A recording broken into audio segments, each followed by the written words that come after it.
intense PUBG action.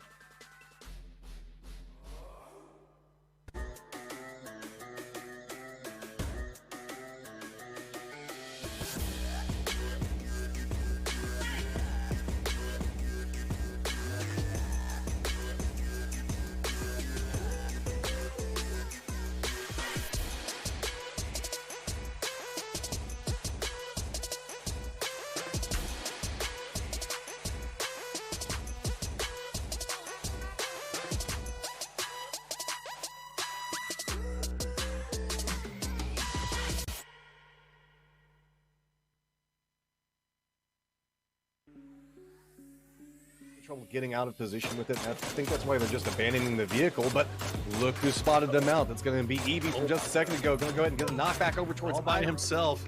Daytrade is holding down inside the warehouse. Nice shots from Vard.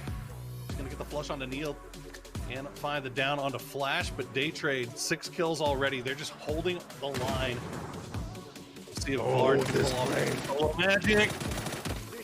Raining in death upon death on everybody that tries to make a move. TSG still has one of their members up, tries to make a push from the safe zone, not going to be able to get anything out of it, does get taken down, and with this, it is just one member. DM but back over. 200 goes from straight back over towards one, gets it. Already hopping inside the vehicle. See a nice little flank play trying to come out from Mix. He does manage to connect back over towards it and gets a flush, but that's a quick turnaround back over towards the Embo. So with this, Ikea that finds the shot back over towards K7, one member down and 2 more playing back behind it. You can notice one trying to go for the res. That means just one member trying to hold this one through, and it is just coming apart, coming back over their direction, and you can see that it's just one member up. Make that no member is up. T1 having 2 that are down, or just 2 that are up at the time, one of them that's down, and it's just going to be Kia holding down this high ground positioning. Raining down at a lot of damage back over towards Aqua 5 and Dangche. Aqua 5 finding himself as just one of the last people still up inside the positioning, trying to make a play around this, but not going to get much that he can get out of it. Instead, trying to find the low ground position, and playing this one so slow. DXG wants to try to get out of this, running up the hillside. Star-Lord's got the angle on one, gets 2. That's going to be problematic. Zenith playing this one a little bit slow. Good peek back over coming from Ron 1, and then a second look at the play coming out from that one. The only thing you got to worry about is somebody third partying you. Look at this now. We got another push from Kale. He goes down to but Sanyo. They had no idea. Sneaky play coming out from this one. Can he manage to take down Nikki? No, third party's going to start coming in, tries to go for the play around this one, but it's going to be yet again a big survival point coming up back over on that angle, and Divine clinging to life over and over again. Under wants to come in and try to finish this one out. Jumps through, gets his way back over to the just red. And now it's a big battle around the track. The grenade's going to come back over from one side of this, looking back over for this one, being patient with it. Blind rotation coming out from Ants. There's no way they could have scouted this out. They're going to find themselves right on top of Long K. Long going to get some support from his teammates.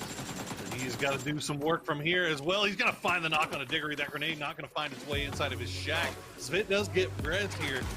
Liquid coming in as well from the low side. AAA is the center of the sandwich here. As Shimboy gets a little bit too close. Down here, he can't get rest, but he will be able to get the Mets on up. Let's see if he's going to be able to stay put. That nade is on the money. Eddie, right on his feet, finds one. Metralius down. That's elsewhere on the map, too. They do manage to make... It may even be a point where Petrichor said, you know what? We don't want to give up any more points. Let's just let the blue take us and deal with it, especially so close. I don't think the heal's going to pop it. It doesn't. Mert will grab the final frag. This has 2. There's no help from Ammonot or Purpa right now. They're just saying we need to deal with the edge before we can go in, and it's not working out for them right now. Satu pulls.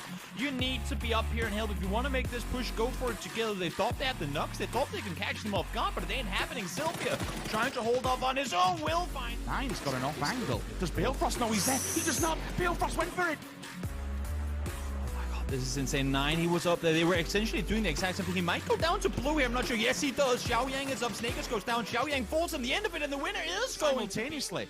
This now puts the one player downstairs in a 1 versus 2. IT, you have to clutch this up with a molly to the face. Wicked is burning at the wayside. Get inside and try and give me some help here, brother. Because IT, if he comes up these stairs, this is a vital opportunity. No! Oh no! What have you done? No! This is supposed to happen. This is solo and try and take him head on in 1 versus 1. He's just going for the full-blown drive-by and using the car for cover. This is an absolute banger of an attempt. We'll continue with your boy going down.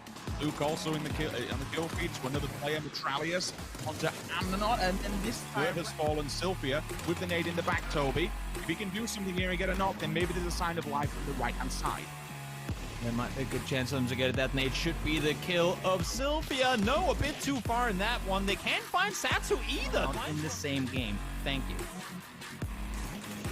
Phase 9 comes into effect and the circle begins to move, but somehow STK have made it across to the opposing side. One does go down. Does he know Halo's here? If he does, oh, he does now with the first initial shots gone down, but win with 2 of them. There's one more, Luke 12 in the open. He's been the savior that SQ needed to be able to put a stopgap on this.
Good morning, good evening, good afternoon, wherever you're watching around the world. Welcome back, one and all. It is the PUBG Global Invitational S, and we are on the final day of figuring out where everyone starts when it comes to the weekly survival. My name is Toffees. I am joined by Cammy D and Clover as we get the festivities started.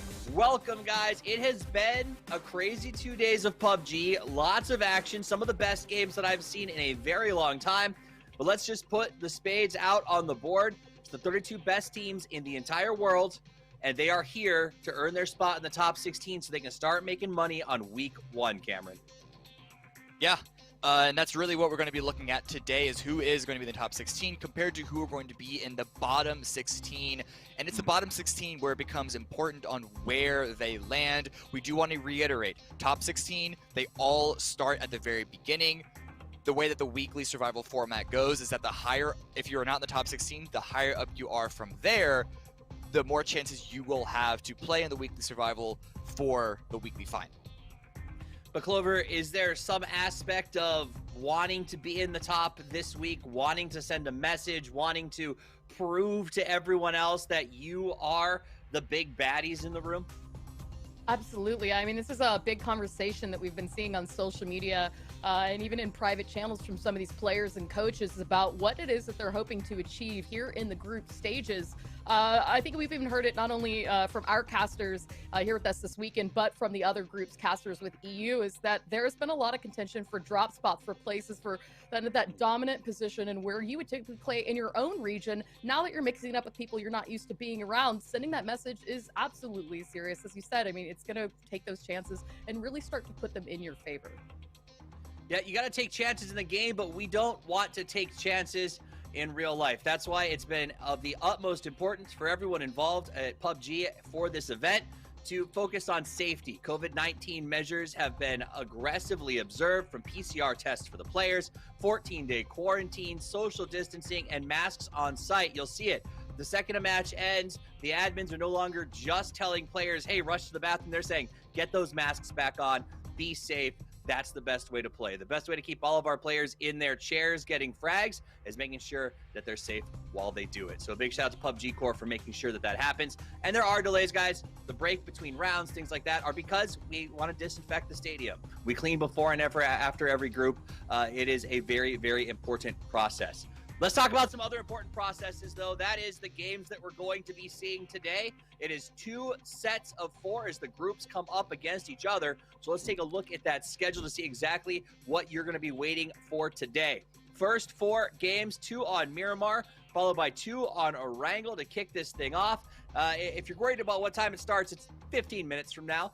So you're in the right place at the right time. We'll be dropping games every hour. Now, once those wrap up, the second groups take the stage. We'll be switching out some talent, switching out some players, and getting everybody up and running again. And that will be good to go shortly thereafter. It'll be 19 KST, 11 CET, and 5 EST. And that will be the final 4 matches of the day. And after those matches finish, we will know who goes to the top 16 to start off the weekly survival matches. And that is going to be a ton of fun. Now, let's jump right into the overall standings. I'll start with you, Cameron.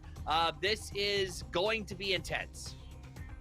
Yeah, there's a lot of action that has been happening, of course, needless to say, but I want to focus in on the top right now, because later on we are going to be dealing with mostly that cutoff point, that top 16, but Damwon Kia and Sonics are both in this lobby. These are 2 teams that have been tearing up their own respective lobbies, and this is now when we finally get to see them really match up and see what fireworks are gonna come from that.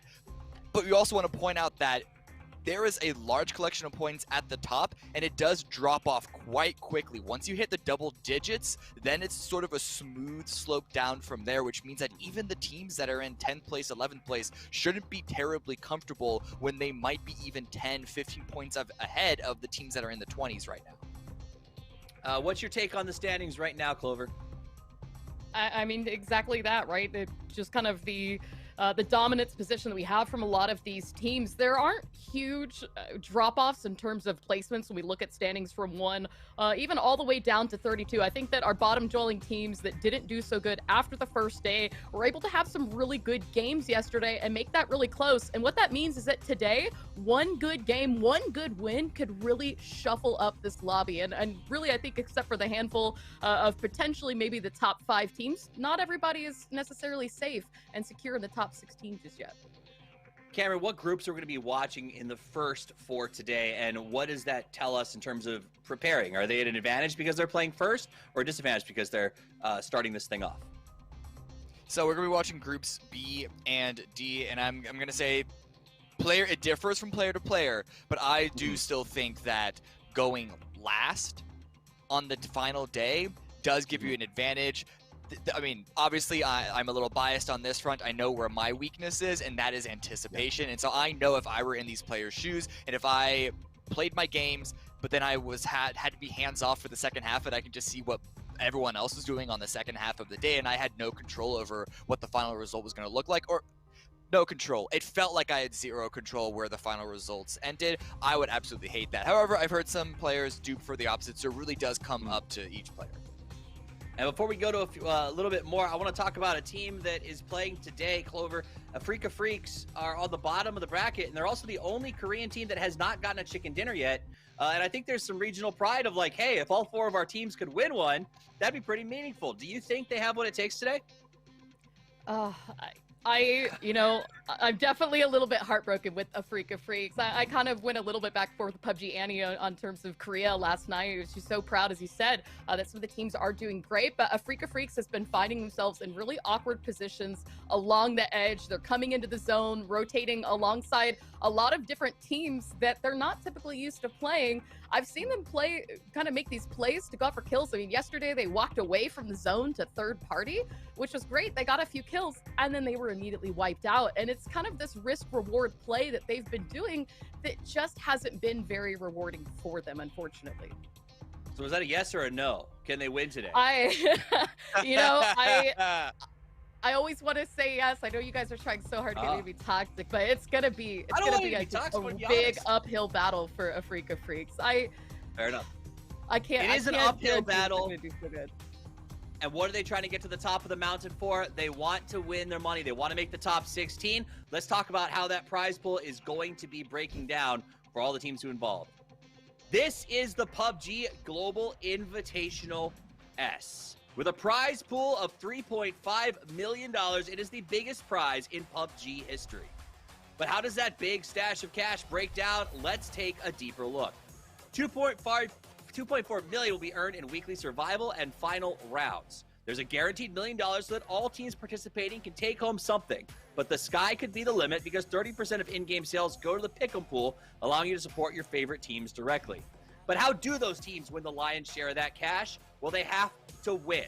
While some will go to the winners of weekly survival matches, most will go to the top 16 each week who make the final, making it a whopping $2.4 million in weekly series winnings.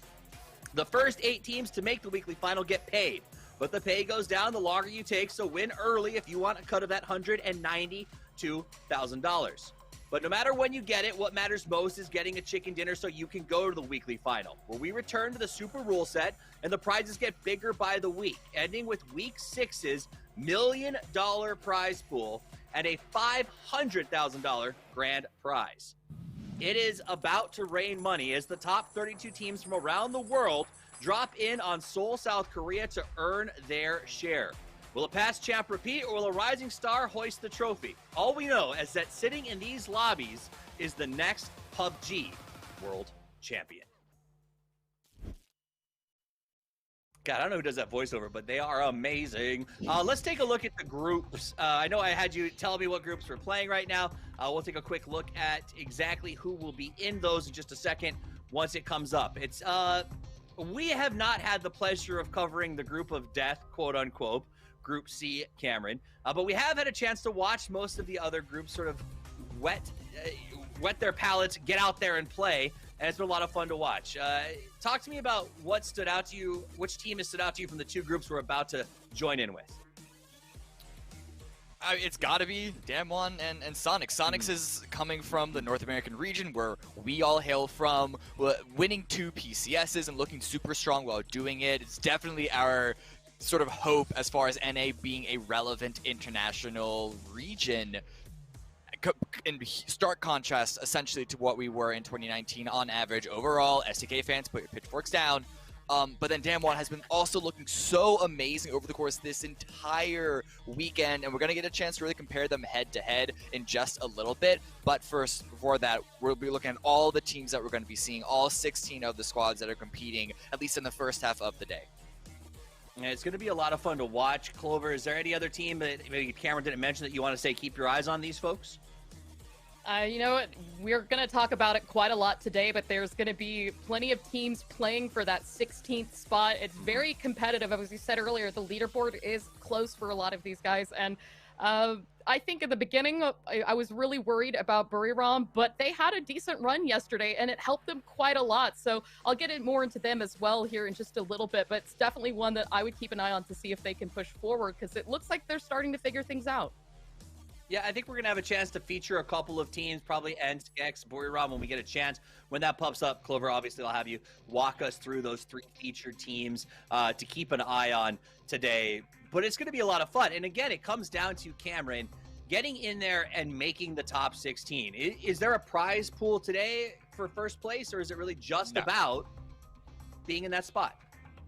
It's 100% just being in the top 16. STK's coach, Machine Gunner, even said that it makes literally no difference whether you're first place or 16th place. But for the teams that are already secured in being in the top 16, and I think STK are part of that pack being in like the top 5, if you had to make a assumption, it would be that's sort of where the tier that on this final day, even though it's a full third of the games, they're still pretty confident that they're going to be in the top 16. You still want to be as high as possible, or at least these competitive players want to be as high as possible because, one, they love competing, they want to show that they're the best, and even though there's no prize pool, there's no real reward of being in first place compared to 13th, 14th, etc. It is the statement. It is sort of the fame that comes with it, and it makes the teams look at you differently. That could give you a little bit of an edge starting out this competition. Yeah, I feel like we saw a little bit of that last night, Clover, with the Sonics in particular, who I'm relatively confident have qualified at this point for the top 16.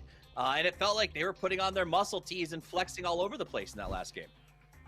They were. I think sometimes we talk about how this team can have a little bit of fun and troll, and Game 4 yesterday I think was just a really good bonding experience for the guys. The vehicle meta is something that's starting to come out a little bit for various teams, and we saw them just kind of get in cars, drive by, corral people, and not really worried about playing super safe. And I think that there's something to say when you're sitting that high up in the group's leaderboard, you don't have to worry too hard about falling. You can kind of pull back just a little bit, focus on, you know, some small things that you guys really need to polish on and not worry so much about how many points they're going to put down today.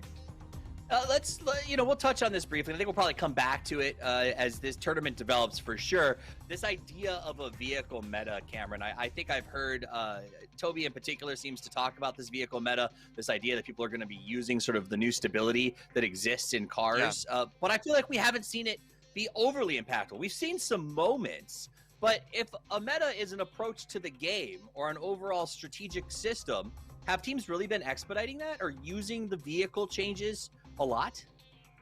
They've been using it more than they have previously, but no, we haven't seen this sort of Mad Max meta in the game like a lot of people I think were particularly afraid of, where they would literally just hop into a car and drive around and then the game would be over at that point. That's not what we're seeing, but we are seeing some key opportunities discovered by teams. And I do want to push back a little bit on what Clover was saying about the Sonics yesterday.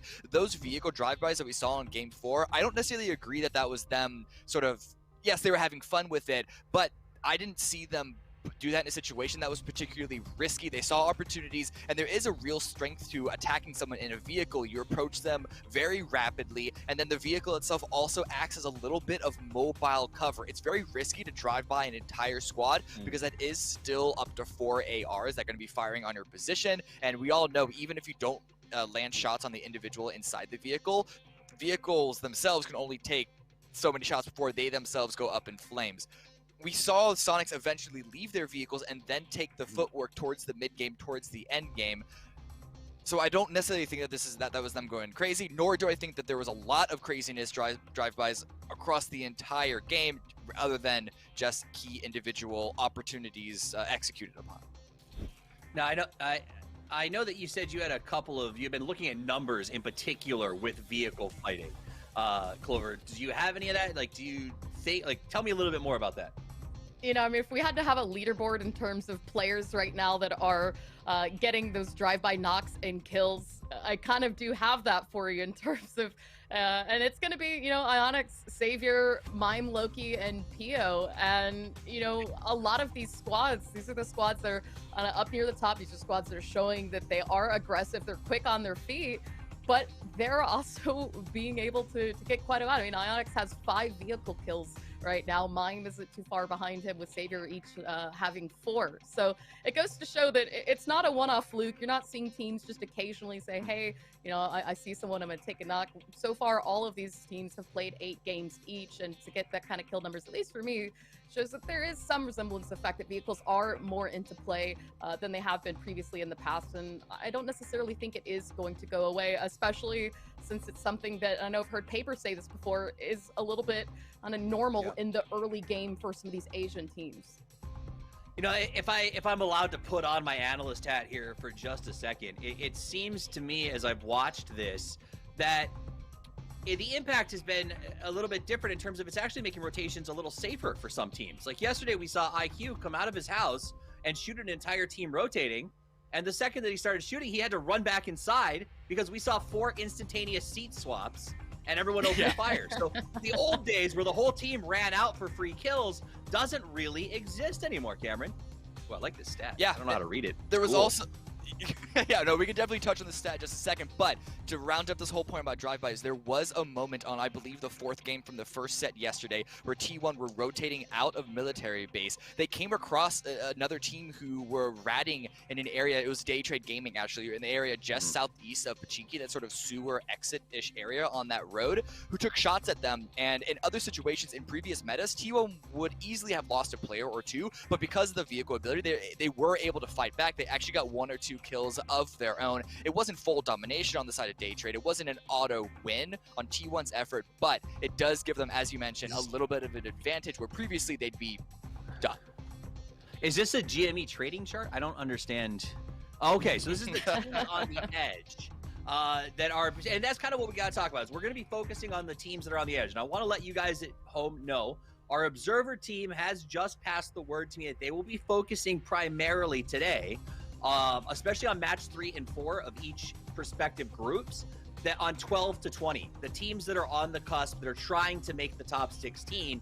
I love that decision, Clover. I do too, because I think this is really, you know, as we said, there's no prize for getting first to 16th. The prize is getting as many opportunities as you can to get those chicken dinners in weekly survival. And, you know, the nail-biting moments right now from those teams just on the ledge, on the cusp of making that top 16, which in this case for this lobby right now is Ents, Gex, and Buriram. All right, so let's admire the stadium, because it is absolutely gorgeous, and a place that if I could play in a snowboard park, that's what it would look like. That said, though, let's talk about some of these teams that are on the cusp. You saw Buriram up there on the board, struggling to get by, and something that you brought up earlier today that we'll just jump into, Clover, is the idea that they had 2 top 3 finishes, I believe, with no kills. Yeah, I mean, you know, they did get a bit of circle favor in each of those games. You know, one was a Miramar, one was an Erangel. But what I kind of watched, what I observed when they were in these situations, is that they were almost a little bit too afraid to leave the compound. They were able to get a lot of damage, but couldn't quite leave. And by the time they made the decision to, it was too late, and they found themselves just being absolutely slaughtered upon that exit. And so I think it's just a little bit of this caution, or maybe they're not quite sure how they want to play some of these late game situations that's taking away their ability to do too much in terms of kills. On the flip side of that, any of the games where they've gotten quite a lot of kills are the ones where they've gone out very, very early. So it's kind of a bit of a sink or swim with them right now.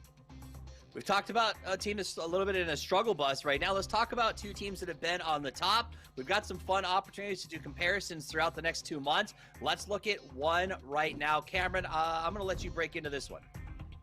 Yeah, Damwon Gaming versus Sonics, the 2 top dogs that are going to be in this lobby, just judging by the leaderboard alone, as well as their play. Very close, relatively close in points at the top of the leaderboard, but the kills is a bit of a divide here, and that's because playstyle-wise, Damwon Kia like to play it on the edge, which gives them great opportunities to get a lot of kill points. Sonics, in a little bit of a contrast to how they played in PCS North America, do take opportunities to try and send it towards center, which does mean that they won't have necessarily all the opportunities for those kills, because that can be a bit riskier of a play. However, I do want to point out that average placement, Sonics are actually beating Damwon Kia with 5.75, while Kia have 6.125. So even though they're lower in points, there's an argument that Sonic's playstyle is going to be better suited for the weekly survival, as the sort of center focus might give them a better edge, a greater edge on getting those actual full-on wins, rather than the kill buff that Kia has been allowing themselves to gather. All right, you talked about the top teams. Let's talk about the top players on the top teams and look at those guys side by side who have been absolutely phenomenal. Clover, why don't you kick us off with these 2? I mean, Under. I can't think of a situation where we've seen Damwon where Under either wasn't the last player survived, and I guess it really goes for win. These are 2 players that have found themselves in situations to stay up through the late game, both get 19 kills, both get 16 knocks, so you can see Under is doing a little bit better in headshots. And the thing too, I mean, to kind of keep in mind about this is when we look at some of these squads, they all have quality fraggers. H-Win is the IGL for Sonics. It's not something, a position that you usually would think of for somebody being a top fragger, but he is showing absolute dominance right now, not only for squad in the NA region, but for the entire lobby. It's been absolutely clear that Under is on top, and the Sonics can't seem to stop winning as they managed to get a twofer at the end of the day yesterday, joining only 3 teams to win double chicken dinners so far. And all 3 of those teams have been absolutely sensational. Digital Athletics, Cameron, did it both last night. Yeah, it was a 2 in the same night, which is very, very uncommon. And it just shows how good of a day that they had. They're not at the top of the standings overall, but they are still in the top 5, currently in 4th place, sharing it in the top 5 with T1 and SDK to round out the top 5 overall. So as we get ready to go into this, I hear the players are getting loaded into the plane. We're not far from getting the thing started. Something to keep in mind is once you get to that top 16, it's about winning chicken dinners. And so I'm starting to worry about some of the teams that I've seen, like STK and Tianba, who are both in the top 5 or 6 right now, but haven't won chicken dinners. If this were a normal week of play, they may not be advancing to the weekly final, whereas a team who's in 25th place, I think it is right now, Oath, would be advancing. Is that something to be concerned about at this point, Cameron? A little bit, because obviously being able to get those wins and to finalize that full round win in your favor is going to be very important. However, the lack of, you don't need to get those wins in order to get in the top 16, so there is a clear reasoning that a number of these teams might not be playing the same way that they plan to during the weekly survival. So until that actually starts, and if we see this trend continues, once the format change does come into play for those weekly survivals, then I think we could be a little bit more critical on that. But at the moment, I'm gonna be honest, I think we'll be reaching just a bit to try and have this be damning evidence that they're not going to succeed when the wins do actually matter. I'm never against reaching. Want to see where it goes. That's it, Clover. Do you think that that's what we're going to see? Are teams developing essentially 2 approaches to how to approach play this tournament, planning on doing things differently multiple times in a week, basically? Because they will be doing 2 different formats in the same week. I think if anything, it's the thing that's probably messing with quite a lot of teams. They're having a little bit of a struggle adjusting to the style of meta that's going to be successful here in the PGI.S format, specifically the teams that aren't really able to get their late game at all. We've seen a lot of teams that have only made it to the mid and continue to fall out. So those are the ones that are going to have to really, I think, work forward today. It is about time to get this started. I want to give a shout out to those who've made it possible besides the team behind the scenes, our safety team and everyone else. Also Toomey, Zowie, Perrier, and Intel, who are powering this process, are absolute heroes. Thank you to them. And let's go to 2 more heroes who are bringing you the call, the energy, the action, the passion. It is the dynamic duo of Matchroom and the Porasaurus. Thank you, Toffees, and thank you again to Intel, where gaming happens, and bringing everything back over PGI.S. I've got my eyes drawn back over towards Mikado because I know that we have a couple of teams that like to drop back over there, but through scrims, I'm guessing it looks like Sonics is going to get the inside track to it, Poro. Yeah, TL has been just letting Mikado go over to Sonics, and you know what? To be honest, it's probably best for TL right now because we didn't really get a chance to talk about it too much during the analyst desk. But think about it this way, Matchroom. I'm gonna put this out to you. You're Sonics. You're way up in the leaderboard. You're secure in the top 16, but you have the same drop spots. You have the same drop spots as Team Liquid. Team Liquid's on the cusp, fighting to get into that top 16. You picking up what I'm putting down here? If you're Sonics and you don't want to have to deal with having to worry about Team Liquid trying to come after your drop spots, maybe you go after them. We've been seeing Sonics go a little bit wild and having some fun with this. We know the fact that there's a lot of pride to be had in this, and Desk was talking about that a lot. Yeah. Okay, sure. Let's go ahead and break this down. I know it's a little bit complicated. Whenever we're looking at the ranked decisions, which is what we're playing through right now, that's what the last 3 days are. The top 16 are going to move into a new bracket of games. And when you win, the team that's down in 17th steps up and takes a spot. Whenever another team wins, they step out. Another team, 18th, steps into place. It's almost like take one down and pass it around whenever you move into that, and then we take everybody and put them back into the grand finals. So really, top 16 is just, that's what matters for moving into the next bracket. But there's a lot of pride to be had. But whenever you're looking at a team like Sonics, there's also a statement that you can make, specifically with a couple of these teams. I wouldn't be surprised if we see them get a little feisty today.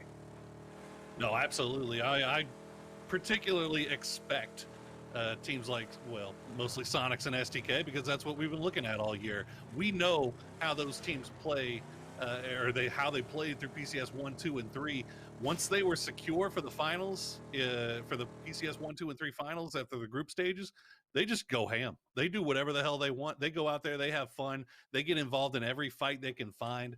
They hop in vehicles, drive around, try to seat swap people. I mean, that's the kind of team that these guys are, and that helps build their confidence, and it helps them kind of, puff out their chest a little bit and say, look, we're here to play. We're not messing around. Well, another key fact to kind of pay attention to as we're looking through all that's going on are going to be some of the other teams, and I know this is going to be one of the things you're trying to focus on quite a bit today, Poro, and that's the ones that are in those cusp positions, trying to make sure that they hold down the top 16. Because sure, if you're up at the top, you're hanging out in like top 5, you're feeling pretty damn good right now. But if you're, say, 14th, and especially if you're in these groups that then just have to watch the next 4 rounds out of this, and you're going to be biting your nails trying to figure out if you're going to have enough points to stay in, that's going to be ridiculously stressful. Yeah, I mean, you got 2 teams in particular. Well, one playing right now, Buriram. Buriram and Oath, basically in the same boat. First day, they got 5 points. Second day, they picked it up and started looking a little bit more like their normal selves. And now they've kind of left it to this last day to make a real run at things. I expect both of them to do so because both of those teams are very, very solid. Buriram playing right now. They're on the north side here, hanging around El Azhar. Very split up, but let's see if they can spot out E36 and LG Divine maybe making their way through. But it looks like Narajra and Edie are already on the move, so most likely no gatekeeping coming out for Buriram just yet. So with this circle, there's the fields that are going to be back west of Impala. That's going to make for a little bit of a no man's land. Sure, there's a couple of buildings that people can kind of grab, get something out of, but we're seeing a lot of rotations come in early to try to avoid that. And right now, no team's really set up in fortified edge positions just quite yet to go for any kills. But we're starting to get a couple of teams pretty close to each other. You can see Team Mill looking back over towards Kia as well as a Freak of Freaks. So with them one getting in position and Timba getting a nice high ground position back over here. This is kind of the stack that's starting to build up next to Impala. Yeah, this is kind of a weird thing to see, to be honest. We see this circle a lot. Obviously, everybody's centering up, but they're actually going to Impala instead of these positions that we've seen be so strong just off to the east of La Bendita, where they take the compounds, take the road, take that ramp. Not a lot of people taking that so far. A lot of people crashing actually into the actual city itself. So we'll see how that plays out as Sonics tries to make their way through. See Tiamba already in that 2-2 split. They've got too low, too high. We'll see if Sonics can figure this out. If they go for a crash, this could be tough stuff here for Tiamba, as Linshun and M200 are all by themselves here. With those shots coming out from Tiamba, that's going to force Sonics to play back over. They found themselves a little dip and a cubby with a couple of buildings that they're going to be able to play from. So now you're starting to see the center settling in just a bit, and Tiamba goes, okay, we were trying to catch a couple of kills out of that one. Instead, let's retreat back. E36 continuing their push back over, now going to end up next to Divine, and looks like that might be a similar cross. Just a couple of hello bullets back between them, as it looks like one side of this is going to try to make sure they get something out of it, but the other one's trying to retreat away from it. So a little bit of disjointed, just try to cover the retreat out, make sure nobody goes for the push back over towards it. And now everybody's trying to get that distance back away. But again, those fields are going to make that problematic. There's not enough space. We haven't had a first blood yet, although that rock was really trying to make sure that they get out. This was real life, man. That would have sucked. Got to be careful about those rocks. They sneak up out of nowhere and get you at any point. E36 kind of hanging out in 22nd place right now, 35 points. They haven't really had that one day of blowing up. They've been okay. 22 and 13 points in their first 2 days. Not terrible, obviously. They've left themselves enough room and put themselves in a good enough position to where if they have a good day here today that they can jump up. But I think that decision to avoid the fight with Divine right off the bat, probably a good one. And is Team Liquid going to find themselves in an early fight yet again? See what happens here is Divine looks like they are making their way through Minas. Okay, they look like they're going to avoid this for the time being. Yeah, there's a little bit of a dance around going on between the two teams. You can see that they're getting vision on the rotation coming through. Liquid just taking a couple of pot shots, seeing if maybe they can get lucky on the rotation. Jin looks like he's going to be able to get away from this one. Nothing too terribly scary just quite yet. Most teams are already making their way towards the safe zone. Really, we've just got a few stragglers that are in no particular rush to make a push back into this, and I think that's kind of the nature of the beast with the circle. Whenever you've got Los Leones eating up a big section of the circle, those fields that are back over towards the west of Impala, and you know the fact that there's just a lot of people just kind of scattered out across the hillsides, rotations at this stage are just going to get more and more dangerous. We see GEX making their way out of Los Leones, kind of finding themselves in the middle of a 3-1 split here from DGW. It doesn't look like DG Detonation is even looking over in this direction, really. They're just kind of making their way through, scouting out their next position that they want to go. As they hop in the vehicles, Gex just going to stop right now and do a little scouting. Starting off real slow here, but that's to be expected with a circle like this and with teams coming in late. You know, there's plenty of room to be able to stop and scout out your next move, and that's what everybody's doing, especially these teams that are trying to make a run here on the last day. Got me, I'm going to find Titsu. No, the whole team, his entire team was on the coastline, breaking line of sight. Tixu decides to take the street, and he pays the price. That's the benefit of trigger discipline. You always want to wait, let the first car go through. Maybe somebody will get a little bit more, I guess, casual in their approach, make it a little bit easier to get the spray back over towards them. So Ints gonna lose one early, gonna have first blood come back over towards them at this point, but are gonna get themselves a position that they can play right up along the coast. This has got some strength to it, specifically if we see what I know chat might be wanting right now, and that could be an island circle. Realistically, not going to happen, but, you know, I could get excited about it, too. I could look forward to it. Ints could be in a great position to really hold down that point if we do see an eastern shift, though. Well, if I'm Ints, if I'm in that position, I'm on the coastline, if it does cut over to that island, I'm getting over to that island as quickly as possible, because Ints sitting in that that kind of cut line position, they're sitting in 16th place dead on right now. So, you know, if the impossible does happen and we look like we're cutting over to the island, I think Ints might go over there and just try to secure a victory from there, but we'll see what happens. It's, not very likely, as he said, for it to cut over that way, but if it does, Ints will be in a nice little spot. So where's the circle going to pop over for us? Pretty centered. So that means that the people around Impala living the good life right now. Everybody that's kind of hanging out on the edge of the circle, this is going to be a little bit difficult for you, because now you've got these fortified teams set up around Impala. All these teams are going to have to be moving back over towards the north, and that just means that it's going to be run right across this field with clear sight lines and about 6 to 7 teams already in fortified defensive positions. This is going to be real difficult. Good spot for Afrika here. Everybody's going to have to be working around Sonics and Tiamba down there in the dead center, as well as Kia, who's taking a spot on the southern side of Impala that has a lot of vision over, as you said, that wide open empty field. But Kia is going to have to be careful about the north side of Impala, as it looks like a few teams might start making their way through there. Meanwhile, Liquid very far northwestern side here, playing around La Bandita. They've got a lot of real estate in front of them, a lot of real estate around them. They might be able to get a free point here off of Divine. Yes, they will. June is going to get picked out by Ibby.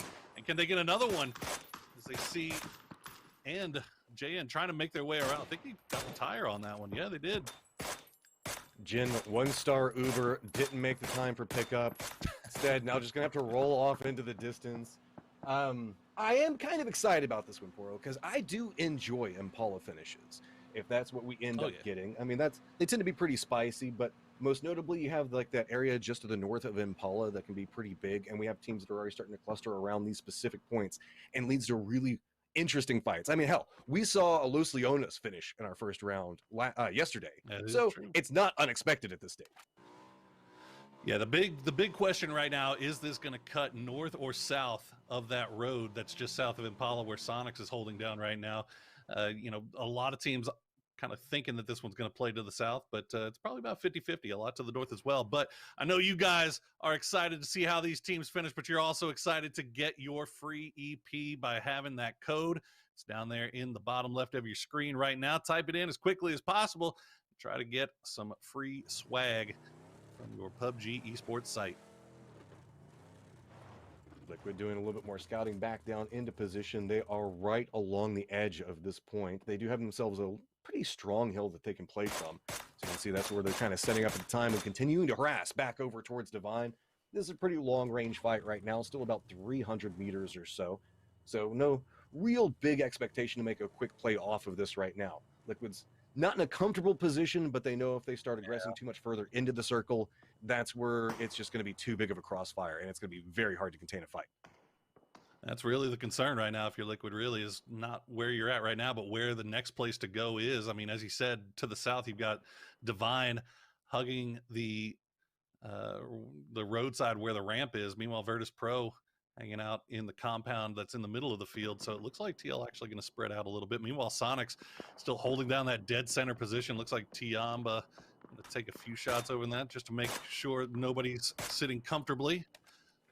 Win. These two teams being close to each other. It happens all the time, doesn't it? I know, but I'm excited about the potential that could happen with this. I would love to see them having to contest against each other quite early. Oh, and look at the shift back down towards the south. We still have a little bit of islands, guys. Potential. Again, not likely, but potential. Now it's all the people that were clustered around Impala that have got to move, Poro. Oh my God, that's disgusting.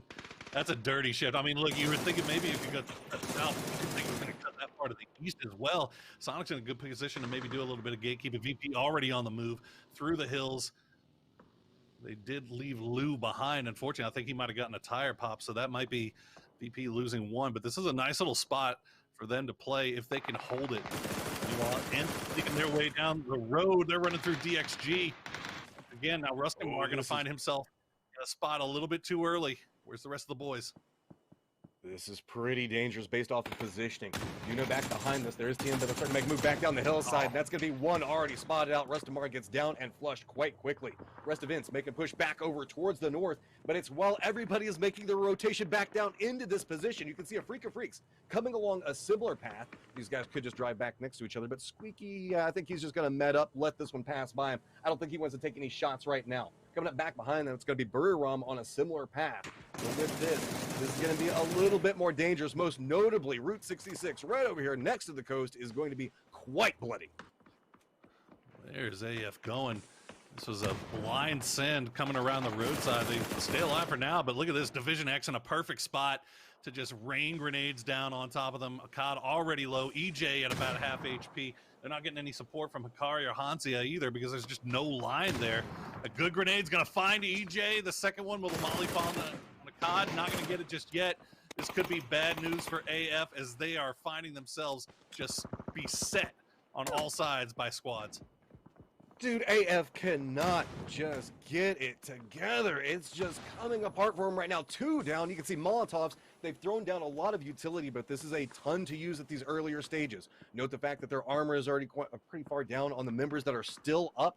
Tiemba's looking back over here towards this, and this is going to be a little bit more problematic. Spots out one off to the side of it, but it's going to be DGW that they get the shots over towards, and Laura barely makes away with just one life.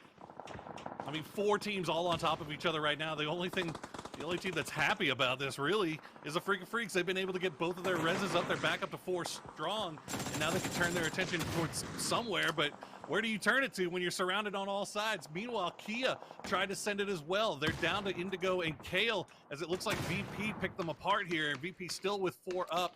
Indigo trying to peek up over the side. He's got a few more grenades left to maybe make an impact here. Where's few more? You can see them in orange over there just on the left side of the screen waiting on this second shift to come through, or third shift rather. Look at this circle. It's everybody clustered back over towards Tiemba's positioning. Circle does shift away from the water. That's to be expected. No island. Feels bad, man.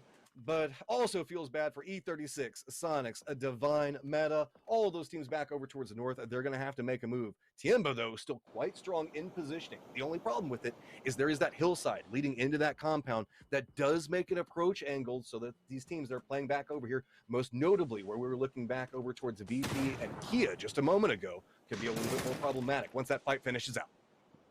This is what we want to see right here. This could be a bellwether for the entire rest of the day. Buriram and Liquid Both of these teams desperate for as many points as they can get.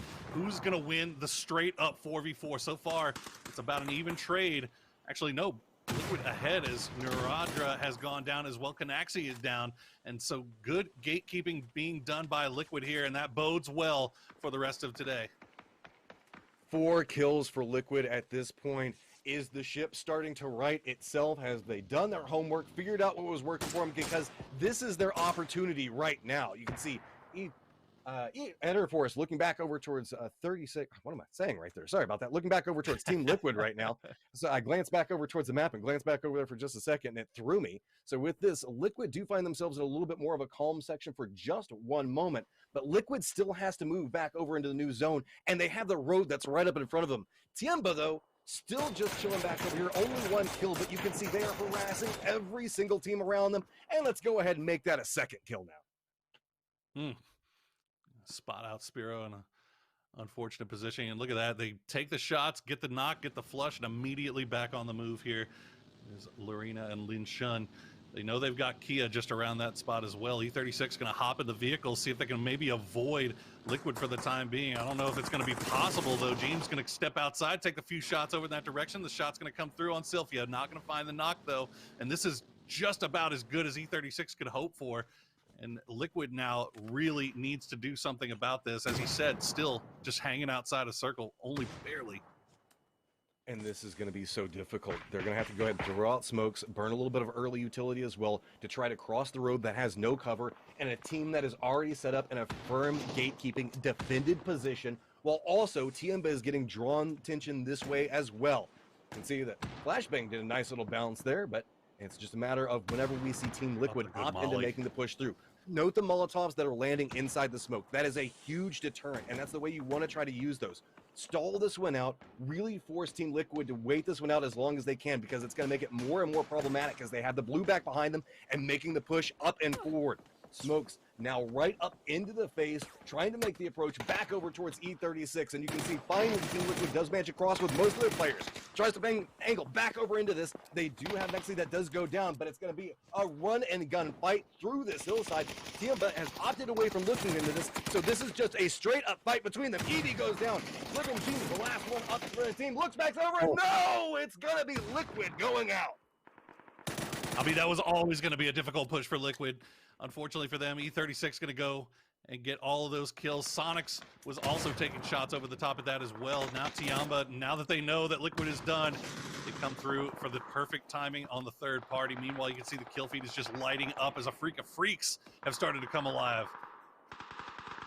This is just so problematic for all of these teams. This firmly defended Tiemba positioning. They're just stretching their legs in every direction. They're fighting multiple teams out. Finally, one of the members goes down, but it's going to be a quick follow-up back over towards us. No, make that a 2nd one. Sylphia holding this one down for E36 right now. Gets the flush back over towards 1, but knows has to start committing back over towards these reses. Is going to have to make a play back over in this direction. Tiemba has got to regroup back around this and figure out how they want to defend this, or if they just want to shift away from it. But I think Tiemba wants to go back for a little bit of vengeance. They know that these reses are going to be trying to come through. Are we going to see them try to find the angle for it, or just be patient and wait for E36 to come to them? What an absolute hero play coming out from Sylphia right there. Next to no HP, managing to 1v2 two of the members from one of the top teams in the world in Tiamba, and they managed to pull back together, get the reses up as the blue is coming in. It's at their backs. They should have time to heal. You can see Linshun is being held on the corner here, listening for footsteps. Lorena was looking over towards Sonics. So you can see they're kind of split. Lorena already inside circle. Linshun is going to see if he can maybe just snake a few kills off of this. AF, keep in mind, also still in position to maybe get some shots over in this direction as well. Still 2 members back up for this positioning for Damwon and Sonics, who have been quiet back over towards the north. Remember that they got a little bit of circle favor early, didn't have to move much. Freaka starting to get their eyes back over towards E36, trying to get a couple of shots. Does manage to connect, get the down onto 1, but look at the back shot coming into this one. You can see spins back around like, what just happened there? Sylphia still trying to make the play back over towards the safe zone. Gets spotted out. There's the vengeance coming up back over for Tien, but the play also pops back over towards AF, and they go down.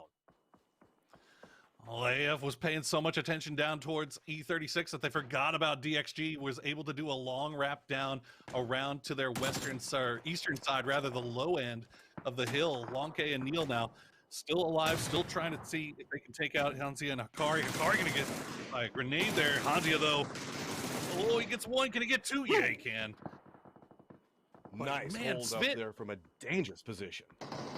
Spit from AAA is just rocking people with his arm right now. We haven't had a chance to talk about it because they've been all by themselves on this southern side, just vibing.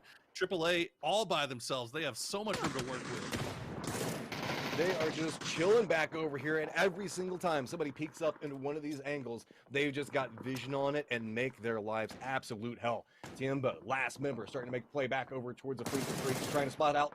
Does manage to connect with that one. Pretty easy peasy popping up over here for him. Over towards the north, though, it's getting a little bit more spicy. As you can see, Sonic's lost a couple of their members. VP still holding down position right around this, as well as Gex. But do note, it's going to be Meta Gaming coming back, not making a play back over towards the circle, instead pushing right into the fight.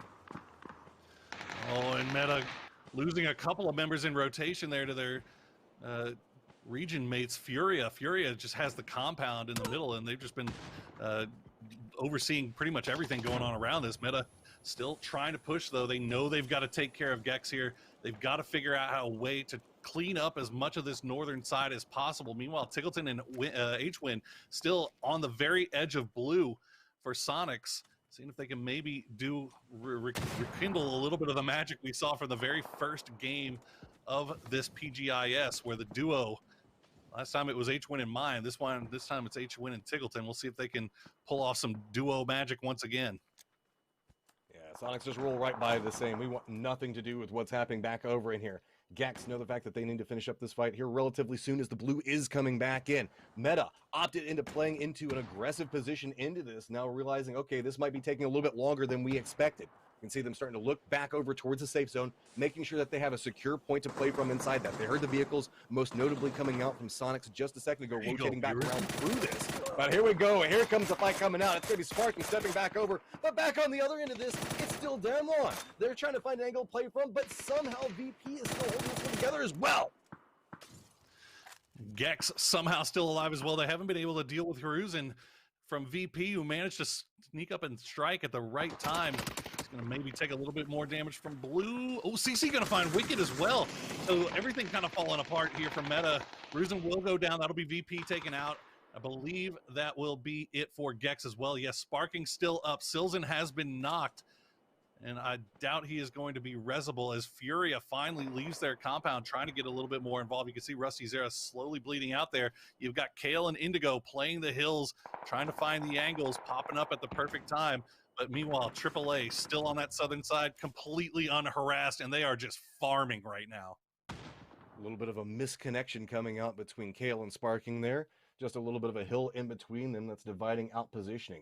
Also, Indigo is playing just a little bit back behind this, got a little bit of support for it.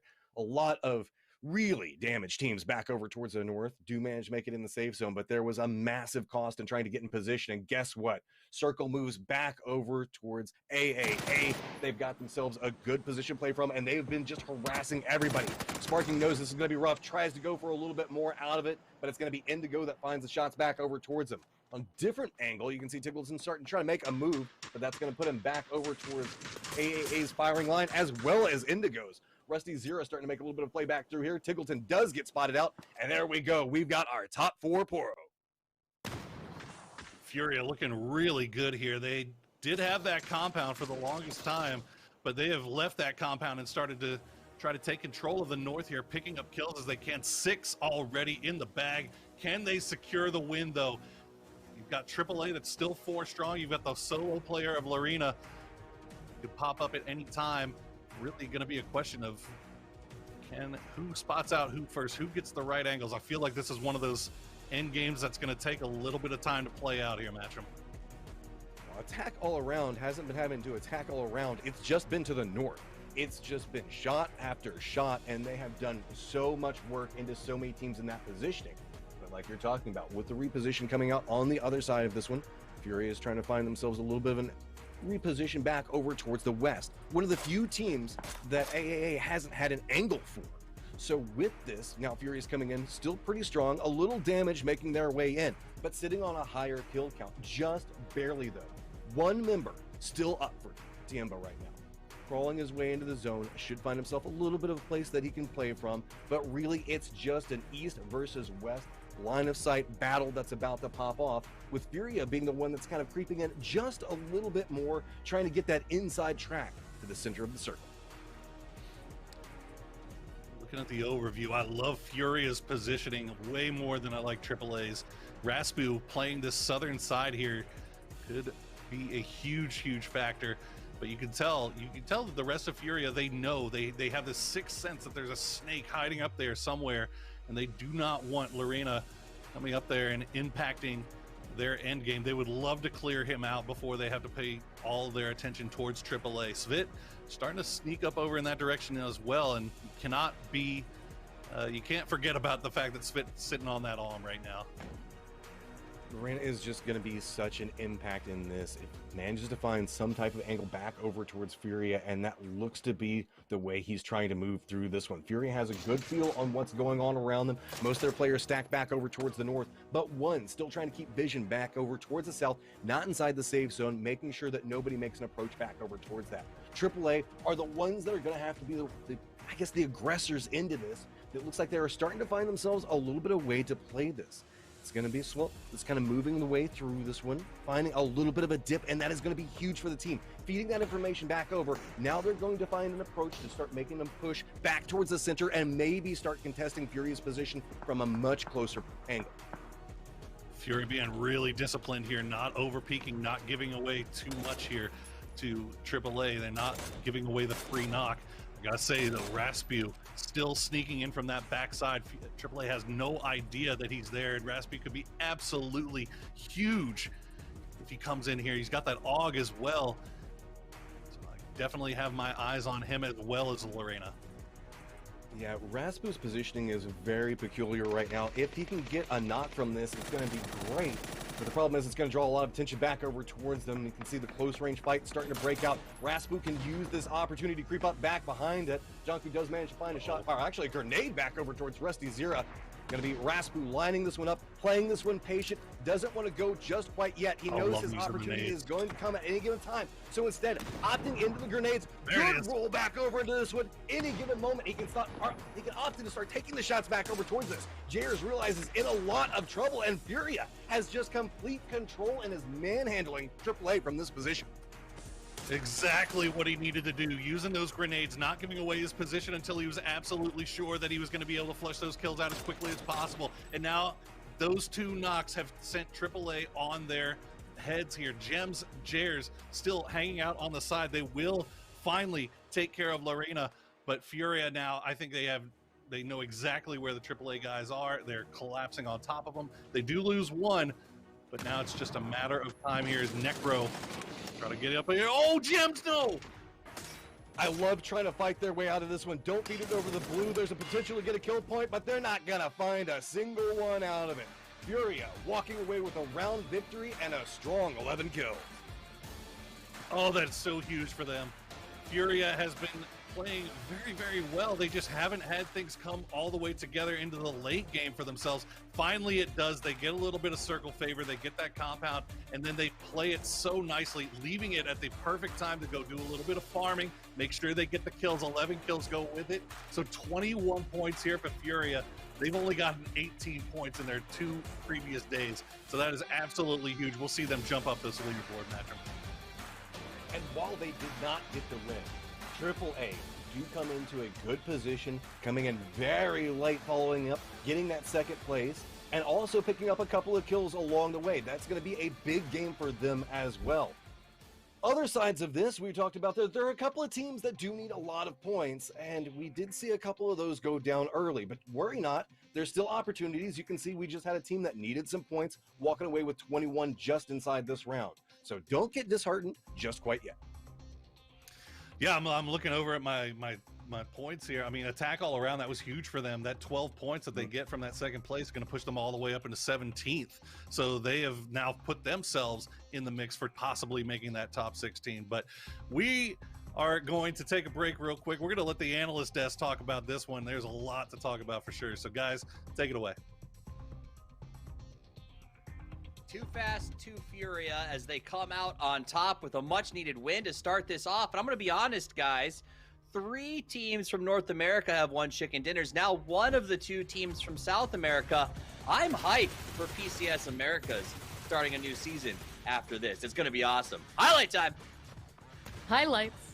Yeah, I mean, you're talking about building hype in Furia before the break, though. You know, we also asked me a bit about Afrika, and I just want to touch base on this because I think we're going to talk a lot about Furia, but Afrika put in a lot of work. You know, this was kind of a really difficult circle to play. There was water, and Hansia and Akkad were able to stand up through 3 separate phases against 5 different teams and pick up 6 points for them that game in terms of kills. And so some of those teams that we talked about previously that are on the cusp, are playing for 16th place, had very, very good matches today. We could see a bit of growth, but as you said, Furia, Latam, I mean, this is beautiful.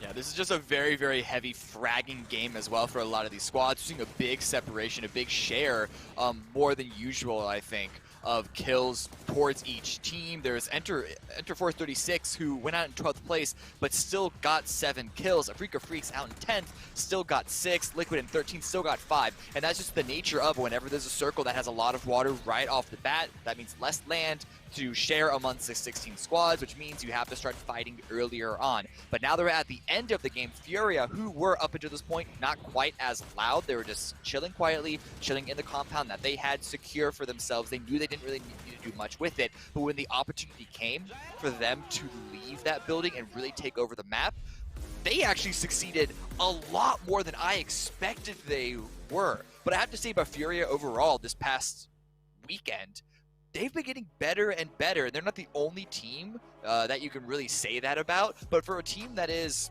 if I have to be honest, one of the weaker regions, it is great to see Furia have this growth. Whether we're going to see them grow enough to get out of the bottom 16 by the end of this weekend, that might be a little bit too much to ask. But as far as what this means for their development over the course of this entire 2-month-long PGI.S, it's, I think, a really good teaser for all of that.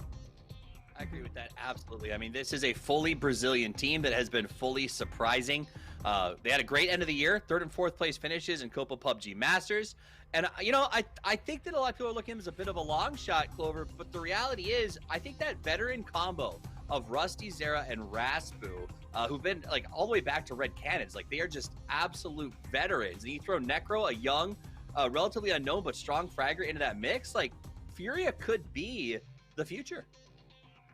Definitely. I mean, we've talked a lot about, you know, Furia in terms of kind of slightly underperforming. You know, prior to this match, they were, I think, averaging 10th place through the series. So they really weren't getting much into the mid to late game. But on the flip side of that, as you said, Necro is an absolute fragger right now. He's got, I think, as many frags as the rest of his teammates combined. And that's just showing the work that they have been putting in thus far this weekend. And I think as well, their ability to adapt. I've been watching them kind of poke and prod, change things up, see what does and doesn't work for this lobby. And now it's finally paid off for them. Let's see what worked for the lobby here. As we look at the match results for the top 8 in that one. Furia comes out on top with 21 points, but the rest of the lobby, like you said, teams that needed points, putting it in. A lot of them, yeah, Virtus Pro, Afrika Freaks especially, who are 2 teams that have been differing levels of disappointment from their respective regions, but still teams that a lot of people are really hoping are able to pick it up and get out of that bottom 16 position. And then Enter Force as well. That was I think it was a really solid hold against Liquid. And then, I'll be honest, it was more Tiempo throwing. Those individual players trying to finish E36 down in that pit, couldn't exactly figure out what that final player was. But still, it's good on them to be able to take that opportunity that another team misplay gave them and be able to secure a few more kills and a few more points off of it. I mean, if you think about Tiamba, I think is relatively certain that they will be advancing in the top 16, so they can take a few untoward risks if they choose to do so. Let's take a look at the damage, Clover. Yeah, I mean, Necro, once again, 746. This has been such a great opening weekend for him. I'm really excited to continue to see him play not only the rest of today, but going forward. And Indigo, Dom Juan still putting on that work. when we kind of take a look at a matchup here between Necro and Svit, you can see 4 and 3 kills each respectively, both with 3 knocks. Necro did get a nice headshot in, but that damage 746 just shows they were, even though, as Cameron said, it's kind of hanging out, being a little bit quiet on the western side, they were trying to make sure that they really weren't out of position. That didn't mean that Necro wasn't in a good position to do some good damage and kills that match. So, I mean, the reality, Cameron, is the worst part of the storm often comes after it's the most quiet, and that was what Furia did. They played it right. They waited for their moment, and then they came out swinging. When that final 4 hit, I think they only had 5 or 6 kills, and they executed. And I think that was nice to see them sort of just take the brakes off and come up over the top and be ready to fight. Yeah, I think that if they only ended that game with 2, maybe 3 more kills on top of that initial 5 or 6 that they entered the end game with, we wouldn't be singing their praises quite as much, because in that situation, there's be a big argument that all those points, like 80% did come from the circle favor. But the fact that when the end game hit and they got kill after kill after kill after kill, they spread around the map, they used their spacing, they used the map control. It really, that is a definite argument that they executed as good as you should. And, I mean, even the best teams in the world, you're not going to not go for a compound that's in the circle. So you can't take that away from them when they performed when they needed to in the round. We just talked about how they played. Let's take a look at when everyone will be playing, the schedule. Reminder for all of those of you who might be joining us during this festival of PUBG. First game is down and out. Furia takes the big win as they rise to the top. One more Miramar match of the day, and then 2 Erangel after that. Then we'll have a nice hour break for the cleaning of the stadium, the player change, the talent team change, and we'll be back with 4 more matches to sort of wrap up this opening series, this very important stage of the festival. Now, let's look at standings overall after that. Remember, this will be a little bit skewed, Clover, because some of these teams have now started to have that 1, 2, 3, 4 game advantage over others. But at the end of the day today, what matters most? You know, top 16. And with that comes the points, the kills, the placement. You can keep going. I just wanted to yell. I just enjoyed doing that. Oh, okay.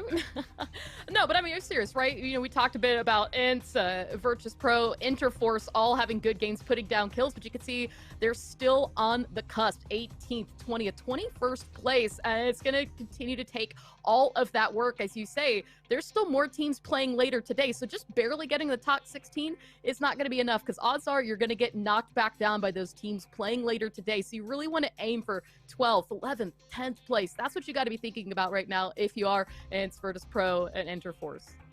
Cameron, as you look at this overall standings, I don't care what group it is there a team sub 16 that you're like, this is wrong, this team will be in the top 16, I believe? I mean, there's the team that should have been in the top 16, and that's Multi-Circle Gaming. They're all the way down in 32nd place. I'll be honest, I picked them for one of the teams, for like the team from China to watch. Their play style looks super exciting for me. There's just something about them that gave me hope. But compared against all the other top Chinese teams, TSG, Tianba, they're all the way down in 32nd. Tianba and TSG aren't necessarily performing as well as we might have. They did like right out of the gates, as much as I think the Chinese fans would have wanted them to. But they're still in a respectable area in the middle of the top 16. MCG is, unfortunately, the lowest you could go. All right, so top 16 is everything. Clover, what do you do if you are one of those teams? Like he just brought up, you know, Circle Gaming. What if you can't make the top 16? What's your mindset going into these final matches? You need to look for any and every opportunity to put points on the board, whether that comes in terms of placements or kills, climbing that leaderboard, getting as high up as you can so that you know, as we talked about earlier, getting as many opportunities during that survival week to try and get those chicken dinners, because the higher that you're ranked, the more games you will get to play. And so I think that needs to be the focus for all those teams right now that are circling the drain at the bottom. I can't wait to see who chooses to step up, who chooses to make their play.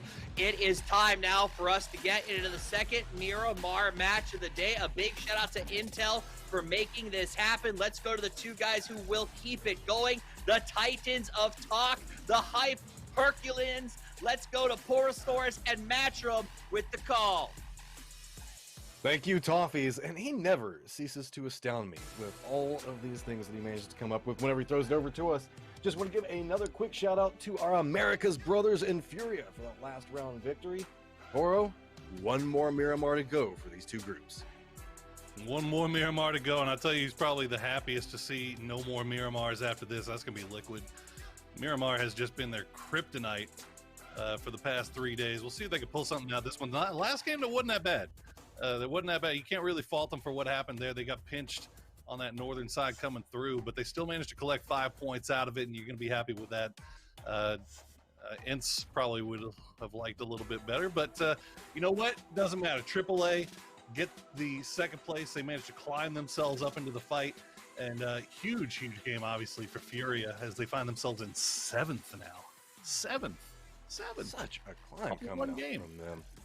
Yeah, good plays coming out from them, all considered. I mean, even AAA was doing such a good job of holding down position. We've been seeing a lot of circles play back over towards the east, and it looks like that trend is going to continue. Specifically in the earlier parts of the day, it feels like almost every one of our circles has been over here in some variance, either down back over Los Leones or back over next to Azahar. It's like the east so far. They have been loving the east, for sure. We haven't really seen a whole lot of the Pozo Western circles going on, which we were seeing a bunch of towards the PCS last PCS or late PCS. But you know what? This time, so far, Eastern is where it's at. The El Azahar, what'd you call it yesterday? The Death Star, Death Star Trench. Yeah. Death Star Trench. Now that's in play once again, as it is dead center. Buriram already posting up over in that direction. As we check in with GEX hanging around Monte Nuevo. Global Esports Exet got themselves they got themselves a wide split right now that they're trying to hold down just to get their looting in. It's almost like one of those things that we would see whenever somebody does like the Gatka trash looting, whenever they make the land back over towards the western for that, try to loot up. But I mean, they're just all around Monte Nuevo, and none of them are really in it, which is a peculiar thing. You'd think, I guess, that maybe they're just going to regroup back at that point. Yeah, I mean, usually you see there's usually a team that's hanging out on the road, South Picado, like kind of between where Furia and GEX are right now, which kind of prevents you from doing that split that GEX is doing. But since that area is empty, GEX just going to go ahead and take advantage, and it's probably for the best too, as Yanli up there towards the north is going to be able to scout stuff out, make sure that there's nothing but clear road ahead of them as we check in with Clib. The rest of the Liquid boys over near San Martin, they're going to hear E36 rotating off to their north side and possibly hear Divine just off to their east. So I know, guys, we've been talking about Team Liquid, and a couple of you just glanced back over towards the leaderboard and we're like, hey, what's going on? Why are you guys talking so much about Liquid being in a dangerous spot? Well, it's because they're presently in 12th. And the thing about it is there's still another 16 teams that have to play after this. So there's a good chance that a couple of those teams can kind of creep up onto them, overtake them, and maybe shift them out of that position.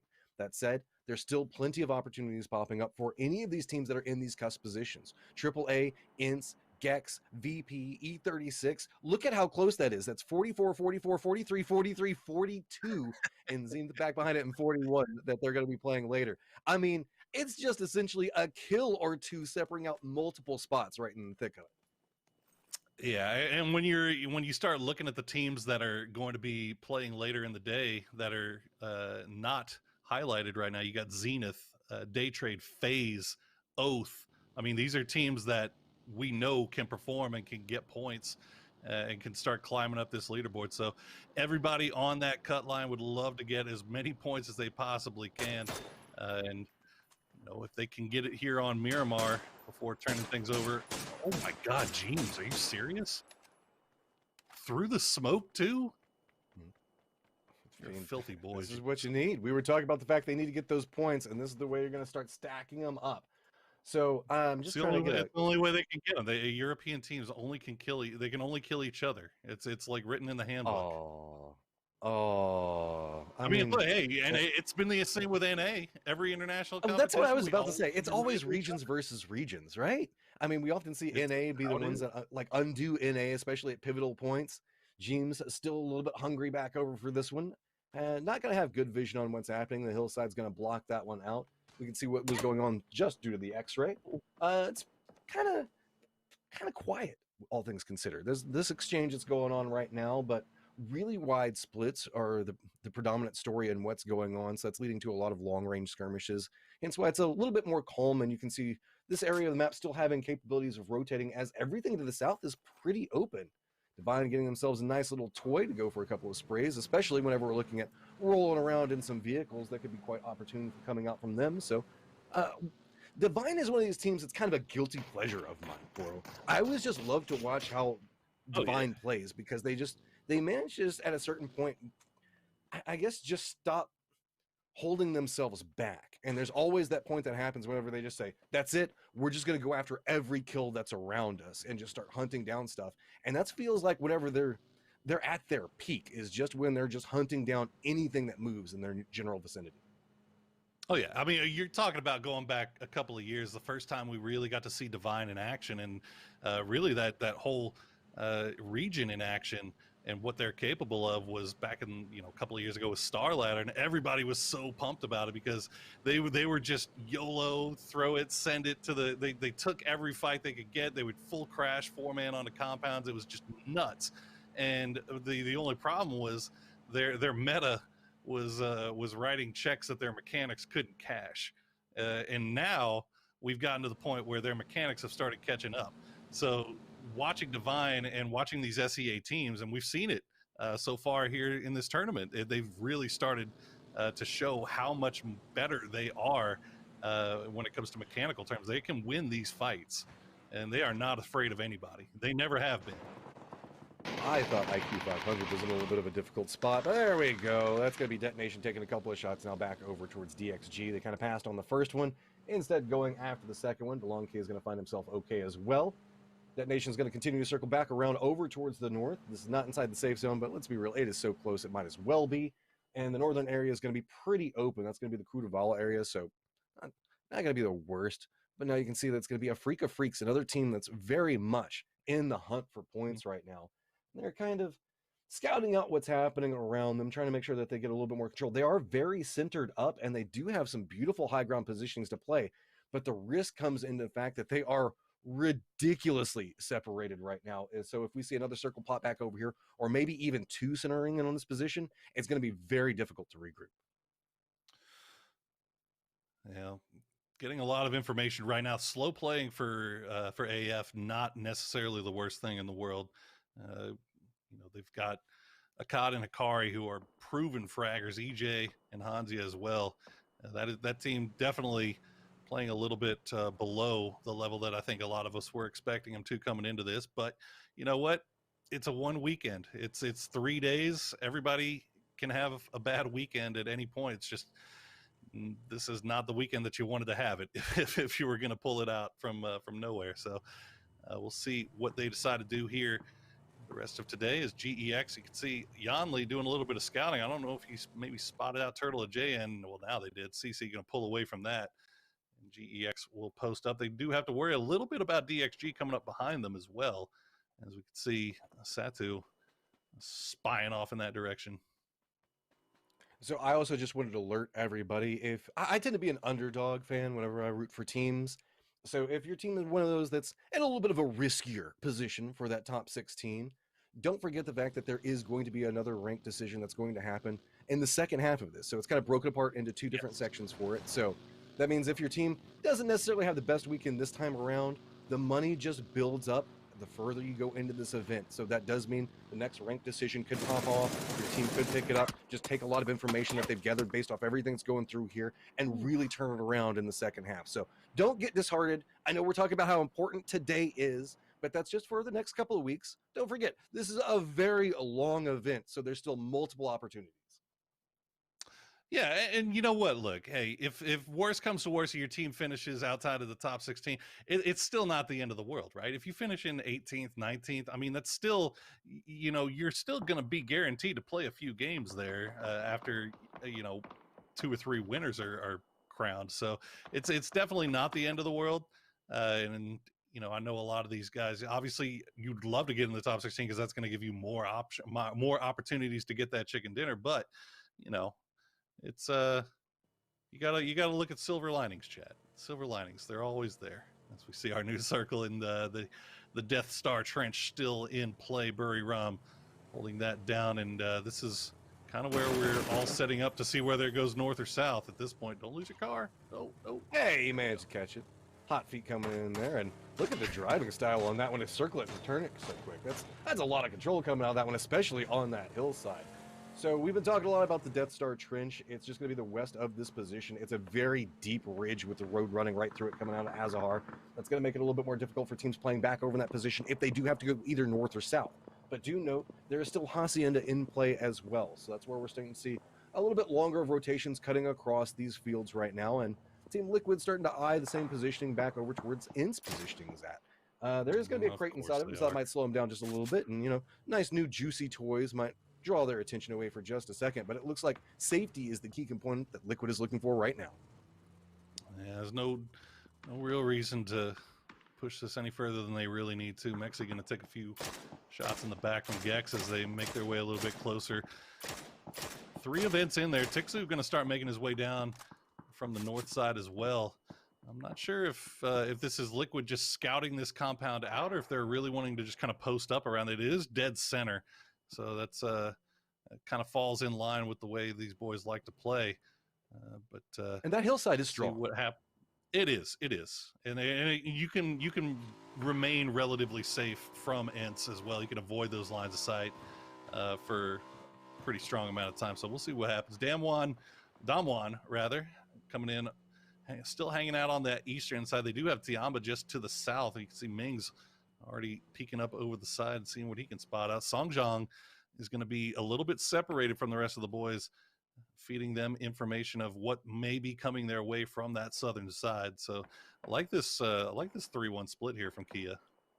I like it a lot. Specifically, you can see that once people start trying to crest up that hillside, that means that they're going to have a nice angle to play from. But guys, it is coupon time yet again. Make sure you have your game open and go ahead and toss the code that you see in the bottom left of your screen into the game client back under the redemption section, and you guys will be able to pick yourself up some nice EP to play with. Yay. All right, Meta, where are you going? Spark, you better be careful. He might be going back to the lobby. Yeah, well, that's definitely a thing that could happen. Wicked going to provide a little bit of support there, and that's good that he does. So make sure that Detonation can't just take the shots over the top for free. VP going to lose 1 again. That's going to be 2 now that have just gotten just nickeled and dimed away from them over by water treatment. Haruzen's still up, though. VP has shown that they are able to keep guys up till late in the game, and that's a little bit farther west than I think some of these guys were thinking it might go. As you see the western side of dead space. Yeah, this is a lot of dead, wide open, empty space around Gex, around Divine, and we'll see where these guys decide to go. And Furia, just on this southeastern side, they have to deal with AF first. Yeah, Furia looks like they're eyeing the position that AF is playing right along the edge of this. There's going to be a potential for a lot of fights happening inside of this. As a lot of contested points are going to start being fought over right now, specifically just strong defendable positionings. You can see a regrouping coming in on multiple teams right now that were running a little bit more separated. You can see Liquid being one of those. Liquid, though, are going to get themselves a pretty centered position off of this if they continue to play back over towards the hills. Kia going to go ahead and make a little bit more of a play back over towards the zone right as Meta is making their rotation through this one. So another near miss as Wicked takes a lot of damage but does not go down. Wicked counting his lucky stars right there. You can see he is blinking on about 10 HP. And as you said, a lot of dead space in this circle. And it's not going to be this one that's going to be the problem. It's going to be the next ones that we got to start worrying about. As you said, Liquid centering up, looking really nicely. And Akkad slowly bleeding out. I'm not sure if that Molotov is going to fall on him or not, but Furia not going to waste the opportunity of having the down player here. Akari going to take a few shots over. Oh, he didn't have his gun out. What? Oh, no, he was just running after that one and just gets caught with his pants down. That was a quick spray coming through this one. Furious Rusty Zero trying to make a play on the other side of this, getting in fairly close range for it. They want to go for this point. They know every single one of them is going to stack up from here, but that might have been a little bit too risky of a pushback over towards it, but does manage to connect with another lock. Is he going to spot on a third? Is Rusty Zero just going to do them all that way? No! Hikari manages to hold it together, and now it's going to be all about getting these reses. Raspu running over as fast as possible. Hopefully does manage to get his gun out before he makes the push back over that hillside. Detonation Gaming White, though, finding the angle back over towards Liquid, and that grenade not going to be quite good enough, but you can see Liquid not finding enough safety inside of this one. Clib trying to get the res back over towards Nixie, but not going to be able. Looks like he might be able to get it now based off of this one. Raspu still going for the spray back into it because you can see AF did get one of the reses back up, trying to take out the door. Buy a little bit more vision off of this one, and Raspu knows that this is going to be a little bit more dangerous. Every single time he crests back over that hillside, his head is going to be hyper vulnerable for just a second before he can take those shots. So instead, throwing out a little bit of a bait smoke to the side of it, another res has come back through AF, back to 3 members strong, and Raspu has a very difficult situation ahead of him now. Fury are going to be kicking themselves over that. I'm not sure if they left Raspu behind in that compound just to serve as an anchor or if there was just a little bit of miscommunication, but they had that fight won. And now Raspu just going to take a little bit of blue damage and see if he can maybe survive a little bit longer, get some more points for Furia, but nope, looks like he's been spotted out, and that might be Furia going down here shortly. Yeah, you see he goes down to the blue there. Wicked also going to get spotted out by Kale. Here's Meta going to make their rotation. They're just sending it right down the middle of the road. Indigo going to take the shot in there, not going to find the knock. It's not over yet for Meta, though. It's not over. It's working. Somehow they've made it in. How did that work? They just sent it by so many teams and just rolled right in, and they're like, yep, this dip's free, might as well take it, and they get rewarded. Sure, they're pretty close to Liquid's positioning, but, I mean, Liquid's got a little bit of troubles of their own with all these high ground shots coming up around them. Do note that Kia are going to have to rotate here soon, as well as AF. I think that we can see a couple of members of Gex already trying to find a foothold inside the safe zone. Almost everybody else trying to play in a little bit of a crevice that they have found somewhere right now. It's quite surprising that we still have 56 people alive inside the circle. Yeah, Kia probably in the roughest position out of everybody that's outside of the circle still. Everybody else, for the most part, has found some kind of a foothold in here. Malye getting there just a little bit late, not going to be able to get the res onto Yi. Okay, he's going to take a few shots as well. Not going to go down just yet, though, as we see Kia trying to figure out where they are going to go. I mean, you can see that north side of the circle is just packed. And Kia going to avoid it and maybe try to wrap around a little bit further to the west. Or east, rather. I'm sorry. Yeah, there's, again, we have the trench that's going to be in play. That's going to make it a little bit more rough. They have very limited options on how they want to play this one. If they can get the shot back over towards E36 to get the knock, that might open up an opportunity, but they don't want to overplay this just quite yet. Do you know the fact that Tiemba is on the other side of the road? They're going to have a high ground. Well, they're going to have a high positioning, but these two sides are relatively equalized towards each other, but that is going to open up vision back and forth between the two of them. So Tiemba might find themselves with a little bit of an angle back over towards Kia as they're making their rotation through this one. Kia does have that, I mean, there's a little bit of a position that they can play in front of it, but it's going to be a little bit rough as now Tiemba is starting to get a little bit more control up on the hillside. And it's going to be Pure Boy gets a shot at the exact same second. The blue zone takes down another one, and that's a rough way to lose, too, coming up from Damwon. That's a rare mistake coming from Damwon there. They waited just a little too long to get those tail two to make their rotation around. They end up eating a little bit too much blue damage. They're done. Kia, they've still got Kale and Under. You can see that they were looking for to maybe make a push onto E36. Under just going to send it right into Tiamba, and he's going to pay.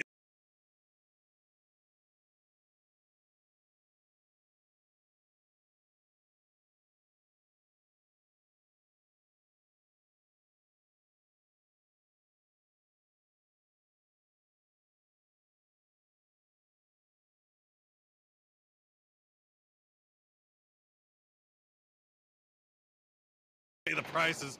Oh, Linshun, he'll get the knock, he'll get the flush. Kia now all by himself, or Kale rather, all by himself, as E36 is starting to spread out and starting looking for him. Afrika, meanwhile, taking the shots over the top from long range, not finding them just yet. Looks like we're gonna pop. Oh boy, that's rough. All right, that's gonna suck. There's okay, it's a hay bale game now. I mean, it's you got to get the kills that are around you. getting to the circle is great, but you need to kill as much as possible because there's a good chance you're going to die once you make it into this safe zone.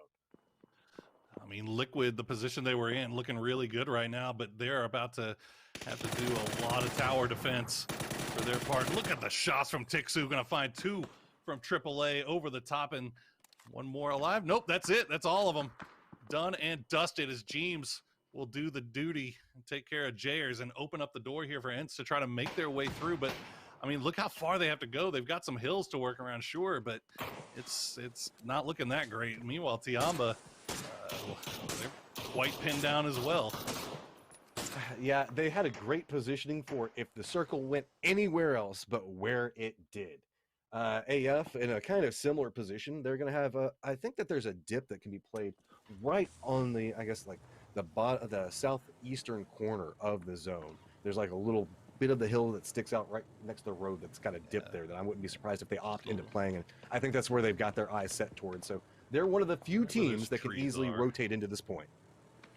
Yeah, right about here. That's where you're looking. You can still play from those trees. You can see everything over the top. You can avoid Sonics, who are still 4 strong, chilling on the south side. Haven't really seen anything from Sonics just yet, but it's just been quiet. It's not really been a lot going on the south side. They've been just tailing it in. A lot of shifts just going in that direction. Meanwhile, Meta going to try to see if they can hold the line here against Ents coming up over the top. They've got some vehicles to hide behind. Rustamar going to start open. Oh, that's a good flash. Going to pull him away for the time being. The flashes keep coming up over the top. Silzen will find Pixu. What a nice spray. And here come more flashes, more frags over the top. Tiggery using every bit of utility they can find to see if they can dig Meta out of the hole. They're going to find 1. They're going to find 2. Can they find 3? Yes, they can. Ents will survive to fight a little bit longer. Sonics. Here comes Sonics. Back on the other angle for this with a Freaks trying to hold it down, and that was quick. Oh, that was just a quick grenade coming through that one, and so Sonics get 3 kills. Do note, Donlon is out, so this could be a huge opportunity for Sonics. We talked about, sure, top 16 is great, but also there's the statement to be had, and you know that both of those teams are wanting to make a big one. Detonation Gaming White just loses one of their members. Going to have to be very careful based on how they make the movement through this. Timba's back over here trying to go for this res. No, I was going to say not going to go for that res. It looked on the running on the angle for that one, but this is going to be a little bit difficult as once they start pressing back over that hill, it's going to be in vision of a ton of people. Ents having a little bit of trouble as well. As you can see, Detonation Gaming White does have a little bit of vision to play from. Liquid still going to find themselves with a smidgen of play inside that hill from their present positioning, but they're going to have to be careful. Once you start extending out of that dip, it gets a little bit more bloody. But they have a hillside. Everybody else is about to have absolutely nothing for cover. Yeah, LG Divine going to be the biggest losers on this shift as they have to leave their compound and find somewhere to play from. They still have DXG that is hanging out off to the north. Looks like they will spot 1. Yep, the IQ 500 will be spotted out. Now Sonics have to figure out a way to get inside this next circle as well. Buriram, the only one with a compound, as they clutch from this eastern edge here. Yeah, this Divine looks like they're going to opt into sending it back over towards this little bit of the, I guess, the hay storage location of his vehicle already flipped up over inside that point. Liquid is going to have vision, but look at that. 7 kills playing from the point. We talked about the fact that this positioning has some strength to it. Well, Liquid is trying to get the most out of it that they possibly can. That is a gutsy position from Liquid to play. It's a position that you know is going to be difficult to hold. You're going to be under pressure the entire game. And despite the fact that Liquid has been having the struggles that they've been having, they still take that. That shows the kind of confidence that they're playing with. So good stuff to see from that squad. Sonics will creep up just a little bit, and they'll just have to use the car fort for now as Levi's and Turtle still send some shots over in that direction. I like this. You know, the fact that you've cleared everything back behind you along the hillside, unless somebody drives or really just opts into running through a, let's be real, a kind of dumb path from the north back across that road where they're going to get shot. Just line up the cars, use the cover, but it means that they're also going to be sacrificing their vehicles for this. Tires are going to be popped, and if they have to leave this positioning, it's going to be really, really hard for them to try to make it across the road, as they are right next to the convergent point for both of them. Crossroads just being the epitome of absolutely no cover inside the zone. Liquid, though, did have one of their members go down, but should be able to get res. It looks like Divine might be opting to play a little bit closer towards this. But gonna have DXG hanging out back over here and just trying to tank as much damage as possible, so maybe survive enough to get an extra placement point out of it. He's just going to heal through that until he eventually goes down to the blue here. Sonic's sending some shots over towards LG Divine. They'll find the knock and a flush onto one, leaving Divine down with 3 now. Buriram still have not left their compound. They did get that original knock on a Mexi, but as you said, the res was easy to come through. Oh, Clib. Oh. Maybe don't pick that angle again, buddy. It's fine. Any shot you take that you can walk away from is a good one. That's the best way to look at it. Sonic sitting on 5 kills back over here. Oh, not just going to go down to the blue zone. Finds an opportunity, but does feed the point back over. And there you go. We've got our top 4. It's going to be Divine with 2, 1 down at the time, but probably going to be able to get that res. And across all 3 other teams, it's a strong 4-man squad. What the stupidest thing about this is Sonics has probably the worst situation out of everybody, but the fact that they've got these 4 vehicles, the fact that they've held them, they all have tires. Nobody shot anything out yet. They can pretty much play from wherever they want, and where they decide to play is the tractor. They set up their vehicle for it. Buriram now has to leave, and this is such good positioning here from Sonics. Good stuff. This is making something out of absolutely nothing here. Buriram just going to go push back over towards the hillside that has been providing Team Liquid with so much opportunity, but that means the fact that they're not going to have vision back over towards it. They're going to have to run across the northern point for it.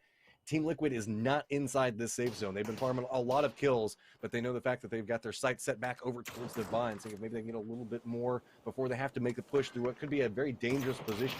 Do note that Sonics do have vision back over towards Buriram's position as well. Going to take a couple of shots back through them, so it's kind of 2 separate contained fights. It's going to be Liquid trying to get shots back over towards Divine, and Buriram having to deal with a weathering fire coming out from Sonics. Not going to be able to get the res on the Mexi here, unfortunately. They need to take care of Divine. That's going to be the easiest fight for them, and they realize that, pushing in now, using the smokes or Divine's own smokes against them. As Jeans will get into grenade range, will it find it? Oh, he does some damage. June still going for the res on the J end here. Can he get it off? Yes, he can, but it's immediately going to spot out by Clib here. James will trade back June down to about 50 HP as well. Trades back. No, June. Divine holds the line. Big play coming up from Divine, but you can see Buriram's trying to make the play back over towards it. Know the fact that there's a weakened team over there and potential more points. Sonics is just using this to continue to cross from point to point that should have just been near on death for them. Look, they're just clinging along next to rocks. Sure, mine went down, but they're going to be able to get the res. Divine is back over towards the west of Buriram's position. What should have been the safe position for all of these teams playing along the hillside somehow has not worked out for them, is the only way I can really say it. And Sonics have managed to creep in from what should have been a death trap to get into a rock that's somehow staying alive. It was almost a brutal grenade that was perfectly placed. Tiggleton, you can still see hanging back, holding that anchor position with that Mini 14 in hand. He is absolutely deadly with that thing. Godmeow now gonna spot out the Sonics boys. The problem for Sonics is that Divine and Buriram are both taking shots at him from 2 different angles, and neither one can see each other, so it's basically all eyes on Sonics right now. Okay, are we going to see Buriram opt into playing this when they tried to go a little bit further towards the south? They're going to lose one. Oh, Molotov's doing a lot of work there. Creeping around from this. H-Wing, got to be careful with it. Looking back over towards Buriram's position. Next Molotov's going to connect, and there you go. They managed to buy a lot of time, but this is going to be a big problem. Just one more member, and it's going to be Tig, holding down a spot, not inside the safe zone, but putting in a ton of work for his team. He knows the fact that maybe he can get a couple of knocks back on this. Turtle for Divine, still alive, just listening in on everything that's happening right now, has managed to move inside the safe zone, and is just content to let this one play out and try to grab himself a second place position. That's all he can try to do, really. Tig gonna lay the smoke wall down. Godmeow finds a nice angle, and that's gonna be Sonics going down in 3rd. Now it's just a matter of time before the rest of Buriram finds Turtle. Can Turtle make anything happen here, maybe pick up a few more points, but this is a huge, huge victory for Buriram if they can pull it off here. I mean, 8 kills. This is already a great success for them. They've got control back over towards the safe zone. They've got vision. They've got numbers advantage. Turtle just turtling back behind that rock right now, hoping that somebody maybe goes for a peek back over towards him. You can see helmet already fairly weakened. Ammo reserves quite low at this point. I mean, this is going to be a ridiculous victory just to even get 1, maybe 2 kills out of this. If they can somehow turn this around and clutch it, that'll be absolutely nuts. Buriram has every advantage going for him right now. I wouldn't be surprised if we maybe see Turtle just try to tank this one out and let the blue zone take him down, not feed over that kill. But Buriram, they've been on point with throwables right now, and they think that they've got a vibe on where Turtle's kind of hanging out with. I wouldn't be surprised if we see one of those Molotovs come back over here. Doesn't manage to go quite far enough to do enough damage. Turtle's now starting to go for that peek back over towards it. And here he goes. Buriram starting to realize they've got the control to play from. The flanks coming around back behind it. Turtle has nowhere to go. Cover's being lost at every single second. Tries to go for the peek around. Does manage to get one of them down, but he's down so low. Gets the second one. Turtle's trying to turn this around with everything he's got. Just 20 bullets left, and Ops ended going for the spray. This is going to be a huge problem popping off for Turtle right now. He has to be so cautious. On the other side, it's Godmeow trying to find the angle for it and has the safe zone. Using a little bit of his teammate for cover, trying to use the car as well. A little bit of position coming up from the other side of it. Turtle's trying to find the angle to go from. Trying to use a little bit of utility, maybe trying to get something off of this. Running back down to the car. He knows where he's at. Goes for the spray back. Oh! And he does it! Divine walks away from that with a victory. How did that happen? You show that flag, you show your pride, my friend, because you just 1v3'd that team like an absolute monster. Turtle coming in and making something out of absolutely nothing. I gotta say, that was absolutely beautiful stuff coming from him. The patience that he showed, and oh man, Buriram, that is not how you play a 3v1, my dudes. You do not turn that into 3 separate 1v1s, because that is just opening the door for tragedy to happen. We talked about it earlier, about how Divine, whenever it's just a point where it comes run and gun, that's where they just come alive. And I gotta say, for Turtle, it's slow and steady, definitely wins the race. That was a massive clutch. He had weakened helmet, he was low on ammo, he had to protect 2 different angles. It was a 1v3. And you saw the fact that he was playing against a team that even had the safe zone, and he manages to clutch it up. That is just nuts for him. I mean, while you were doing the play-by-play for the final, I was looking at it, I was like, this is making me so nervous. Buriram is not approaching this the way they need to. I mean, they've left him with the hard cover that he can peek from both sides back and forth, leaving it into multiple 1v1s. Just, I mean, absolutely brutal stuff. But I think we need to throw it over to the analyst as to make some sense out of this one, because otherwise I'm going to be even more toxic to Buriram, and I'm going to feel bad about it.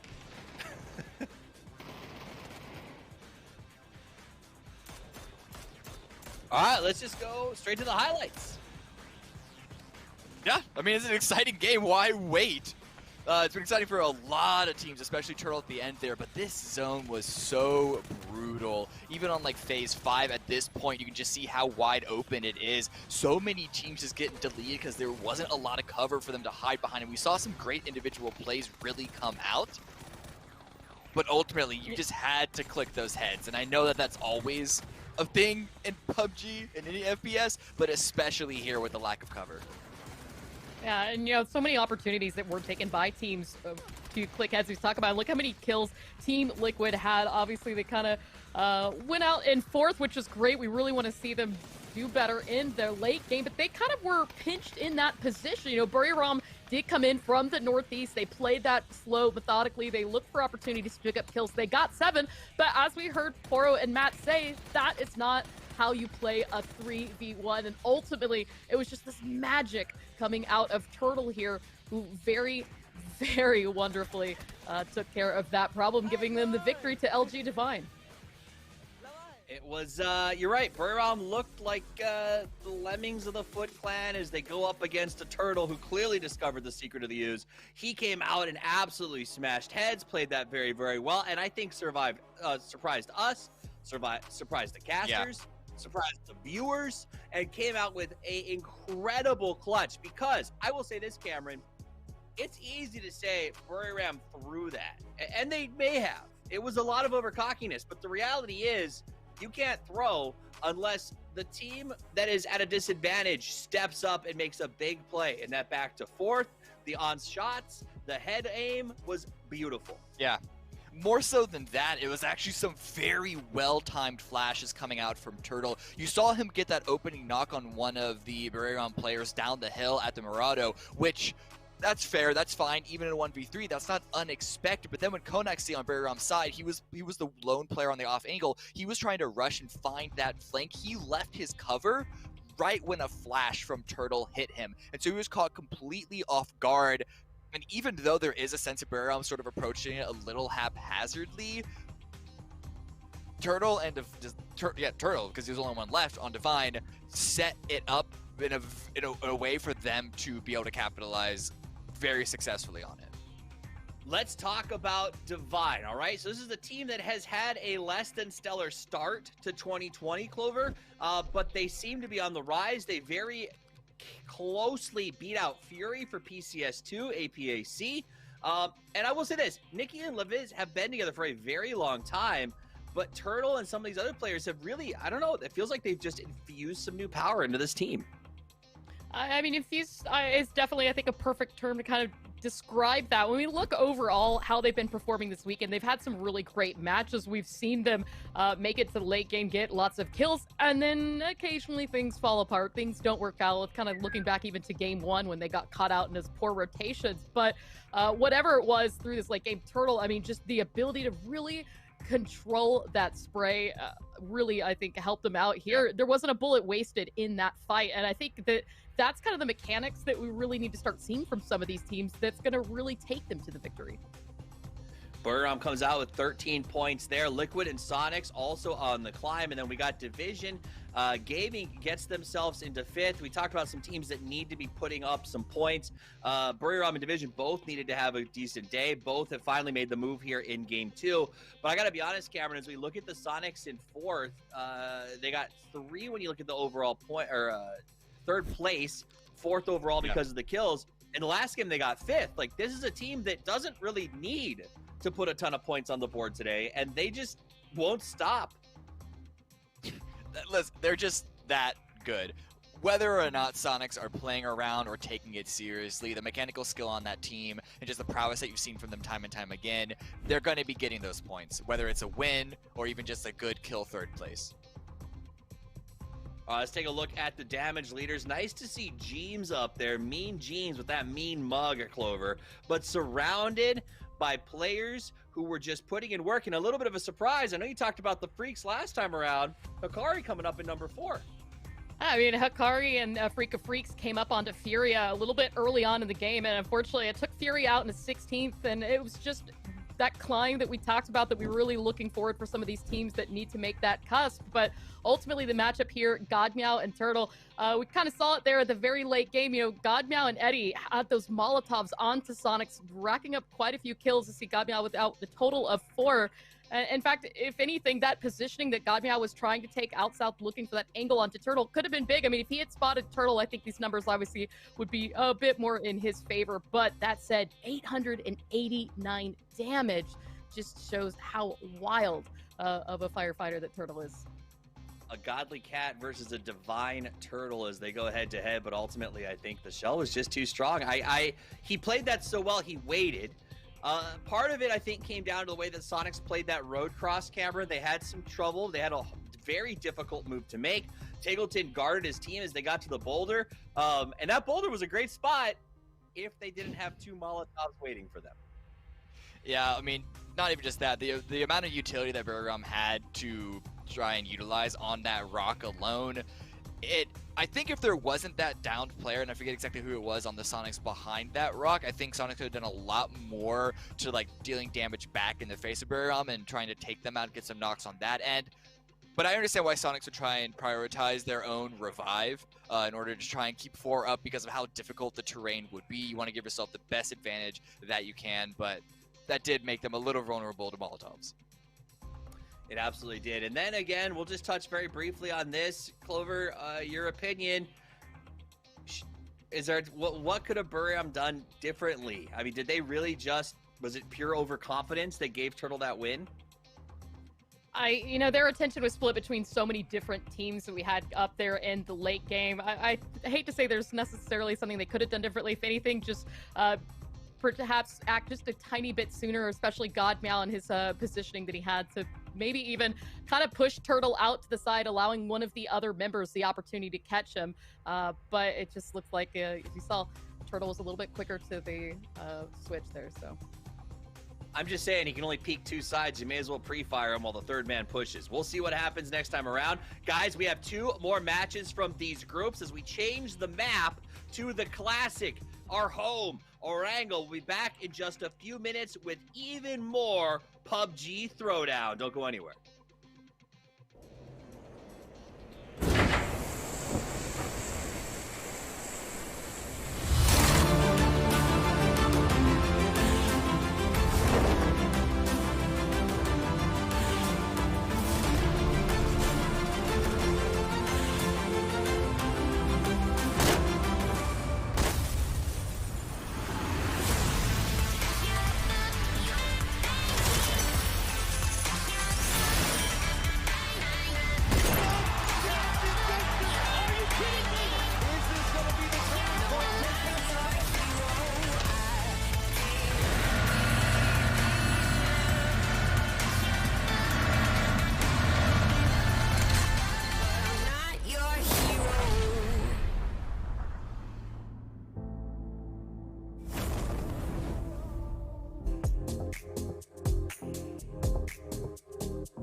shots out for SD0. Get the shots back over towards him, right?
We're back, and we're getting ready for the last two games for this grouping, and it's going to be important. But when I say last two, let's actually show you the schedule so you guys understand exactly what's happening in terms of play tonight, because it's a pretty important evening in terms of getting yourself ready for next week when things really start to kick off with the Survivor Series. We're 2 games in.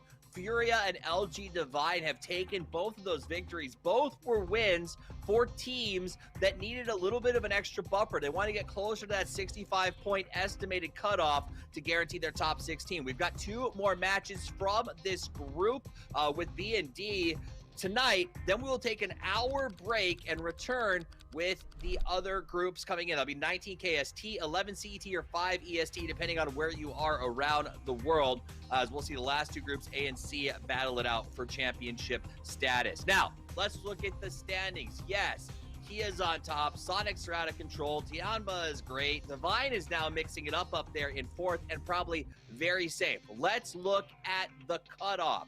Top 16 advance automatically to have as many opportunities as humanly possible to get to the weekly final. So you want to be in the top 16. Teams like Furia, they just got to win, Cameron, but that may not be enough. You've got to get north, I think, of 65, because teams like TSM, Triumphant Song, they are going to be on the hunt when they come to play later. Yeah, and so you cannot let off the gas even if you're in a comfortable single-digit placement, because, well, as we said, you just shouldn't be comfortable there. And so I hope to see Furia continue to push their abilities, Team Liquid as well. Liquid I'm really not worried about, because they always have performed better on Arango compared to Miramar this weekend. So I think their fans, they still have to put in the effort, but for them and their fans, they can be a little more comfortable. For Furia and for a bunch of these other teams, they still need to continue to push it. Teams like Buriram, for instance, Clover, I mean, at the end of the day, they should have won that last game, in my opinion, but it only cost them about 4 points, which in the grand scheme of things, I guess, isn't the end of the world, right? What do you do if you're in their position? It's 5 with the kill. Okay, so 5 points, which actually that may end up being the end of the world. We'll find out. If you're in that spot where, sure, you just barely made 16, but you know the hunters are about to get turned loose, What's your plan? Do you play it safe or do you go all out hyper aggro on this one? I mean, we've seen what happens when Buriram plays it safe. It kind of takes away their ability to get kills. So placement points are nice, but at this point with Buriram, as you said, it's going to come down to the wire. And I think that they're going to really need to turn up their aggression on Erangel, because it is by far and large their weakest map in terms of performance this weekend. When you talk about the cutoff, Cameron, do you feel that 65, that 70-ish, sort of what number these teams might want to start looking at in terms of, I need to get here to feel comfortable? I feel that that's a good benchmark, and especially for the teams that are in the lower 50s and below. But even for the teams that are around the mid 60s, like Liquid, like Furia, and even other teams in the other group later on, SDK, are at 64. They still want to try and get 10 points on, like let's say 5 points per map in order to put themselves. I don't think you could be in a comfortable position until you're hitting closer to like 75. But even then, we don't have that many teams just yet. That's because we still have 6 games to go. 6 games to go, only 2 for these 2 groups. So let's take a look at what if you aren't in the top 16. What happens? Well, that means that you have to wait your chance to play in the weekly survival to make that final. So if you are a team, like let's say Meta Gaming right now, Clover, who I thought would be doing significantly better at this point, they're sitting in 30th. What do you plan? Do you try to go for the gusto and risk going out early, or are you trying to play and like just shore up some points?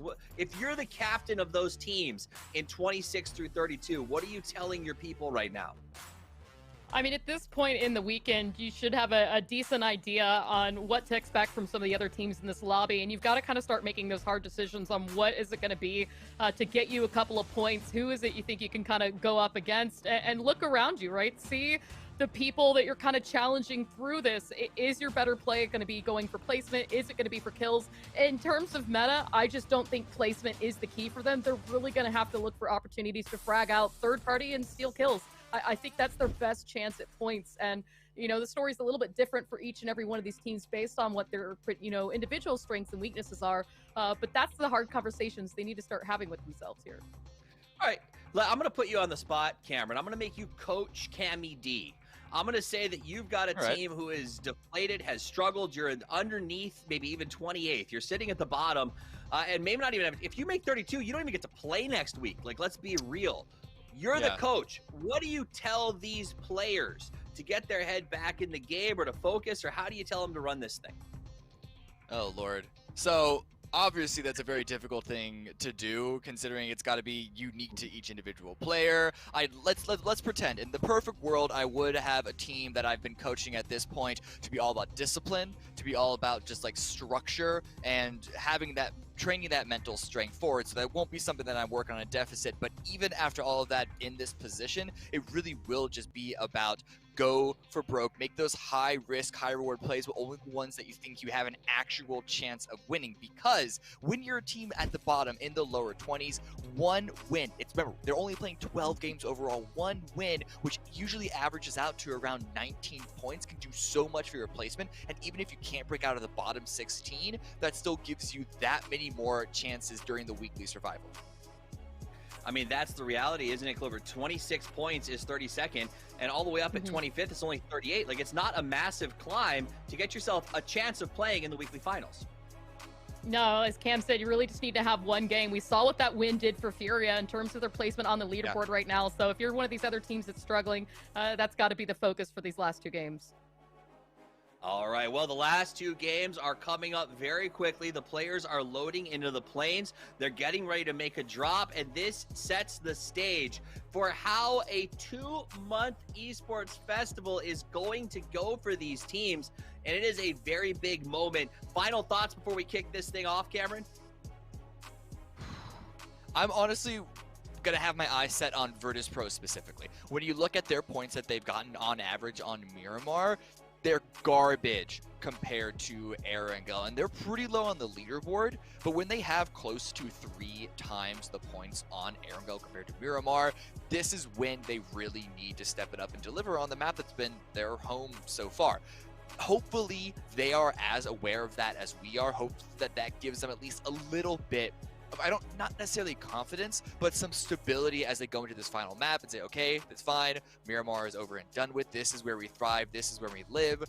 Even if they're what, like 23rd, 24th, something around that area, even if they can't climb up out of the top 16, it's really, even if you're in the later teens, that's honestly not even that bad of a position. It's only a few games here or there. The problematic part is when you are in the mid to late 20s, God forbid the 30s. So as long as you can stay out of that area, you should still be not terribly uncomfortable despite not being in the top 16 and having the first go of things at the very beginning of weekly survival.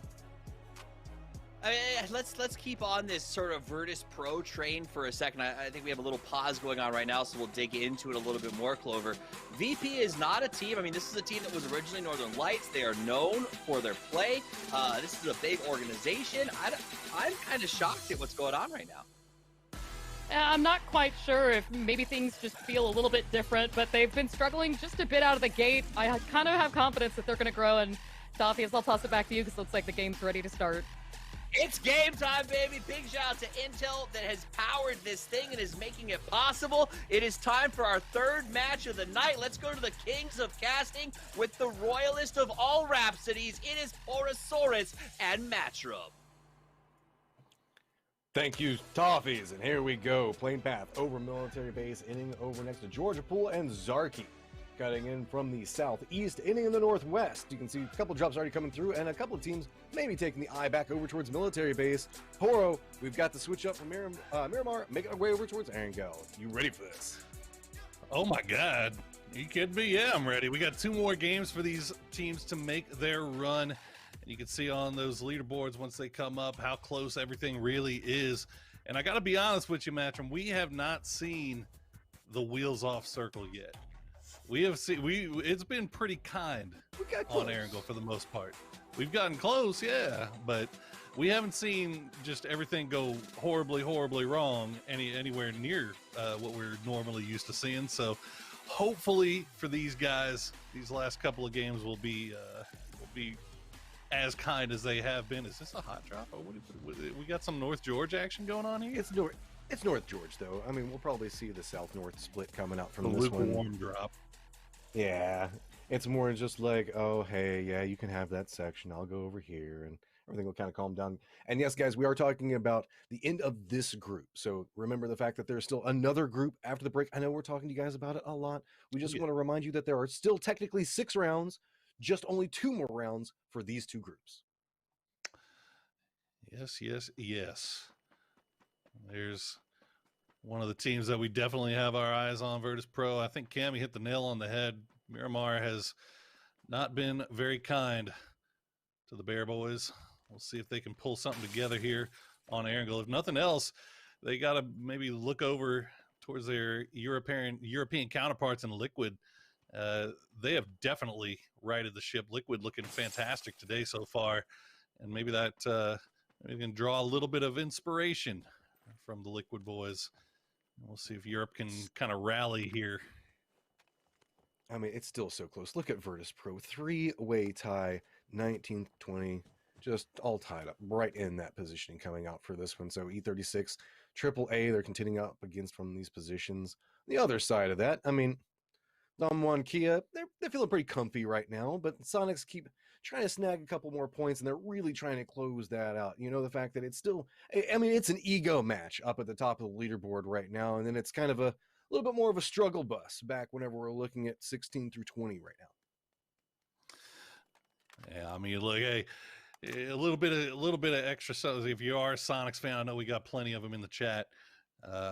You know, Sonics is doing all of this, what they've done so far, and it's mostly been off the back of HWin and Mime. Like, Tiggleton hasn't even really shown up so far in this tournament just yet. Now, I mean, I still believe it's going to happen eventually, sure. But the fact that Sonics is able to do what they're doing with arguably their best player, arguably one of the best players in the entire world, that has just kind of having a little bit of a slow start to his LAN, that's pretty frightening stuff. Yeah, once Tig starts coming online, that could be a big factor. But on the other side of it, Under's been putting in some work for Kia. These guys have just been, I mean, whenever you see that guy just start lining up on people, it is just absolutely scary. Under's been an absolute monster. I mean, you're talking 3,600 damage so far through all games. You know, he's got Zenon from K7 just kind of right behind him, and Sparking actually in third. That's I mean, we talked a lot about Sparking from Meta coming into this, and unfortunately, you know, the points haven't really found themselves there for Meta yet, but Sparking is definitely proving to be the player that we thought he was, and he is putting on a fantastic show so far. Hopefully, Meta can start getting some points to go along with all that good performance. Either way, it's just making me excited for hashtag merge. It's going to be coming through. A little bit of patience going to come. It's going to be an easy pickup back over towards Gex's Yan Lee. I'm going to go ahead and get the flush onto it, and you can see that was just clean. I mean, that's all there was to that one. Good read on what was happening, take some shots. Not so clean on the pickup, so that's fine. They managed to get together there at the end, so a little bit of excitement after getting the kill. Just going to roll off towards the horizon. Got to be a little bit careful, as Gex does have themselves a little bit of positioning that they're playing back over towards what used to be the yellows. I'm still just going to call them the yellows, man. It's forever in my brain going to be what they are. Yeah. Well, I mean, the bad news for that, though, is that's, again, Gex in a day when they needed to have probably their best performance to try to climb out of the hole that they were in. They were only able to put 2 points together from Miramar. Now they find themselves down 1 early. CC going to take a few shots, not going to find the knock on the Lynch Sun just yet. Oh. Lynch Sun going to get out of there. Enough. Close, but no cigar. Enough for a butt clinch there, you know, just being like, okay, this could be a little bit rough, but Tiambas, I got it together. Fury is rolling through on the other side of it. I mean, with the circle and the way it's set up, I mean, it's a little bit calmed out, except for these small little fights that happen in the run and gun. They're about the car meta. It's gonna. It always seems to be the people that are in the cars that are suffering from the car meta right now, rather than rolling around getting the kills back over towards it. That's gonna make a firm push back over towards Gex's position. See if maybe no, and it runs over, but the read, it was so good. Furia did have one of them get knocked as they jumped out, but that's not going to be too big of a problem. Oh my God, Raspu. I feel like he just saved Furia there. I mean, the fact that he was able to win that 1v1 was absolutely huge. They should be able to get that res off, as he said. They did lose 1, which obviously not ideal, but it could have been so much worse here. As you see Gex try to reposition over near Watertown. They've only got 2 left. They've got to try to salvage something out of this game. You know, the crazy part about it, we talked a lot about the vehicle meta and the seat swap meta and all that stuff.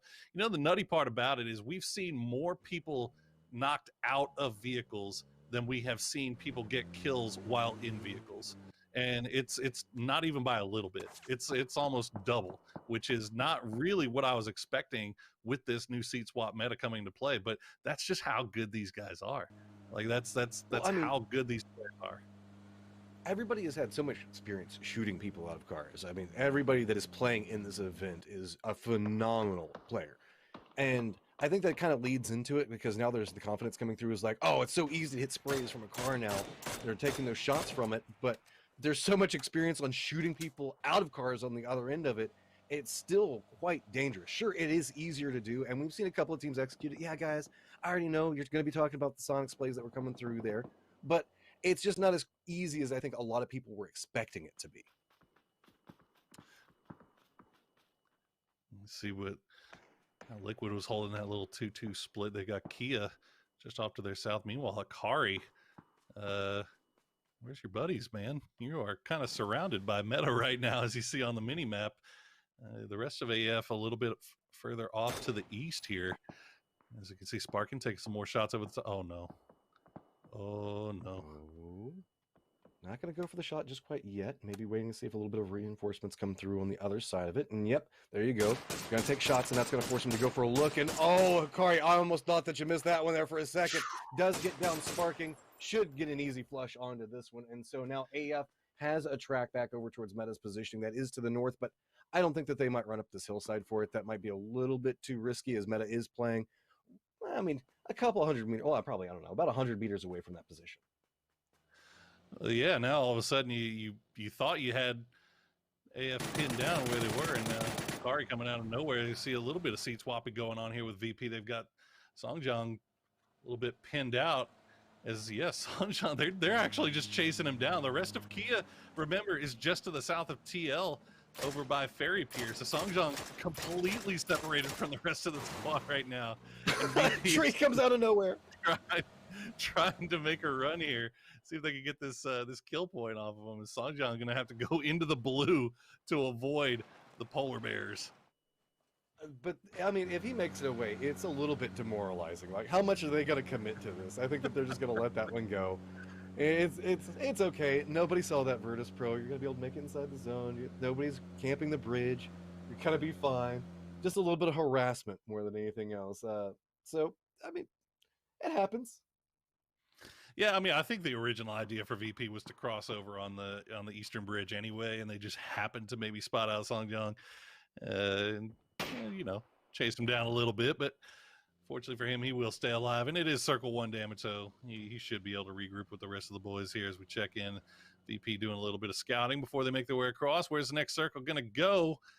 That's about as plain, vanilla, basic as you could possibly hope for. I mean, this is just textbook PUBG from here. You should have an idea on how people are going to be rotating through this one.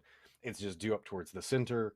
I mean, there's tons of positions for these guys to play from. It's just a matter of if you get a little bit too greedy or a little bit too confident based off of playing, or just lack information from here. So do note that back over towards the west, I think, is where we might be seeing a little bit of a mix-up that could be happening just due to the fact that there's so many teams that are stacked up next to each other. Meta, AF, we saw them taking shots back a little while ago. One of the members for Meta did go down, and AF has now crested up the hillside. Might lead into a little bit more of what's going on. And here's what I was talking about back over towards the west is Patient's going to come out yet again. Going to be a quick pick up off of that one. And another person shot out of a car instead of shooting someone in a car. Boro? They had no idea. Naraj are going to find IQ 500 as well as DXG just tried to pull up on this South Pachinki Hill. Buriram already in a fantastic position. Long K just going to go into the wrong the wrong door. It's down to just Neil. Oh, Neil to find Mings. Can he get the flush as well? He does. It's Yamba a little bit split up here. And now Neil, if he can maybe get a little bit more damage done. Do a little okey doke, little Batman, flip behind him, spot him. Lin Shun reads him like a book, but he loses the 1v1. Reinforcements do come in for it, and that's going to be M200 that gets him down onto him, wipes him out, and that's going to be an easy res back over for this one, so it's going to call it back down towards the west a little bit. Liquid's playing position that might have a little bit of vision for it, but I don't think that there's going to be any movement coming out from it. Gek's going to go ahead and get the res back over here and positioning. They're very centered where they're at right now, so not the worst thing for them, just kind of sit and chill for a little while based off of that. VP, one of our last teams that are going to be coming inside the zone, but a lot of center meta coming in quite strong right now as everybody knows the terrain, knows the fact that they're playing the geometry right now, so just trying to play the numbers advantage and hoping that they don't have to move for the next circle. Sonics has a lot of control in the center of the circle right now, playing their normal spots off to the east of Pachinki over in Grandma's. They're even extending a little bit further down south here into the trenches. You can see Ragnaldinho trying to see if he can spot out somebody through there.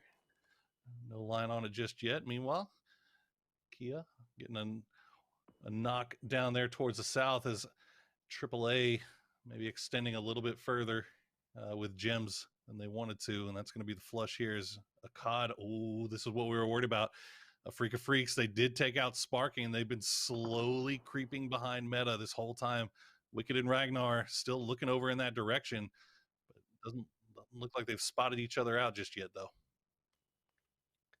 All right, guys, I know that you're spamming it through their promo code time. There you go, bottom left corner. We've been doing this a lot.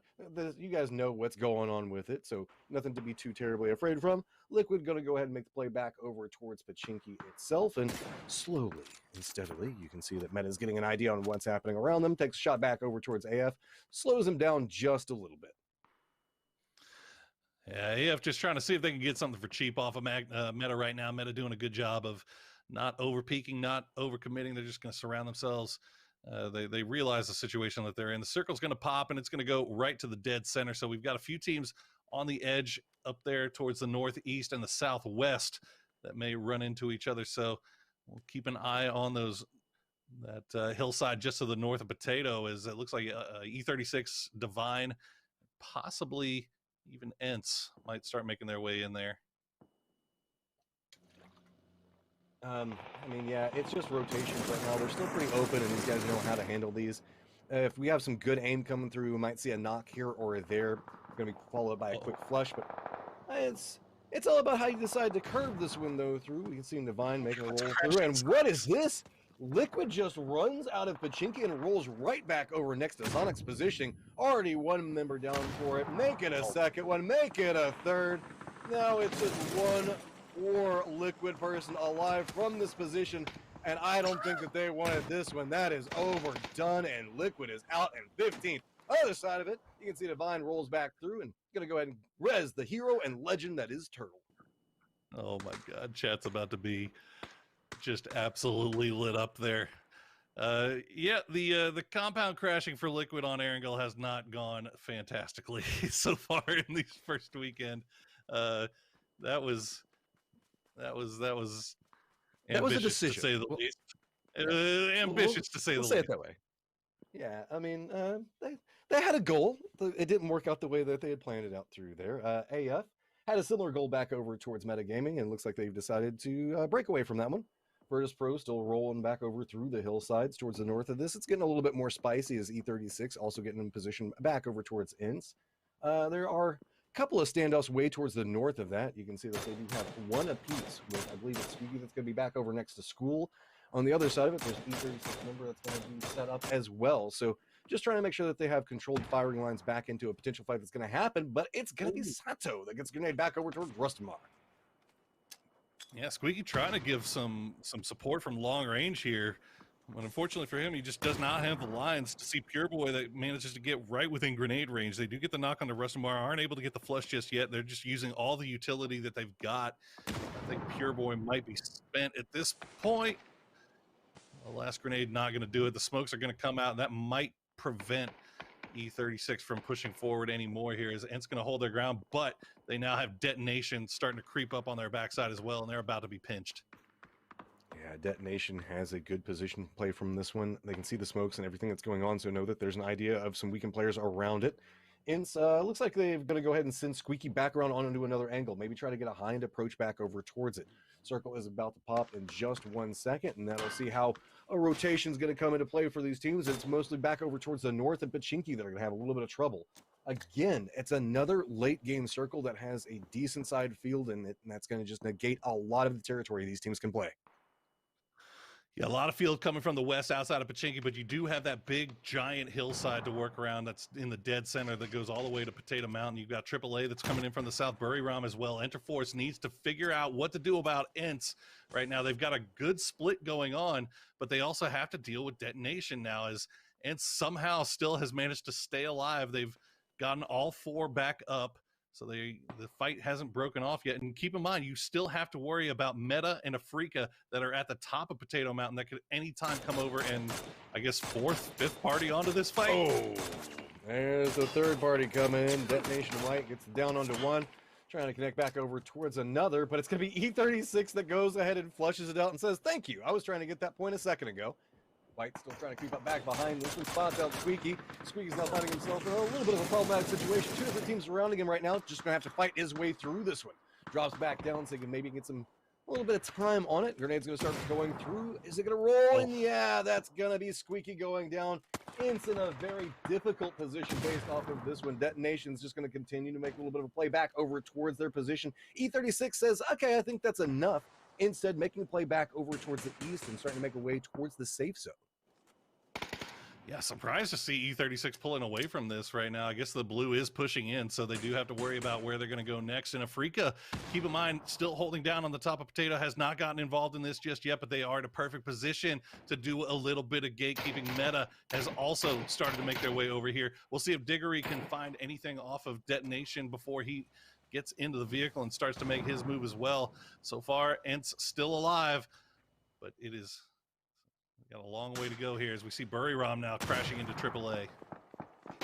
All the way back down towards the south. He does find an angle, gets knocked onto one of them, looking back around through this. Buriram has managed to get control of at least one building, but attack all around is having to quite literally do that.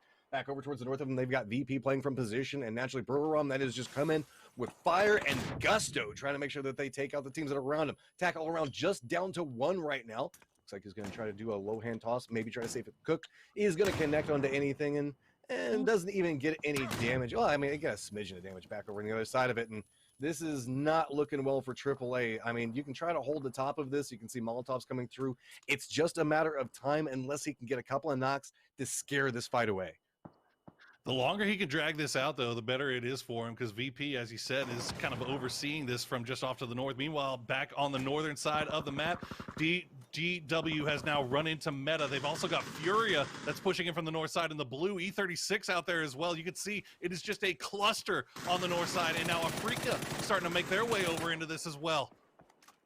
It's just a funnel. All the teams that are playing around on the edge, such as Freaker, are taking the shots into this one. So Detonation Gaming White is just trying to fight their way through it.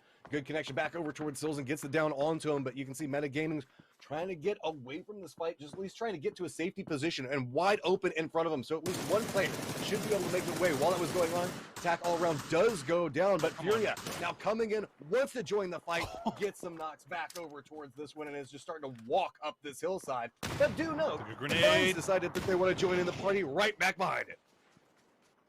Divine, as he said, down to 2 players. Turtle is a little bit farther away. JN going to be the one that's pushing in and crashing hard. Furia, I don't think they have any idea that he's there just yet, but good third partying coming in from Furia. JN's going to find Raspu, though. That's going to be the first down and the flush, as now, again, E36 still has Amanat that's in the blue right now that could come out at any point, and Afrika is starting to send Akan and Hikari down to see if they can maybe pick up some points off of this.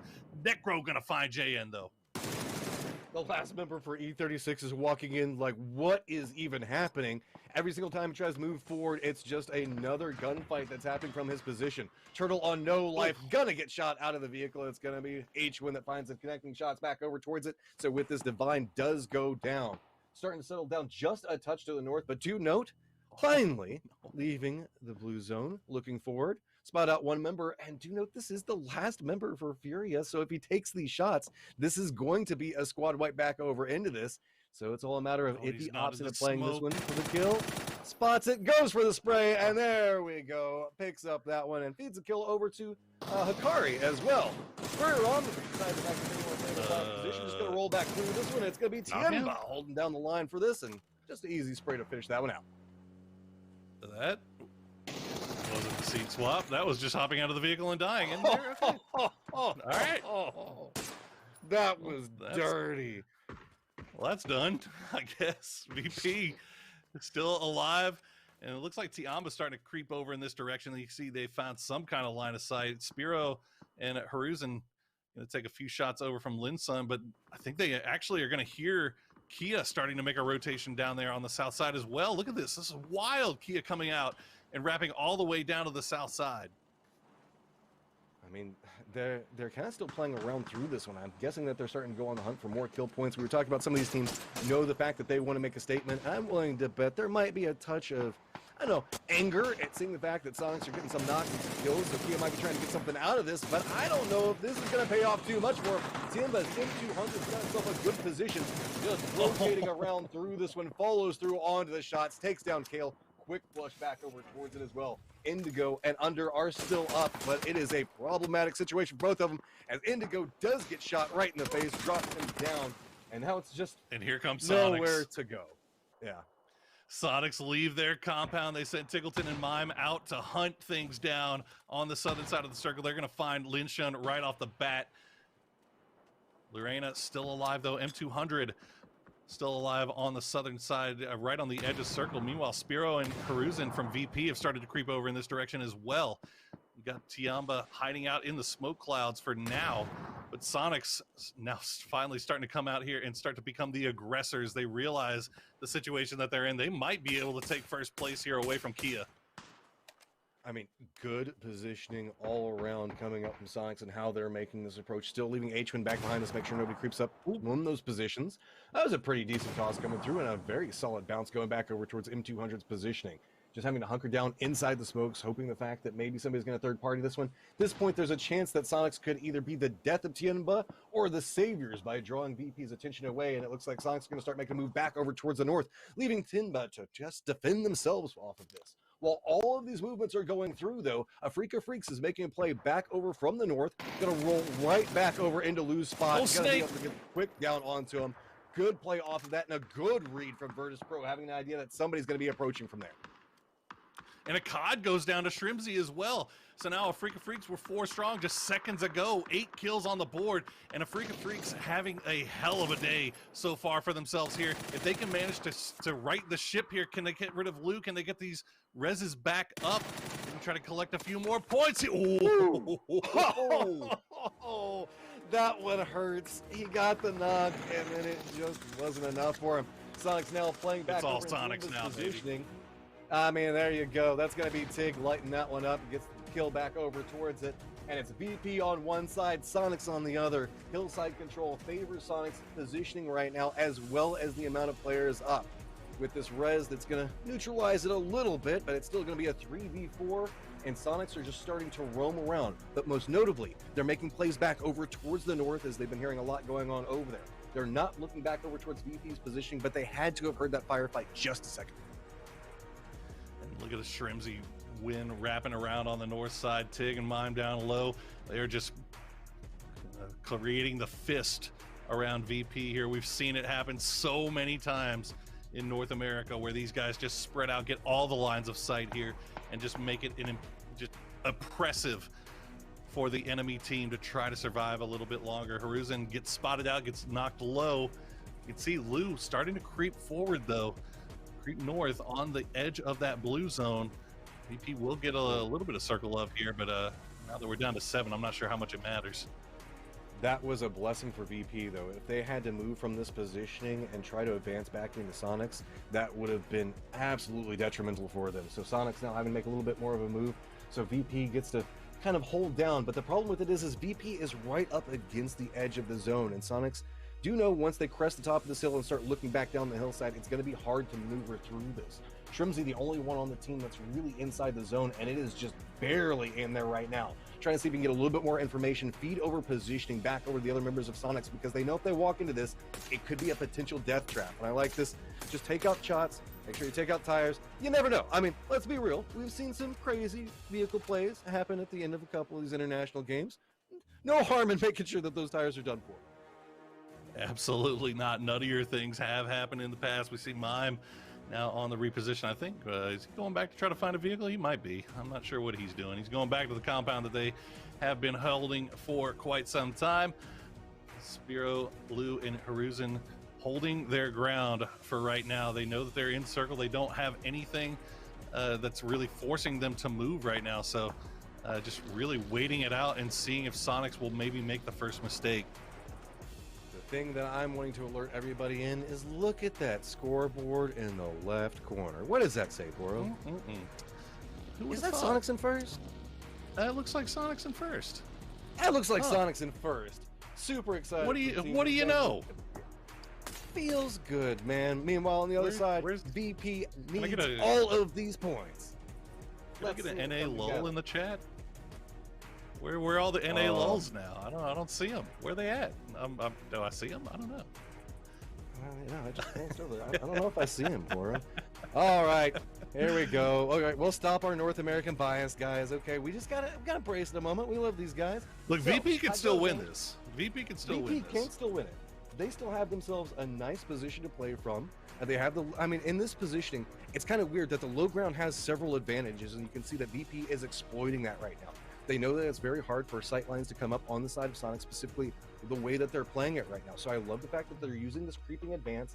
And if we see them get a couple of early knocks and some circle love, it could be huge for them. But circle does shift back over into Sonic's favoring, and that means that VP is going to have to find an approach angle and get something out of this. But look, back over towards the south, there is one member of VP that can maybe make a sneaky play onto this. If we see those two members from Sonics crest that hillside, go a little bit greedy, he could come up big for that team. Yeah, you can see Spirit just hiding by that rock, but Mime and Win not creeping any further than they necessarily have to here.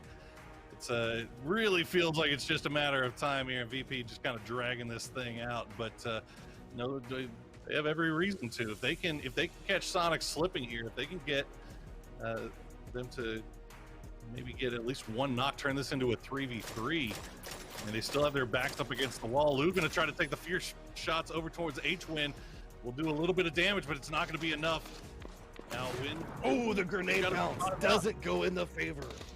That's going to be a problem. So now 2 points revealed coming through this, and Sonics are going to use that information, try to exploit it. Grenade lands right on top of one. H1 connects back over towards it, and now a permanently surrounded position coming through right back over towards the south. Got to be careful on how they play this. You can see Ruza Tressie maybe can find something to get out of this, but it is a very hard way to play this one. Lou's got a back angle toward, trying to provide a little bit of cover, just narrowly avoiding grenade upon grenade that's starting to rain back over towards it. That's another one down. Ooh. And it's just going to be Lou holding the line back over for Virtus Pro, trying to creep forward, but Shrimzy might spot him out any second. And it is just a ton of smoke and utility. But look at the spray going back over towards Templeton. Good connection.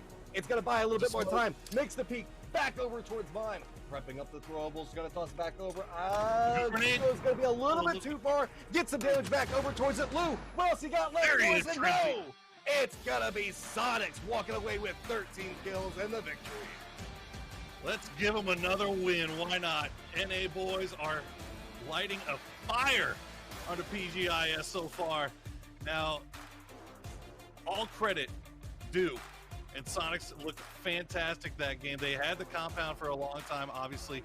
Pachinki compound, they played from it. They left it at a perfect time, though. They went out, swept down to the south.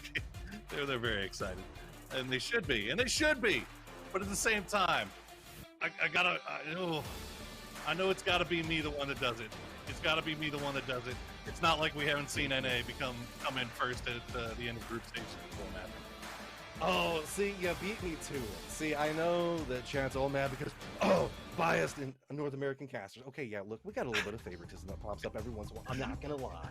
Go ask the North American fans. Happens a little bit. But we may have been hurt by this before in the past. It's kind of like I'm having flashbacks to last year, and we were riding the hype train, and then the next stage didn't go so well. Let us have this one, okay? Let us have this one. Well, let's you know what? While we're bringing everything down, let's let the analyst desk bring us up, man, because we need it right now. Let's go talk about how great that last game was, guys. Take it away. Leave it to you to try to be the tempered ones. I'm going to do this. I'm going to slide back from the microphone so I can go, let's go, Sonics! They come out with their third win in 11 games. That gives them a 27% win rate against the best. This is not North America. You heard Sims yesterday being like, well, North America may not be the strongest region. 27% against the best in the world. What accent was that? That was very Colonel Sanders. Having some fun. Let's look at the highlight and have some fun. Jesus. Highlights. I've done a Freak of Freaks. You know what?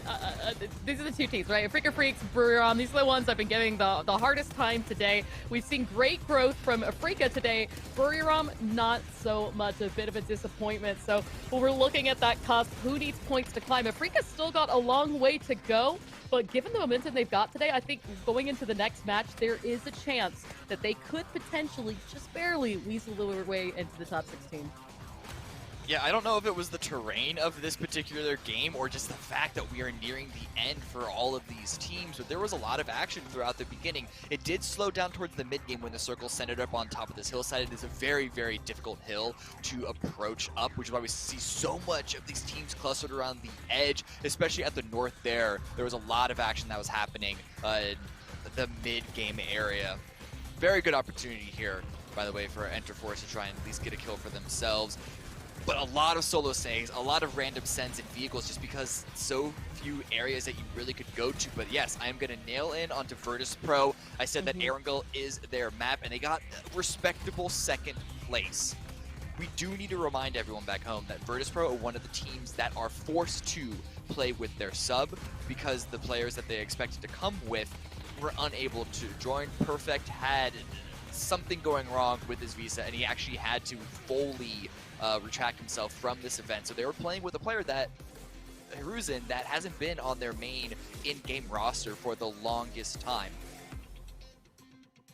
Well, that is the Sonics who came out on top, and I will definitely give us a chance to go back to talking about VP, because at the end of the day, while we will continue to probably worship at the altar of the Sonics, and they've been performing incredibly well during these stages, the reality is they're qualified, right? They're advancing to the next round where everyone goes right back to an even base. Nothing really matters other than getting into the top 16. Opposite of that, the other teams in this game that have been, that was a lot of spinning, have really been stepping up in that match. Let's focus on those. So Cameron, you started down the road of sort of talking about VP. We'll come back to them in a second. I want to start with Clover, who also, there was a team that stepped up who coming into today, I was in last place. I was watching them. I think we were tweeting last night, like, where are these guys at? And that's the Afrika Freaks. They came up big in 4th place.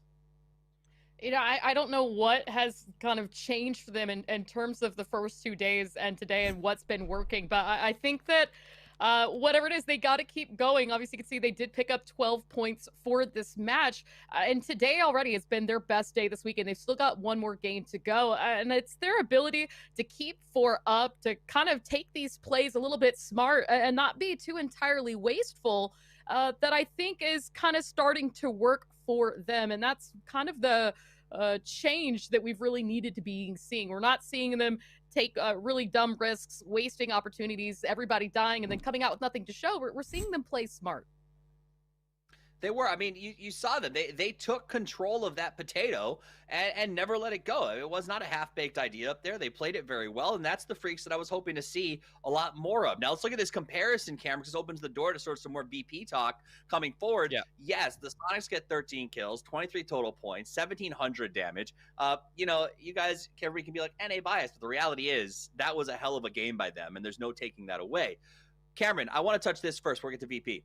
It feels like they are playing for the survival rounds at this point. It feels like teams like them, I think Tiamba to a certain extent, are playing because they've already qualified. They're now preparing mentally for the next round, which is get a chicken dinner or it doesn't matter.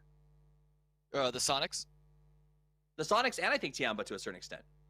Yeah, I mean, I did mention at the top of the show that I think Sonics have already tried to include a little bit of that play style in, well, their play style of going for these center compounds and trying to play out of it. So I think they're just trying more comfortable. I don't think that's a change that they've had just because they've been qualified. They've had a number of games that they sent it towards center, some more successful than others, but that's the statistic that I pulled out at the top of the show compared to Damwon. They actually had higher average placement, even though the kills weren't there. But the weekly survival, it doesn't matter how many kills you get for that victory, it's all about the win overall.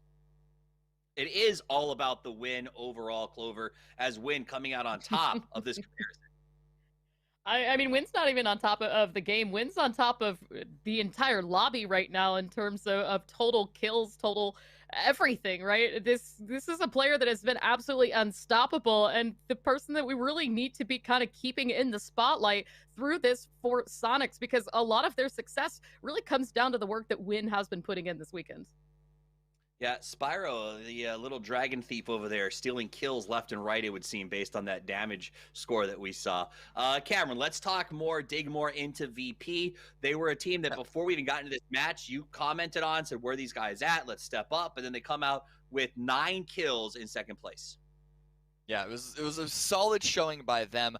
They did get some circle favor. They had a nice compound, and they were able to utilize that. There were a couple of different teams, of course, we saw on camera and even in the highlights with the push onto them, that it was VP's mechanical ability that allowed them to progress as far into the game as they were able to, which I don't think is something that we want to take away from them too much. It's reliance on mechanical skill, because with the substitution change, which with losing there's one of their 4 starting players, you really should give them a little bit of slack, a little bit of time to build up that chemistry that will then allow them to have a nice macro game, which still wasn't there. They did allow Sonics completely overtake them onto that hill up into the late game, but the fact that even just at a baseline level, their mechanics are there and they're able to lean onto that means that the growth that you are hoping for them being in the deficit of the substitution isn't going to be there for too long, one would hope. All right, so let's talk about who is going to be here for a long time, and that is, well, not us for too much longer, but we got more games to come. Let's look at the schedule for the rest of the night. One more match on Erangel coming up here in just a few minutes. I know the players are already getting loaded back in, so that is going to kick off, and that will be the end of these two groups and their chance to make a statement that they deserve to be in the top 16. After that wraps up, we will have 1 hour of break time in which we disinfect, clean the stadium, get the new teams in there, and kick off the final four of the night with the EU team. We're just calling the EU team. It's because that's who it is, but it's going to be a great time. Let's take a look at the standings right now. Overall, Sonics are now in first place with 111. Kia right behind them with 100. Tiamba, Divine, comfortably qualified. Clover, take me through the rest of this and what stands out or what you need to see changing very, very soon.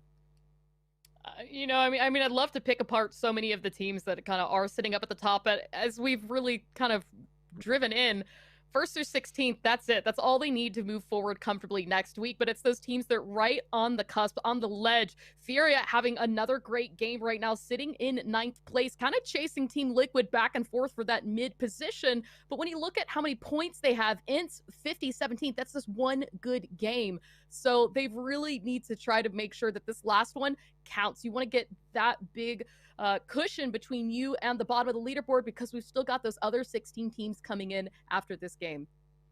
Yeah, it's important, right, Cameron? You need to get that cushion so that you can push yourself to the top. But at the end of the day, even if the teams is sort of 9 and 10, if they slide to 17 or 18, it's not going to be that massive of a difference in terms of how the next round goes, right?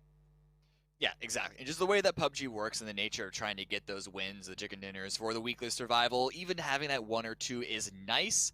But we should reiterate that it is not the end of the world. It really is the mid-20s to the 30s that is sort of the heavy, heavy danger zone. And so in the case of Liquid Furia, Virtus Pro, even Buriram United, who this is going to be their last game, and they're just at that cutoff point. 65 is still our estimation, and it's looking like a pretty solid one at that.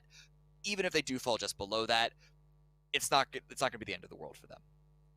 We've talked about the good, the bad. Let's talk about a little bit of the ugly here, Clover. Meta Gaming is a team that I expected to be doing significantly better at this point. They've only got one more game to play before they sort of have to sit and watch. There, I think it was at 25. They're not very far. Everyone below them has still got games to play after this. What is going on? They seem to be finishing in like 5th and 6th, but it's just a series of unfortunate events, and I don't know how to change that. It really has been a heartbreaking weekend for them. I think when we took a look at the two LATAM teams at the very beginning, everybody was kind of talking about Meta being the stronger of the two teams. So a huge surprise to see them struggling so much. But as you said, right, they're getting in situations where they're able to make it kind of in the late game, but it's when they keep their heads down. So this is not the match to do that. They really, really need to come out on top. It is time to see who comes out on top on our final game of Groups B and D, brought to you by Intel. Let's head over to our resident wordsmiths, the Sultans of Sound. It is Matchroom and the Poor Source. One more game to go, Poro, and then these two groups are done for the day. We still have 4 more games to follow that one through, and it's going to be a lot of looking at the leaderboard for these guys after that. Yeah, I mean, I've got my eyes glued to this thing right now. I mean, Ents, so far, not a great day. But you know what? Furia has shown one good game can be all the difference that you need. Enter Force 36, that's also right behind them in 18th place. And then you've got a number of teams that are still kind of hanging out on the outskirts there. Freak of Freaks have had a great day so far, 21 points. But this is their best day by far so far, but they're still so far down because it took them so long to get going, sitting in 21st. GEX, only 3 points on the day today. They could still manage to pull something out here, but it's going to take some doing.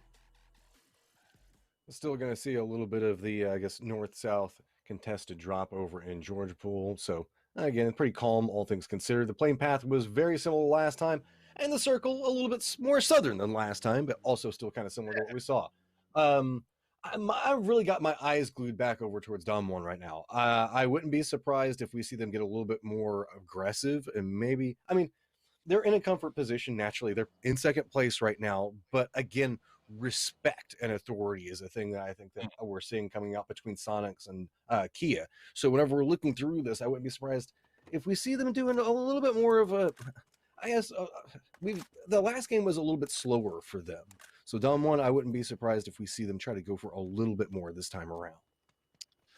Yeah, they got stuck in a position where they had to make that weird rotation where they had to wrap all the way down to the south, which was not ideal. Obviously, they end up paying the price for it. But overall, just today, if nothing else, Damwon has shown that they are very capable of bleeding. I mean, they had you look at the 2 days that they've had before this: 42 points, 47 points. Today, so far through 3 games, 11 points. That is not the Damwon that we are used to. That's not the Damwon that they're used to. That is subpar for them. So would not be surprised to see them try to rally a little bit here on the final game of the day, just to prove, like, look, we can still rally. A bad day for us, we can turn it around. We have that confidence. We're not going to get tilted on this last day. We can turn things around in the same day. That's kind of what we're looking for here from Damwon.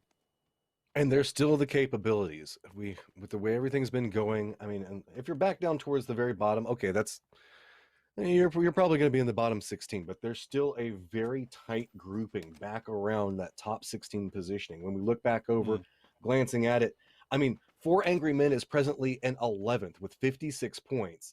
And then whenever we look back over, 17th is just 50. So a squad wipe and a couple of placement points can still potentially get a lot of these teams into it. When we look down through this, going all the way back down to, I would say, Metagaming in 27th, if you get yourself a nice win and a whole bunch of kills, you can still rise up in the top 16. And you can see it is going to be Detonation White getting a drop back over towards Divine.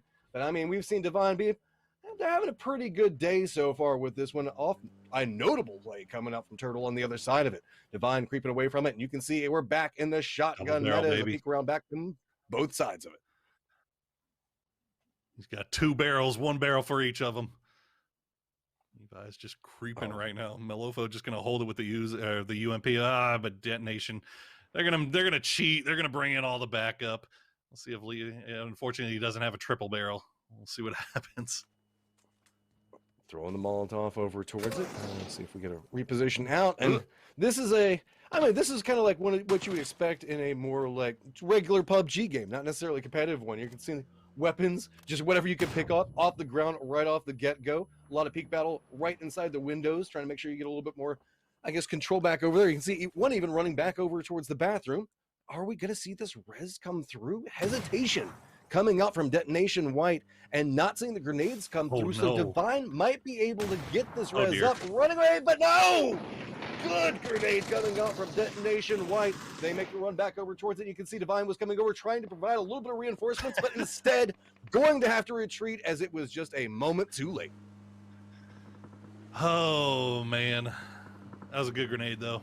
That was a good grenade. And JN, I mean, try to come over there, I think, if nothing else, to provide a little bit of a distraction to keep Detonation from trying to push up onto that. But as you said, unfortunately, just a hair too late as we see Virtus Pro making their way across the Eastern Bridge. They've got all three across. Meanwhile, Batulin's still bringing up the rear here, making sure nobody's coming from behind them. They are aware that Kia is over here, over in military base as well. So we'll see where they decide to post up. It looks like they're not looking for any kind of bridge camps or anything. It looks like they might just hang around Shark Fin as H-Win's going to get himself a present. Sure. Why not? At this point, they've got themselves Pachinki, managed to get a crate now, still in the very early stages of this game. I mean, they're probably going to rotate back over towards the east. We see them like to play that quite frequently. DXG did come up right back behind Sonic's positioning, but it looked like they were going to go for the crate and just didn't make it in time. So rotations coming in. A lot of our teams now trying to leave the four corners, for lack of a better term, on this one, and it's going to be coming in back over from the north. Fury back behind it, and you can see them on. I expected them to maybe go for a little bit more kills, just kind of get some flavor out of it, but instead still playing back over towards military base. That denotes the fact that they're taking the gamble, saying maybe it's going to stay back over here. You never know. I mean, with the circle, I don't think it's likely, but hey, yeah, that's no rush. Take your time with it. It's I mean, look, if nothing else, it's given them a chance to play this a little bit differently than they did last time. Obviously, last time they sent everybody across that western bridge. We remember seeing Songjong getting a little bit chased down by VP, but this time they're hanging out on that military island, maybe seeing if they can, what the situation looks like if they wanted to do a boat cross. It's just gaining information for later on in the tournament. Remember, we got 2 more months of this, guys, so as much anytime you can put yourself in a unique situation and kind of learn how everybody plays around it, you're always gaining some more information. So good to see. GEX, meanwhile, hanging out on Potato Mountain. They've got Sonics just off to their west, DGW just off to their north. And you know what? We haven't really had a chance to talk about it, Match. Sonics obviously having a fantastic day so far today. 40 points through 3 games. Amazing performance. But quietly, sneakily, in 3rd place, Tianba, 31 points so far today. They are starting to heat up, and that's a scary proposition for a lot of people in this lobby. Yeah, I mean, we've seen some great firefights coming out from them. They can get a lot of control inside of what's happening around them, and it just feels like their communication is just so on point based off of how fast they react to what's happening. If you remember from our last game, we're sitting up around Potato Mountain, a little bit of a similar setup, just a couple of teams switched out back over towards the north, back in that school area. Sonics not content to hang out back in those buildings that we saw them play last time, just to the east of Pachinki, instead making their way up the hillside. Gonna find themselves right up in Gex here in just 1 second, but just good angles coming through. But H-Win, ooh, that one went a little bit awry from him. Mime looks back over towards it, does get one of them down. Now a little bit of a retreat coming through as 2 of the members for Sonics quite weakened off of it. Gex knows the fact that there is an opportunity if they try to exploit it, but it's going to be Tiggleton that's going to be coming up right back behind it, providing a little bit of cover, as well as Shrimzy, finding a nice outside angle onto it. Tig's going to be the point man, or returning back to the high ground position, looking back through, making sure that Gex cannot get this res. Meds come back over on the other side. Another shot connects, and it's going to be Tiggleton that gets that one. Playing back off of that rock. Good vision through it. Gex trying to get a little bit more, but just 1 up right now. Sonics still got all 4, and Yan Lee is starting to have to creep away from this one. Thinking maybe he can get something, but no, instead gonna get spotted out. Nowhere to go, does get the down onto one of them, but is so incredibly weak. The grenades are gonna come through, and Gex gets eliminated in 16. Oh, Sonic's getting a little bit of a help there from range from Hikari, from Afrika. They managed to get the knock onto one of them, onto Yanli. Well, it wasn't onto Yanli, it was one of the other GEX boys, but so a little bit of pinched fire there from GEX, but really well played stuff from Sonics, efficient as always. And man, they are just looking so dominant. They are setting themselves up here for perhaps the highest scoring point day of the tournament so far. They'd have to get higher than 50 in one day. 50 points is what DA managed to pull off yesterday, and that has been the #1 spot so far. We'll see if Sonics can maybe pull off something a little bit better today. Well, they are definitely feeling the momentum right now. We talk about that a lot with a lot of these teams, especially the very frag-heavy teams. Once they start getting that little bit of points, get that point advantage, can kind of play around with it, and it's not so risky if they decide to go for a little bit riskier of a play because they have that comfort inside the points totals. I mean, that's kind of what we're starting to see come out from Sonics. Rotations coming back in. You can see that it is going to be Damwon left military base back over towards the east. Baram back over towards the west, and Tianba still playing back over next to the edge at Pachinki, one of the other teams we're trying to keep an eye on. With everything set up, it's a little bit slower. We saw a lot of... Hey, there we go. There you go. You get it. Teamwork makes the dream work, baby. Dent's getting a little bit of fire sent over there away from Kill Demo and the Furia boys. Meanwhile, Team Liquid, that's a good crash this time. Nobody in there, so they will survive to play the Grandmas for now. That's one thing we did notice. I mean, this is a very similar circle to the one we saw last time. Sonics, remember, did the 2-2 split and kind of had that compound and the trenches for the longest time. This time electing to play that Potato Mountain side. So a little bit more of an aggressive positioning and posturing coming out from Sonics, just seeing if they could play the same thing differently. Yeah, we saw a lot of the similar teams in similar positions, but instead just opting towards safety, because if you remember, that fight around Potato Mountain was brutal for a lot of these teams in the earlier games. So instead, playing it a little bit more casually, just get more information, get an idea on what's going on, and naturally there is the Sonics that did crest up towards the top of Potato Mountain and have control over it at the time. A lot of long-range skirmishes going on, different parts of the map right now. No real close-range skirmishes happening just quite yet. Again, very large circle, very centered circle. Everybody knows this map very well, and especially when it's centered like this, it's just going to kind of lean into the attrition battle that we talk about a lot. Try to knock off the helmets, try to knock off the armor, burn through some meds, try to get the utility down, just make it to where these teams that are around you right now are a little bit squishier for the next fight to come. It is just a touch farther east than it was last game, so obviously a few teams making a few different decisions. We remember Buriram playing the Pachinki Hills just to the south, and this time they're a little bit more spread out. But guys, we got one more game for this group, which means we've got one more code to give away, and there it is just on the left side of your screen. Make sure you go and type that in, get all your EP. We'll have 4 more codes for you as the day continues once we swap over to the last 2 groups, A and C.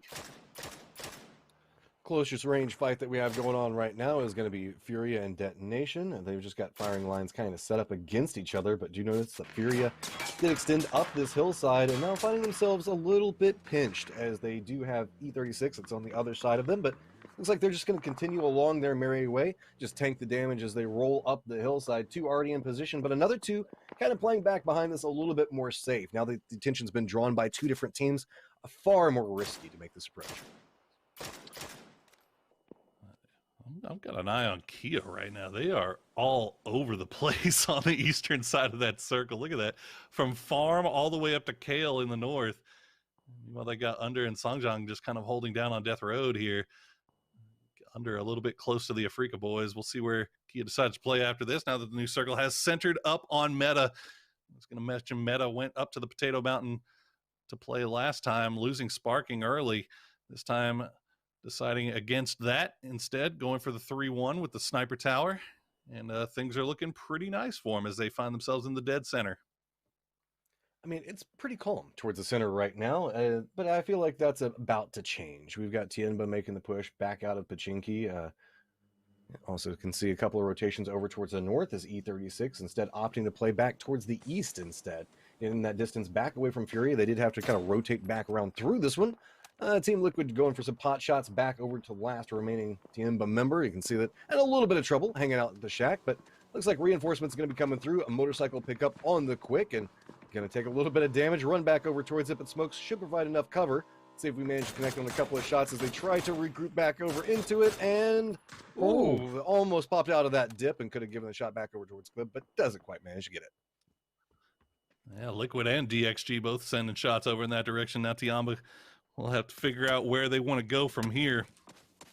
This was a similar position to where Damwon Kia was playing last game, and they did the wrap around to the south. But this time around, the south is not as clear as it was last time. You got Buriram, you got AAA, all kind of holding down area towards that southern side. Afrika, meanwhile, they've spotted out Kia as Kia is starting to regroup over here on this death road. They are still outside a circle.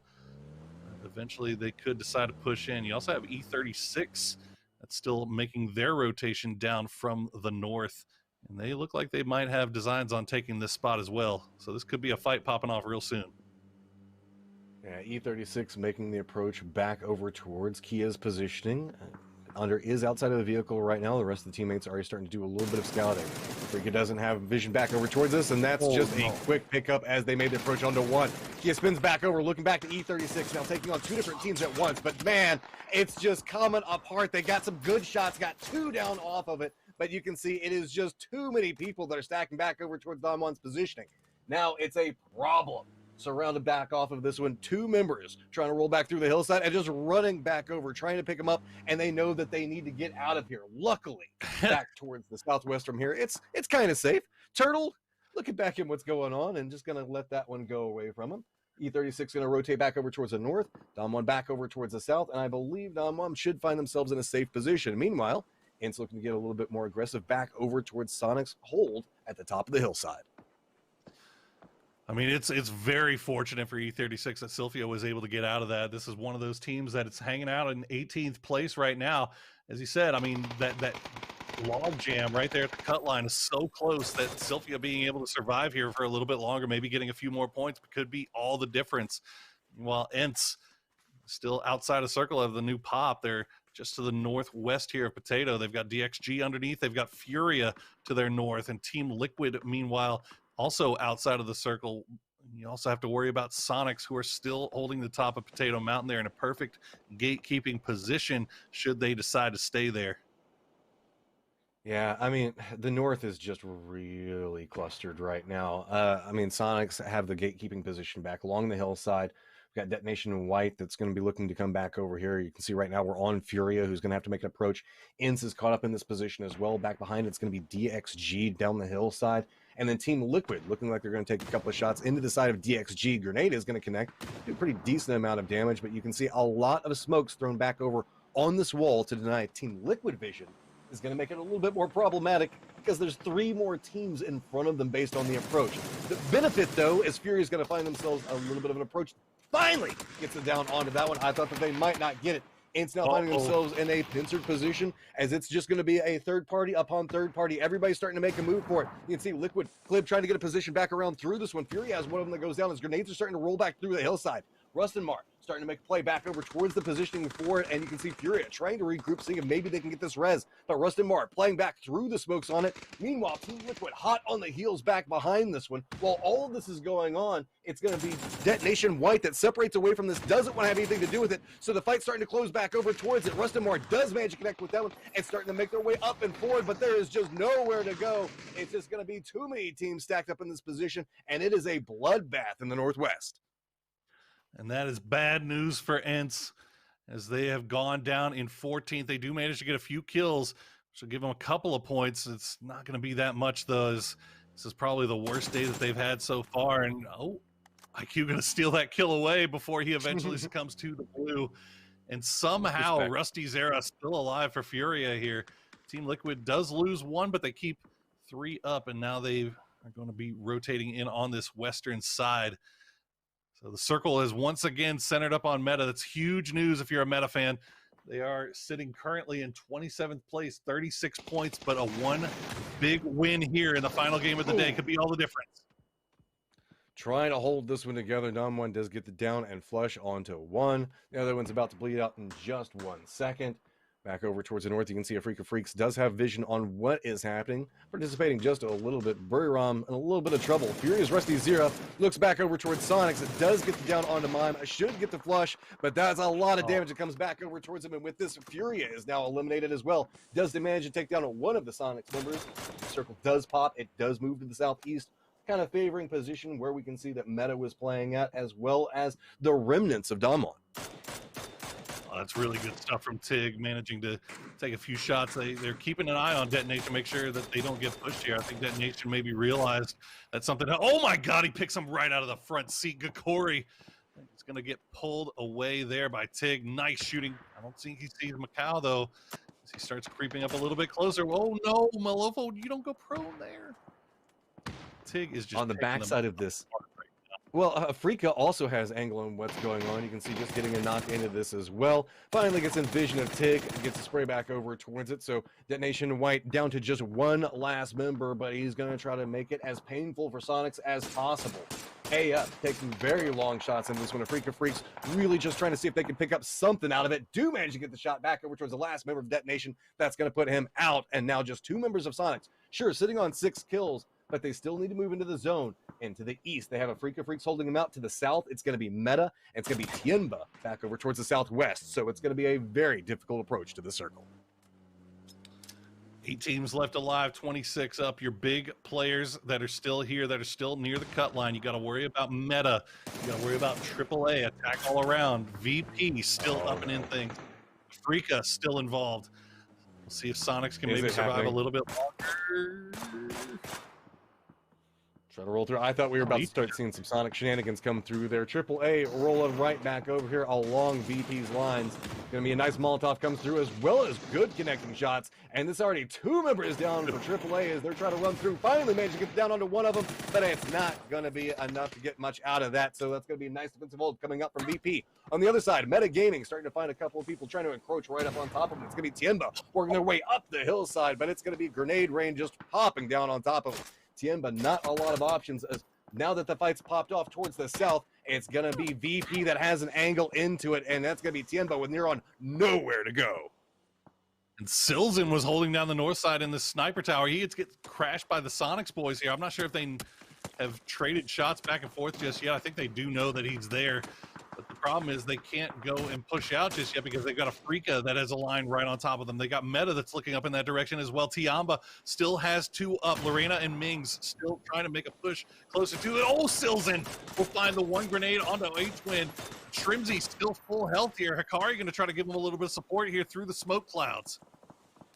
Somehow Silzen is alive through this. See Sonic's trying to commit to the Resident, and Silzen's committing to getting the hell out of there. He's just going to try to reverse up, meet up with his teammates. Tiemba's not hitting the shots onto it, and that's just good use of smoke rolling back through, gets away from it. New circle does pop, and what we can see, it's going to favor back over towards Buriram and the remnants of Damwon. So now Afrika Freaks is going to have such great vision on everything that moves down this hillside. Well, Buriram down to 2, but this could be huge for them if they can try to make themselves, get themselves to the late game here, get a few more kills. They're hanging out in 11th place, which is obviously above the cut line, but it's so log jammed there, Matcham. I mean, you got 3 teams sitting with 64 points right now. You got 3 teams at 56, all around that center cut line, 53, 51, 50. It's so very close. Every point is so important right now. Freaka just surveying where Sonic's at, knowing that they're going to have to move soon. Tiemba still keeping eye back over towards this. VP hasn't made a move back over towards the zone yet either, as they still have their sights back on the Tiemba as well.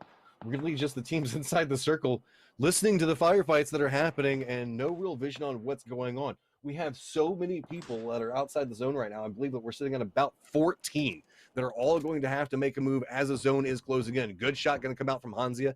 Gets it down onto H1 yet again. Zone's going to come up right on top of this. So this is not looking good for Sonics as they're going to have to leave this one quite quickly. Blue damage going to come through. Going to knock down 1, and there you go. It's going to go over towards Sparking. Patience coming out for that one. Now sitting on 3 kills, but they're going to have to move VP back down on one angle. Tiemba back behind it. And Meta says, hey, let's not go to the circle. Let's go after some kills. Instead, making their way back down the hillside, looking towards Tiemba's positioning, starting to throw out the Molotovs, starting to throw out the grenades. Are they going to be able to spawn out last member? There it is. That's going to be Tiemba getting eliminated. And now a new threat approaches as it's going to be VP. And Meta says, okay, maybe that's enough. Let's go ahead and start making our way towards the zone. Fantastic stuff from Meta. This is what we've been expecting from them for quite some time here. They realize that they're in a bad position, but they go and try to get the kills as much as they can, get all the points that they can. EJ gonna pick Silzen right out of the driver's seat. We'll see how many of Meta can try to make their way towards the center circle. Looks like they're gonna keep all 3 up as they find a little bit of a dip to work with right now. VP gonna turn their attention up towards Afrika as well as, Meta's still trying to drive around. They're still all over the place. Oh no, Edie. They suffered a destructible Jack. This is not good for them. Buriram has vision on VP's repositioning, and you can see Meta not in at all a safe position. Molotov's going to land right on top of everything that's going on. Sparking in a lot of trouble, running through, stop, dropping, and rolling, but it's not going to be enough. So now just 1 member up for Meta on this one. Virtus Pro, not the best of idea on where he's at, but while this is happening, look, it's going to be Afrika Freaks creeping up back behind this one, starting to take a couple of shots towards it. Kod's going to be the first one to get vision on what is happening back over in this position. Buriram still has a circle as well as Damwon. They just have to sit and chill, but with this little bit of distraction by Afrika Freaks stepping back over towards this, that means that VP can't commit to keeping everything going on with Meta, and a res is coming through. They're going to get him back up. VP has to decide which way they want to try to push onto this. They can't really push onto Afrika because of the push down from Akkad.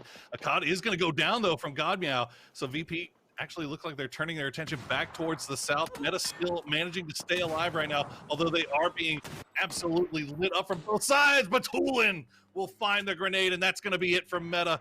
And VP is going to stay up with 4. We're down to our top 4. We'll see if Buriram or Afrika can manage to pull some more points out of this. Oh, they need to hit the shots onto it. Finally, Indigo does manage to get one down, but Chongjiang does go down in the lower section. Just one up for Damwon right now. He is trying to make a play around the outside. Indigo connects back over towards it, looks in the direction, and there you go! Nice hold up, but gonna go down in the end of it, and there we are, sitting at 2 teams of VP. Let's go. Numbers advantage, control coming through. They've got eyes back over towards the circle, and only 1 member up for Buriram.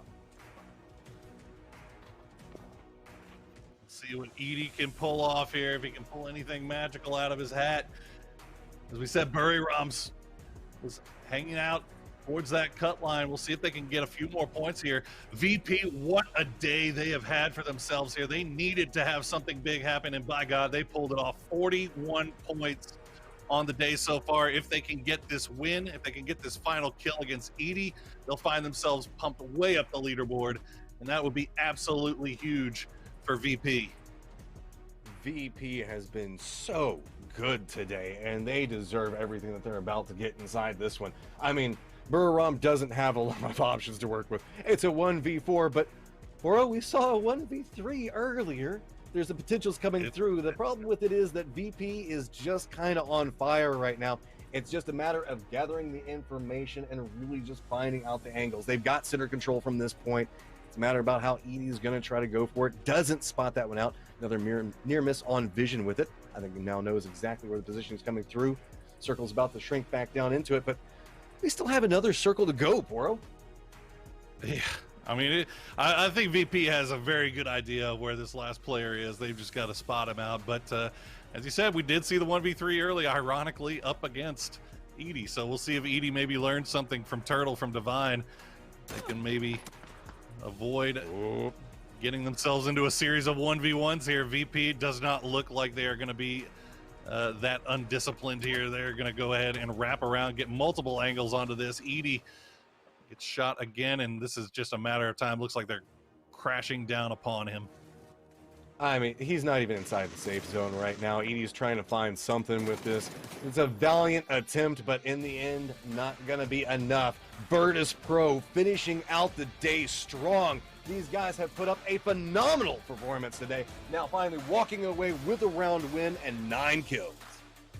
What a day they had. As we said, I mean, this is something that they desperately needed. They only had 37 points in 2 days coming into this final day. They managed to pull off 41, hop up into 5th place, and secure themselves a top 16 spot, which for European teams, it was looking a little bit dicey coming into today, but those boys did very, very well.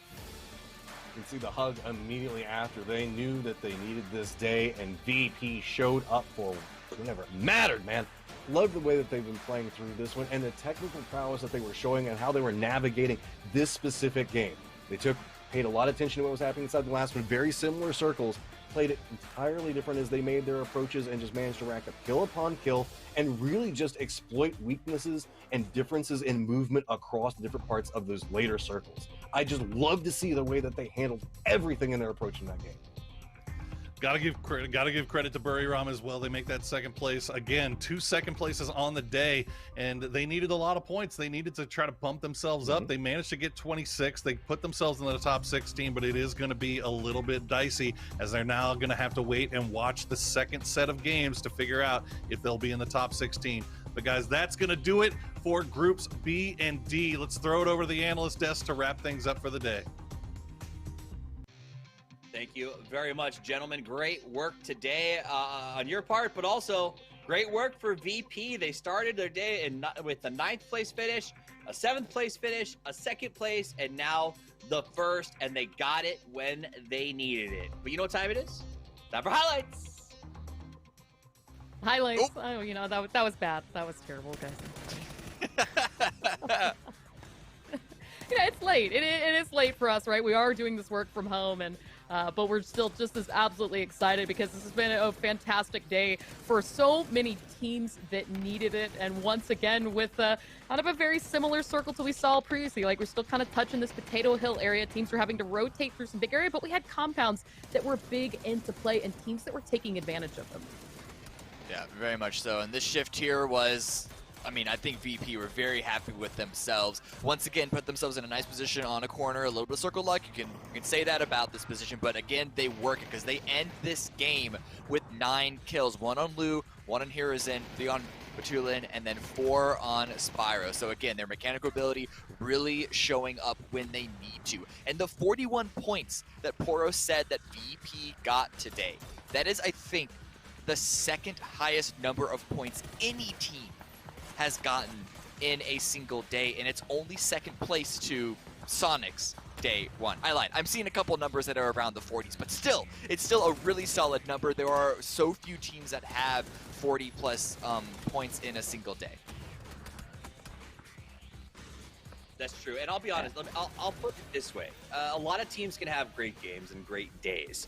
If I am a fan, what I want is I want my team to have a great day when they need to have it. And that is very encouraging if I'm watching a team like Virtus Pro, because it's easy to do well when you're ahead. VP came in with an onus upon them to stand up and prove that they were top 16 material, Clover, and they did it.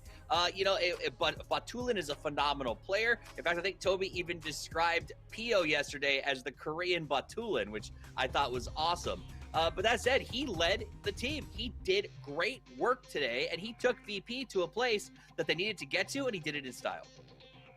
He really did, because there was a point kind of near the end of that game where VP was pinned down right outside. Afrika was really keeping the pressure on them from the high ground up north. Batulins with a beautiful nade took care of Meta, got that positioning open free, and it really kind of, I think, presented itself as giving them that prime location in the late game. Of course, we saw awarded that chicken dinner. So, it all kind of comes down from these beautiful moments of play that we're starting to see from these different players. I think Hiruzen has really found a great kind of footing in this roster. As you can see right there, 19 points, 10 for placements, but 9 for kills just from the work that they've been doing. 19 points. DWG Kia still making big plays. But the story for me here, Cameron, is teams that needed to step up today to set a standard, because, hey, there's 4 more matches. The chase is on. Those teams had to make plays. Virtus Pro did it. Freaks did it. Meta actually got 5th in that one. And Buriram did too. So we'll look at a comparison of VP and Kia right now. You can see sort of the overall numbers. But I was impressed with who stepped up in this game. Yeah, very much so. And again, Demon Kia, they haven't had the best day so far. We were sort of musing in the green room a little bit about, are they slipping or are they just relaxing because they are all but confirmed into the top 16? But to see the fact that they were still able to pull out a good number of kills at that end game to salvage as a duo once they got 2 of them taken out by the Freaks as well as Enter Force. All right, let's take a look at the overall damage. Win up there again, sparking from Meta. They got up to 5th. They did some good work. And the Freaks, again, putting in a lot. I've had you talk about them a lot today, Clover. And they stepped up. 4th place, 7 kills. They've gotten themselves back into mattering. This is hands down the best day that Afrika had this entire weekend. Yeah. We were really concerned. It was the topic that we opened the show with. The rest of Korea is coming in really hot. Afrika's kind of struggling. What's happening here? And I think that whatever was not working the first 2 days is working right now. They are making great plays. They're working together. They're keeping 4 up in the late game, and they're all getting kills and damage each and every map. They look just as good on Miramar as they did on Erangel today. I know that it probably wasn't quite enough to get them into that top 16, but I'm really hopeful that as that Survivor Series goes on, they can take this momentum moving forward, maybe even get a chicken dinner. I think it might have been. We'll find out in just a minute. First, I want to remind you guys of what's happening the rest of the day today. Then we'll look at those overall standings and see just where we got to in terms of where everyone is. The first 4 games are done. Furia, Divine, Sonics, VP took the wins, got the points. They're done now. Those teams who played, I get to go home. They're going to have a drink, and they're going to watch to see which of them ends up in the top 16, because in 1 hour's time, we'll be returning with the next 2 groups. Starting up, you can see on Miramar, 2-2, and that is going to determine who starts up the big show in the top 16. And honestly, It really comes down to putting your best foot forward. Even if you're 17 or 18, you're not far off from having your shot. You just don't want to be on the bottom of that leaderboard. So let's take a look at the leaderboard right now. I see your point of it may not have been enough to get the Freaks to the top 16 at the end of the day today. But the reality here, Cameron, is they started at the bottom and have made it all the way up to 12th place, which is impressive. Yeah. A really good showing the past a couple of games for these guys. 64 is right on that cutoff, and they actually share that with Furia and Shoot to Kill. Shoot to Kill, of course, have yet to play their games, but Furia and Burium are done for the day. Confirmed. So even for those teams, as well as a Freak of Freaks, even if they don't make it to the top 16, they should still be in a really comfortable, solid position. We've said it multiple times already, but 17th, 18th, it's really not that bad. It's a lot closer, Clover, than I expected it to be from that sort of 8th to 11th. That's all very, very tight. I think, obviously, 12th and below has a lot of stressors going into will they make top 16. Do you think Liquid, for instance, or Furia in 8 and 9, do you think they're safe? I think it's definitely going to be close. When you take a look at the teams that have games left to play, obviously 4AM and Infantry, I think should have no problem taking the leap. But even on the outside of this, TSM, Triumphant Song, Genji, Petrichor Road, they're out of the top 16 right now, but only by a handful of points. And with 4 games for each of all of those teams to play, it could be a big enough shakeup to potentially push Shoot to Kill down 6 spots. So I know that these guys are going to be on the edge of their seats. But as you said earlier, even if they get knocked out of the top 16, they're still going to have ample opportunity in the survival week to get those games back in and kind of make their way back into play. And I think that's it for me, right? This game, PUBG in particular, is a game of inches, not miles. It's about taking those small steps, round by round, punch by punch. That's how you win a box match. That's how you win in PUBG. And teams like the Africa Freaks, the Burium, that they came out today, they put up these numbers, VP in particular, they can take this away. And even if they don't make top 16, they are going to be at 18 or 19, and they only have to wait a game or two to get their shot, Cameron. And they're coming in hot. They know they can do it now, right? Like, that is a huge mental turnaround. Yeah, especially for a team like Africa Freaks specifically. I'm going to call them out because 32 points of the day is solid. Their opening 19 points wasn't the best, but it's a respectable number. It was only the 5-point game that they had day that they had yesterday that is their real issue. And so the fact that we saw them overcome that tilt potentially, or just brush it aside and essentially act like it never happened, don't let that affect them, affect their nerves, is a really good sign for this entire event. Awesome. Well, the event's not over. It's just getting started. It is a great sign for where things are going, and where they will be going is to our next team in just a minute. But before we bring everyone on, before we take that break for the disinfecting and the cleaning and all of that good stuff, I love to have final thoughts. I want to get it right now. Clover, open me up with your final thoughts, your takeaways from the opening show, the seating, the round, this event so far.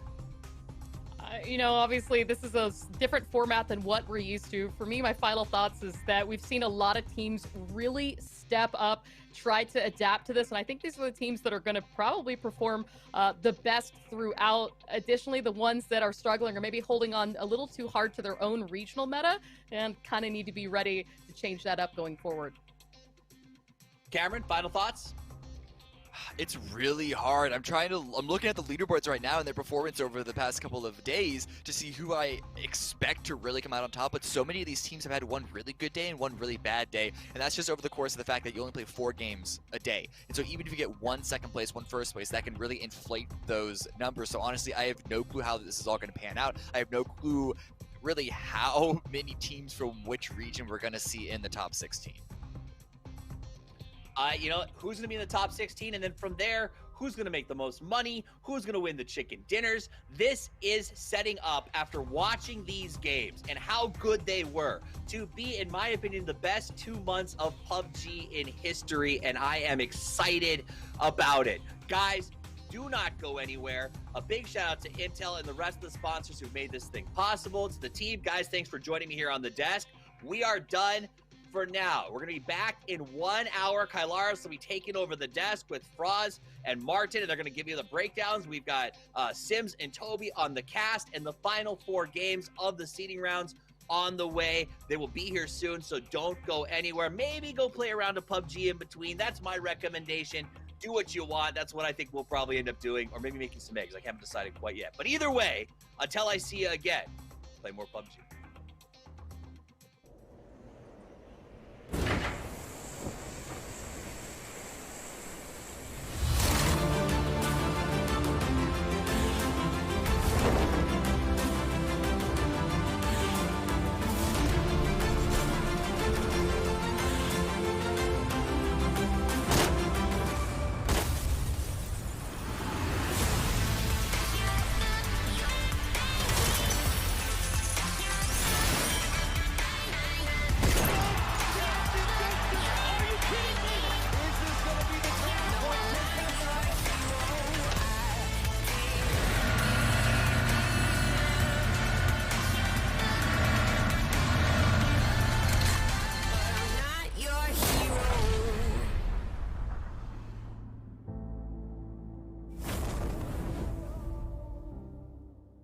Hello PUBG esports fans. The PUBG Global Invitational S, our biggest tournament yet, begins in February. With a tournament this big, there's a lot to take in. So let's take a look at the format and rules of PGI.S 2021.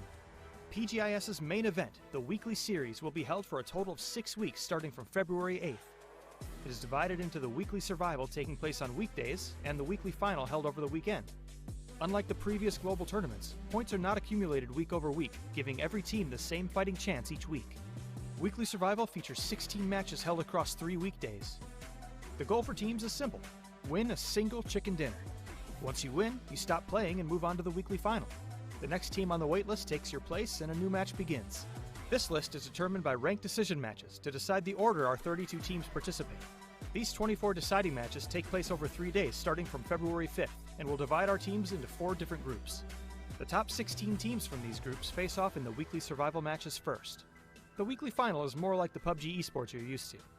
10 matches are held across 2 days, and points the teams earn are added up to decide their final ranking for the week. The 16 teams that played in the weekly final get the first shot at next week's weekly survival, and the remaining 16 teams decide their placement on the waitlist during a bottom 16 match held every Saturday, before the weekly final. From there, the cycle continues throughout the tournament. One of the big differences with PGI.S is that instead of receiving prize money based on your final rank is determined by how much prize money you've won. We're awarding prize money every week, and the team who has collected the most at the end will be crowned our PGI.S champion. Here's how it breaks down. The first 8 teams to win a weekly survival match each week take home an automatic cash prize, earning more the sooner they win. From there, the winners of the weekly finals tournament get an even bigger cash prize. The first place prize being $25,000 on week 1, and growing to an astounding $500,000 by week 6, giving teams lots of opportunity to catch up and claim the title. Winning isn't the only way teams are earning cash though. 30% of the total profit made from PGI.S item sales goes back to participating teams. This money will be distributed based on the percentage of money each team won in the tournament, with bigger rewards for the higher performing teams. So, not only do you get cool skins and voting coupons to earn even more cool skins, but you're also helping your favorite teams bring home more well-deserved prize money. Win-win! That about wraps up our overview of the PUBG Global Invitational S. Initial ranking decisions happen on February 5th, and the first official matches kick off on February 8th. So be sure to tune in, pick your winners, and cheer on your favorite teams across 8 weeks of intense PUBG action. Hello PUBG esports fans. The PUBG Global Invitational S, our biggest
Hello, PUBG esports fans.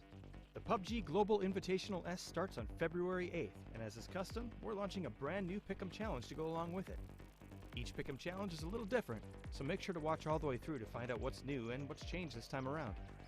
It all begins on January 20th and 21st when the esports tab officially reopens inside the PUBG PC and console clients.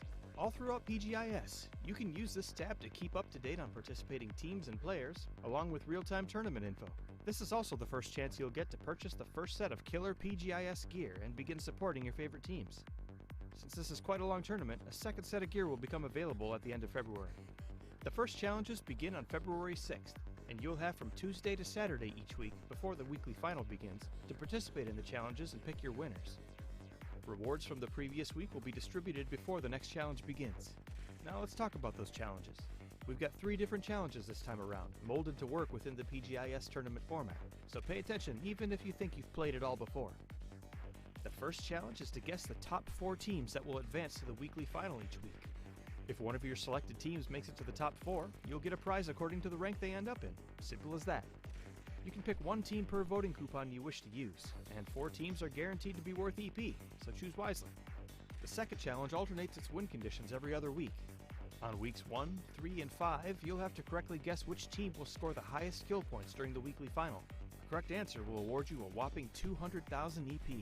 On weeks 2, 4, and 6, you'll have to guess who will take home a chicken dinner during the 10 weekly final matches, with each correct answer earning you 25,000 EP. You can only win once per team, but the good news is you don't even have to pick which game they'll win, making this challenge even easier. This challenge also requires voting coupons, so make sure you plan out where you want to spend yours before making a selection. Voting coupons can be obtained by purchasing PGI.S gear, or through one of the free methods we'll talk about later. 30% of the revenue from PGI.S item sales is given back to participating teams, so pick up some cool PGI.S gear and show your team spirit. The final challenge requires you to pick the winner of the 32-team event match that takes place from March 5th through the 7th.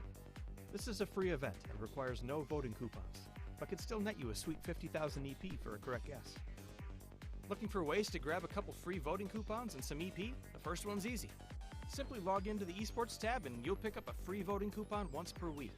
Make sure you grab them though, there's no going back if you miss a week. Secondly, we'll be randomly showing codes during the PGI.S broadcast. Codes for a free voting coupon will pop up during weekly survival broadcasts, and codes for EP will pop up during weekly final, rank decision, and survival tournament broadcasts. Fans who are quick enough can enter these codes in-game to earn free voting coupons and some free EP. You can only claim 1 free voting coupon per week through this code, and you can get up to 80,000 free EP during the entire PGI.S event. These codes are first come, first served, so be quick or try your luck again the next time a code appears. Once you've racked up a nice pool of EP, make a trip to the esports store and choose from all the sweet new PGI.S gear available. You'll have until April 14th to spend your EP, so stop in early to plan out what you'd like and pick it up as soon as you earn that required EP. That about does it for this overview of the PGI.S Pick'em Challenge. Now it's your turn. Log into the esports tab, research your teams, plan your strategy, and get picking. PGI.S is our biggest tournament yet, and we want you to win big alongside your favorite PUBG teams. PUBG, PGI.S, and the Pick'em Challenge. Your time to win starts now.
towards him, right?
Hello, PUBG esports fans.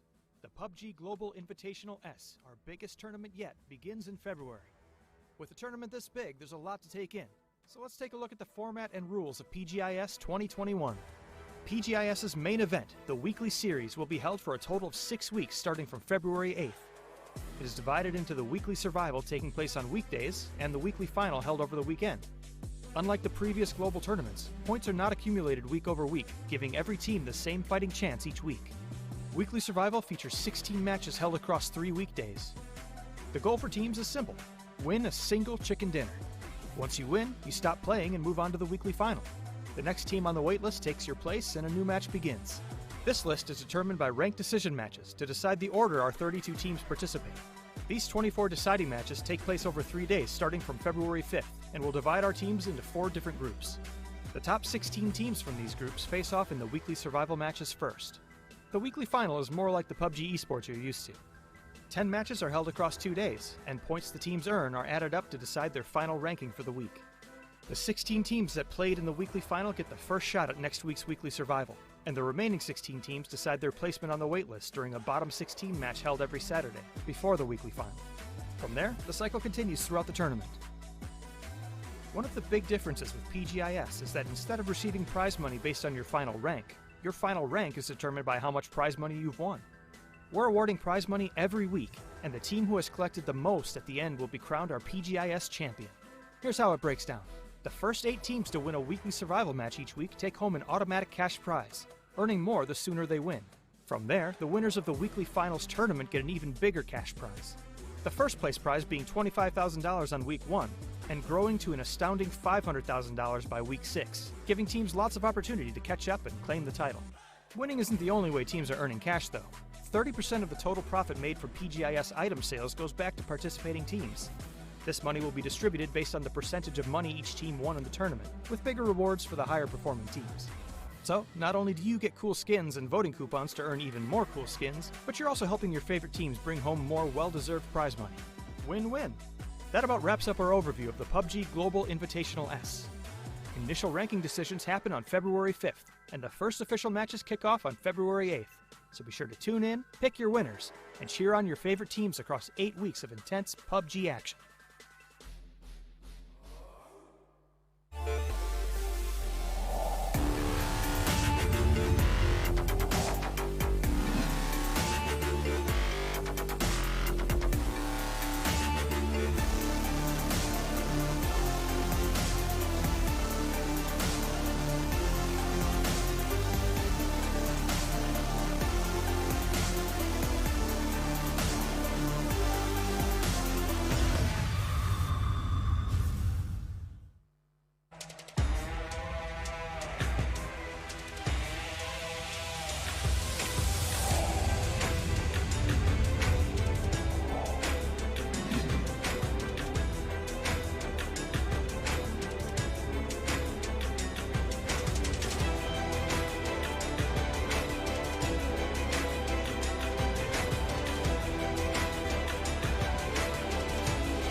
Hello, PUBG esports fans.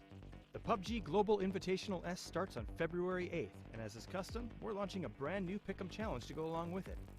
Each Pick'em Challenge is a little different, so make sure to watch all the way through to find out what's new and what's changed this time around. It all begins on January 20th and 21st when the esports tab officially reopens inside the PUBG PC and console clients. All throughout PGI.S, you can use this tab to keep up to date on participating teams and players, along with real-time tournament info. This is also the first chance you'll get to purchase the first set of killer PGI.S gear and begin supporting your favorite teams. Since this is quite a long tournament, a second set of gear will become available at the end of February. The first challenges begin on February 6th, and you'll have from Tuesday to Saturday each week before the weekly final begins to participate in the challenges and pick your winners. Rewards from the previous week will be distributed before the next challenge begins. Now let's talk about those challenges. We've got 3 different challenges this time around, molded to work within the PGI.S tournament format, so pay attention even if you think you've played it all before. The first challenge is to guess the top 4 teams that will advance to the weekly final each week. If one of your selected teams makes it to the top 4, you'll get a prize according to the rank they end up in. Simple as that.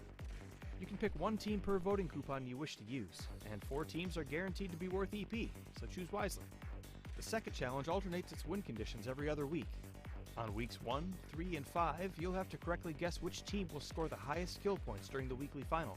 The correct answer will award you a whopping 200,000 EP. On weeks 2, 4, and 6, you'll have to guess who will take home a chicken dinner during the 10 weekly final matches, with each correct answer earning you 25,000 EP. You can only win once per team, but the good news is you don't even have to pick which game they'll win, making this challenge even easier. This challenge also requires voting coupons, so make sure you plan out where you want to spend yours before making a selection. Voting coupons can be obtained by purchasing PGI.S gear, or through one of the free methods we'll talk about later. 30% of the revenue from PGI.S item sales is given back to participating teams, so pick up some cool PGI.S gear and show your team spirit. The final challenge requires you to pick the winner of the 32-team event match that takes place from March 5th through the 7th. This is a free event and requires no voting coupons, but can still net you a sweet 50,000 EP for a correct guess. Looking for ways to grab a couple free voting coupons and some EP? The first one's easy. Simply log into the esports tab and you'll pick up a free voting coupon once per week. Make sure you grab them though, there's no going back if you miss a week. Secondly, we'll be randomly showing codes during the PGI.S broadcast. Codes for a free voting coupon will pop up during weekly survival broadcasts, and codes for EP will pop up during weekly final, rank decision, and survival tournament broadcasts. Fans who are quick enough can enter these codes in-game to earn free voting coupons and some free EP. You can only claim 1 free voting coupon per week through this code, and you can get up to 80,000 free EP during the entire PGI.S event. These codes are first come, first served, so be quick or try your luck again the next time a code appears. Once you've racked up a nice pool of EP, make a trip to the esports store and choose from all the sweet new PGI.S gear available. You'll have until April 14th to spend your EP, so stop in early to plan out what you'd like and pick it up as soon as you earn that required EP. That about does it for this overview of the PGI.S Pick'em Challenge. Now it's your turn. Log into the esports tab, research your teams, plan your strategy, and get picking. PGI.S is our biggest tournament yet, and we want you to win big alongside your favorite PUBG teams. PUBG, PGI.S, and the Pick'em Challenge. Your time to win starts now.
shots back over towards him, right?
Hello PUBG esports fans.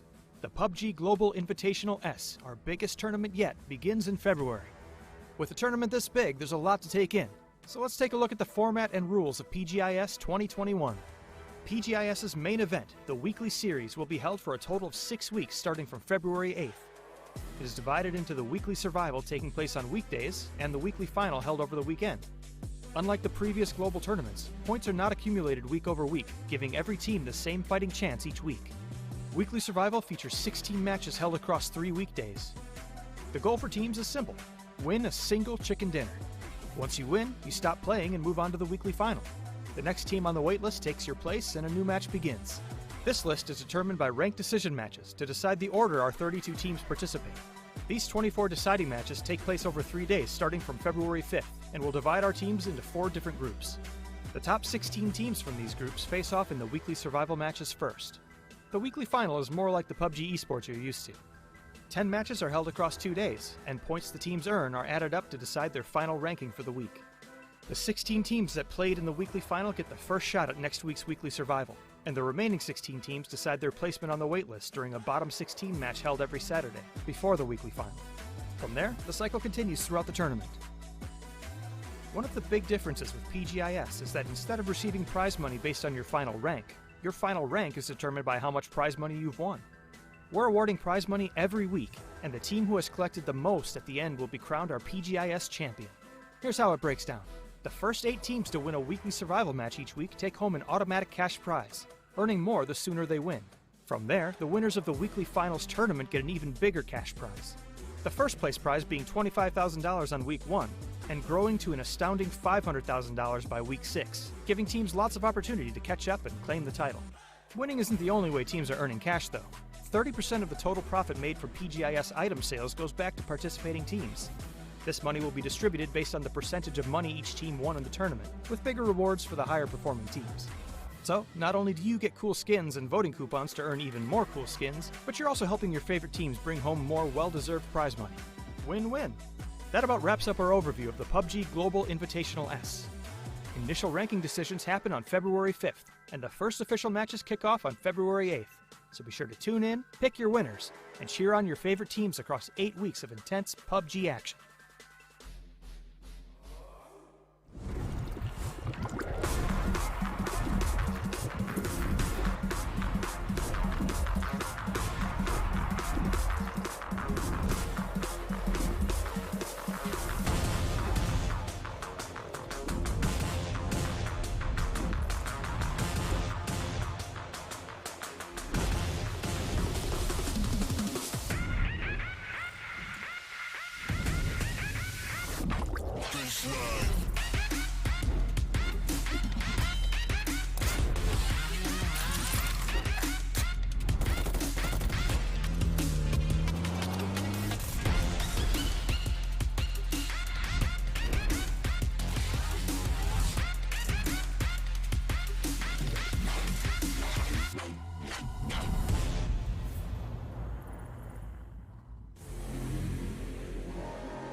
The final opportunity for all of our next 16 teams to be able to grab themselves some points to move up in these rankings games and find themselves hopefully in the top 16 moving into our first weekly survival here at the PGI.S, the PUBG Global Invitational S. Welcome, ladies and gentlemen. My name is Kyle Aris. I've got Avenger. I've got Froz. We are ready to go here for the final games of the rankings. We obviously are extremely excited to see how all of this is going to be playing out, gentlemen. Avenger, it's going to be down to the wire for some of these teams. Yeah, and after today's first 4 games, I'm honestly pretty excited. It's extremely close. We're talking a few points. Our break-off might even be, 1 or 2 points going into the top 16. Also, we're going to get decided who's going to start the matches and who's going to be playing the first matches after our first wins come through, and who's going to be potentially not even playing at all in the coming week here. Absolutely. Froz, excited for today. It is going to be a close one, I think, for some of these teams moving on up. It is a close one, and still, if we have teams towards the bottom, it doesn't really matter. What I want to see from those teams is that they're able to close down a game and get that win. Even if you're sitting on 32nd place or 31st place right now, get a few points, and then you might have a few games to play during the weekly survival. But you got to make sure that you can win games during that time, though. Absolutely. Well, first things first, of course, we got a ton of teams to talk about, and we can take a look at the overall standings here in just a mo to get you up to speed with what is currently going on here in regards to where teams sit from our previous games as well. But before we do that, schedule time, because we've got 4 games coming at you. It's a mirror of the previous 4 games because it's a Miramar, baby, for the first 2. And then we've got Erangel to round things out as well. Not much time, not much opportunity left for you to be able to move on up. But here we are. We have up towards the top the previous 4 games that we just witnessed Sonics getting themselves number 1 off the back of a phenomenal few days of games here, Avenger, and with 118 points, who can argue with that? Yeah, and tying Damonkia for most points earned today. 47 points they had today, and Damonkia actually only managed to get 23, so super, super impressive. But what we got to look at here is the teams that are not playing. It's Buriram United, it's Africa Freaks, it's Furia, it's Liquid, and those are the teams that are on the cusp, on the point of, like the cutoff point that we were talking about, that we potentially could be seeing here. The 64, 66 marker, especially with 3 teams there. Shoot to Kill is obviously playing here today, but the 66 and 64 teams, there are 3 teams there, and I'm seeing a lot of teams that potentially could move up there. Yeah, definitely so. I mean, for us, we were talking about this before we actually came on the broadcast as well. The cutoff point has been very telegraphed from the past couple of days in terms of like an estimate moving forwards, right? Exactly, because if you're looking at the points, it's basically been the same points distributed throughout all the teams throughout all the days. So it's not one team soaking up all the points. Because of that, we saw after day 1, FaZe Clan on 16th place with 22 points. After day 2, we had ENCE on 16th place with 44 points. So therefore, we're estimating that the cutoff will be on 66 points. And as you can see right now, Team Liquid is sitting there on an 8th place with 66 points. And that is probably where we're going to be landing. So we might see a tiebreaker towards the end, actually. Yeah, it's almost perfect. Actually, it is perfect if you think about it, because being 8th with 66 points, there is the potential that 8 teams, half exactly from these 16 teams, might be able to take you over during the course of these next couple of games. So you've got to keep your eye on that in regards to who is going to be able to make those waves happen. And we have a lot of teams to talk about in terms of who is actually going to make those waves happen. First things first, Martin, when you look at some teams that are struggling, some teams down towards the bottom, some teams like Na'Vi and FaZe, for example, over in Europe, you would expect them to have a bit more of a fiery start. However, it's not really gone their way just yet.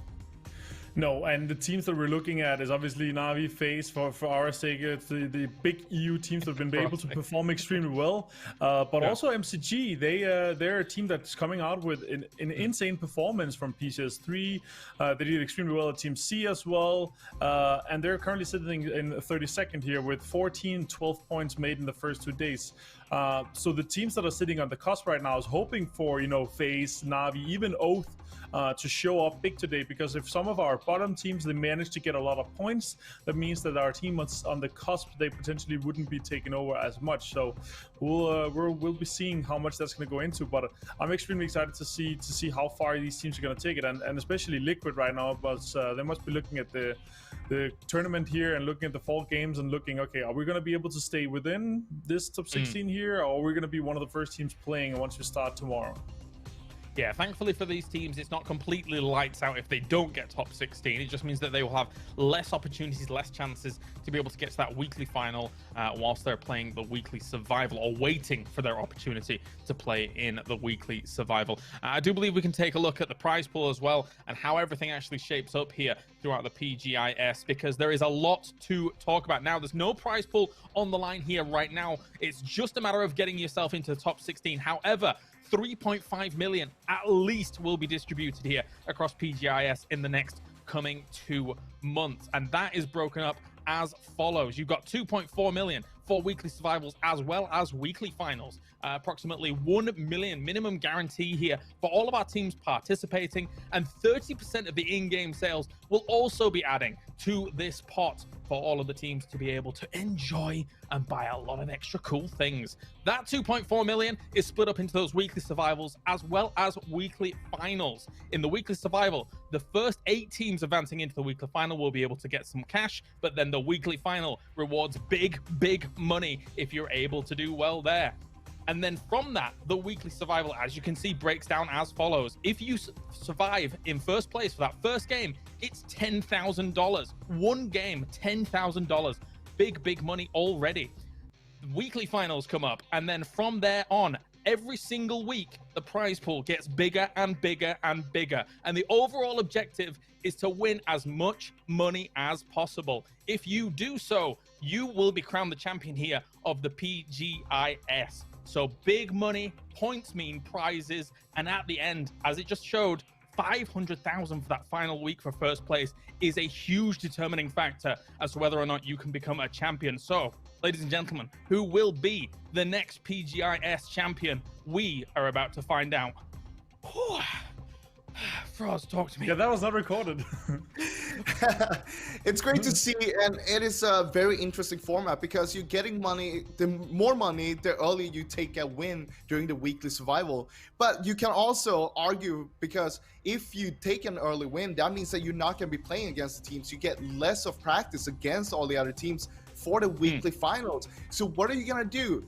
I've been speaking with some of the coaches, and most of the teams are agreeing on that they want to win, secure himself a spot into the weekly finals as soon as possible. But that is not just because of the money. It's because they want to make sure that they are going to be in the finals, and they're not just like throwing it in case something bad would happen later on during the weekly survival. It's Group A and Group C. They're going to be playing things out for the final games today. We've already highlighted some teams. We mentioned them from Europe before, in FaZe and Na'Vi, that are having a bit of a rougher time and are needing to have a big day if they want to move up. But also, Avenger mentioned Multi-Circle Gaming, currently at 32nd place. A lot of the pundits out there did not expect Multi-Circle Gaming to have quite this hard a time. And Frost, when you were talking to me before, you were mentioning about FaZe and their ability in this kind of stage of play not having the easiest of times in this particular stage itself. So yeah, looking at FaZe Clan, they're a really good team, and we all know that. We know that they can play on a global stage. They've always been doing good. But there is one thing, their kryptonite is rotating groups, and having switching groups, switching the teams, that is something they've always been done bad on. And that was the same thing we saw during PGC 2019. They could do really good in the group stage, which was no rotating teams, no rotating lobbies. Once they got into those rotating, they just didn't do as good. And that is the thing. While we're here now, it's going to be kind of a rotating lobby the whole tournament moving on forward. During the weekly survivals, you're going to see new teams jumping in, but it's just going to be one team at a time.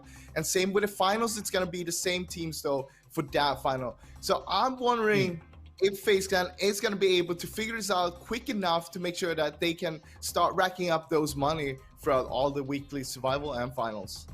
Yeah, it's got to be worked on out. But let's talk about some of the teams that really do sit on the cusp. Some teams that we're expecting to do pretty well in regards to moving on forwards, but there are some kind of hurdles that they still need to get over.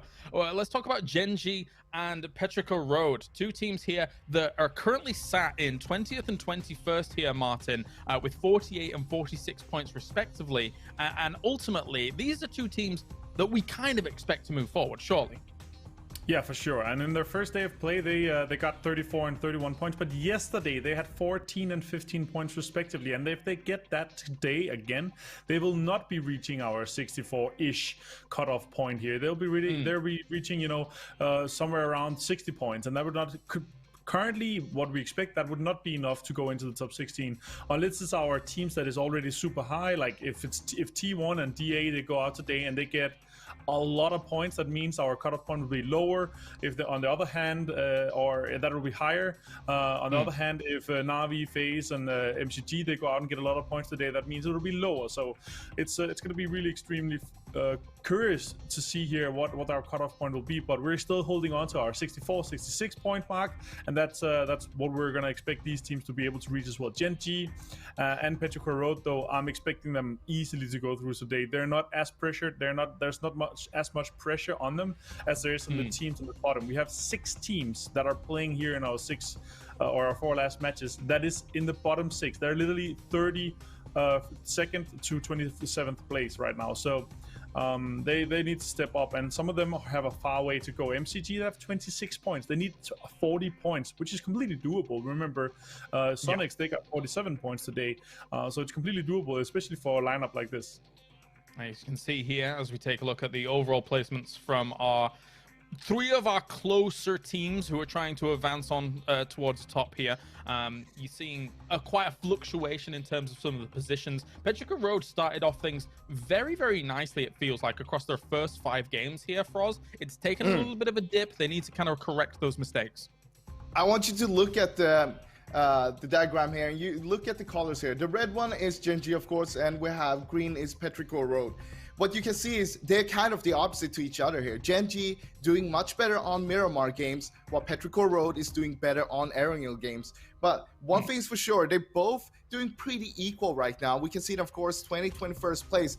And that is the thing. They need to step it up right now. We know that Gen.G, they have won 1 game on Miramar. Petrichor Road so far haven't gotten themselves a win yet. They have a few second places, but that is not going to be enough. Remember, you need to get that win during the weekly survival to get through. So I want to see them get a win. Still 4 more chances here for them to do that. Yeah, definitely so. Aside from these teams here, 2 teams that sit just above them and that are kind of on the cusp are Triumphant Song Gaming as well as TSM, as we take a few more highlights here with Gen.G and Petrichor Road. So why don't we just kind of continue focusing on these? We can talk about Triumphant Song Gaming and TSM afterwards, Martin. But Iononyx especially has been definitely a standout for Gen.G, despite having a slump in that second day. Yeah, I mean, Gen.G, the defending champs, they have to be showing us some good stuff here, obviously. Yeah. And honestly, fragging out is one of their good things, right? But they need to constantly, all these weeks here, they need to make sure they get a win. But they're capable of fragging out. They're capable of getting good placement on an average, but they need to be able to secure themselves a win. And as you said, and as Frost said, actually, with FaZe having kind of these problems with rotating lobbies, I'm kind of worried on some of these teams that are used to, you know, playing the same kind of game, and with having a new team coming in after every single game, that's going to change a lot of the meta. It's going to change a lot of the ideas. But I think definitely we're going to see Gen.G pick up a win on a constant basis. I think we're going to be able to see them in at least 4 out of 6 of these weekends of the weekly finals here. And look at the star-studded lineup. These guys are insane. Like, they are so good. They're so well-rounded. All of them able to frag. All of them able to 1v2, 1v3 in situations where they need to. Like, I think all of us remembers Iononyx at the PUBG Nations Cup, where he completely smashed out a 1v3 situation close to the hospital on Erangel. Yeah, it does feel like their day 2 was kind of an anomaly in regards to just a 14-pointer, and we're looking forward to see how they're going to perform here in this group. Of course, Petrichor Road is another team down the line, Froz, that we've been talking about. For all intents and purposes, I came in and I was like, it's Ixlef, but no, it was Mill that was able to do a lot more with that. But here is FaZe that are currently having that little bit of a rougher time. It's another star-studded lineup for us that we have harked on about, talked about quite a lot. Yeah, and I feel like if you're FaZe Clan right now, you have your coach, you have Dids that is going to be with you there. And I think and I hope that Dids is probably saying to them right now, guys, let's go back, take one step back right now. Let's not do all of these rotations towards center, because we see them over-rotate a lot throughout the games, and they're losing people in these rotations, trying to get into the center. I want to play more edge instead. One step back, do the easy thing. Play edge, play together. From there, when you get your confidence back, that's when you go back to your normal rotations towards center. I mean, ultimately, for FaZe, sometimes it's a lot of fun and games. You see them smiling, you see them happy, everything like that. But it looked like a lot of game faces are on today. They know the importance of today. Likewise, so does Oath. They understand the importance of trying to get to that top 16 at least. Now, Avenger, they had a really abysmal day one, unfortunately for them. But they did come back in day two with a 28-pointer. They could rise to the occasion again. They could, yeah. I would like to see them do so. Honestly, I think they're a team that is destined to do better than 5 points in 4 games. Honestly, that was horrendous. But it was very much carried. The 28 points was very much carried by their win and 11 kills.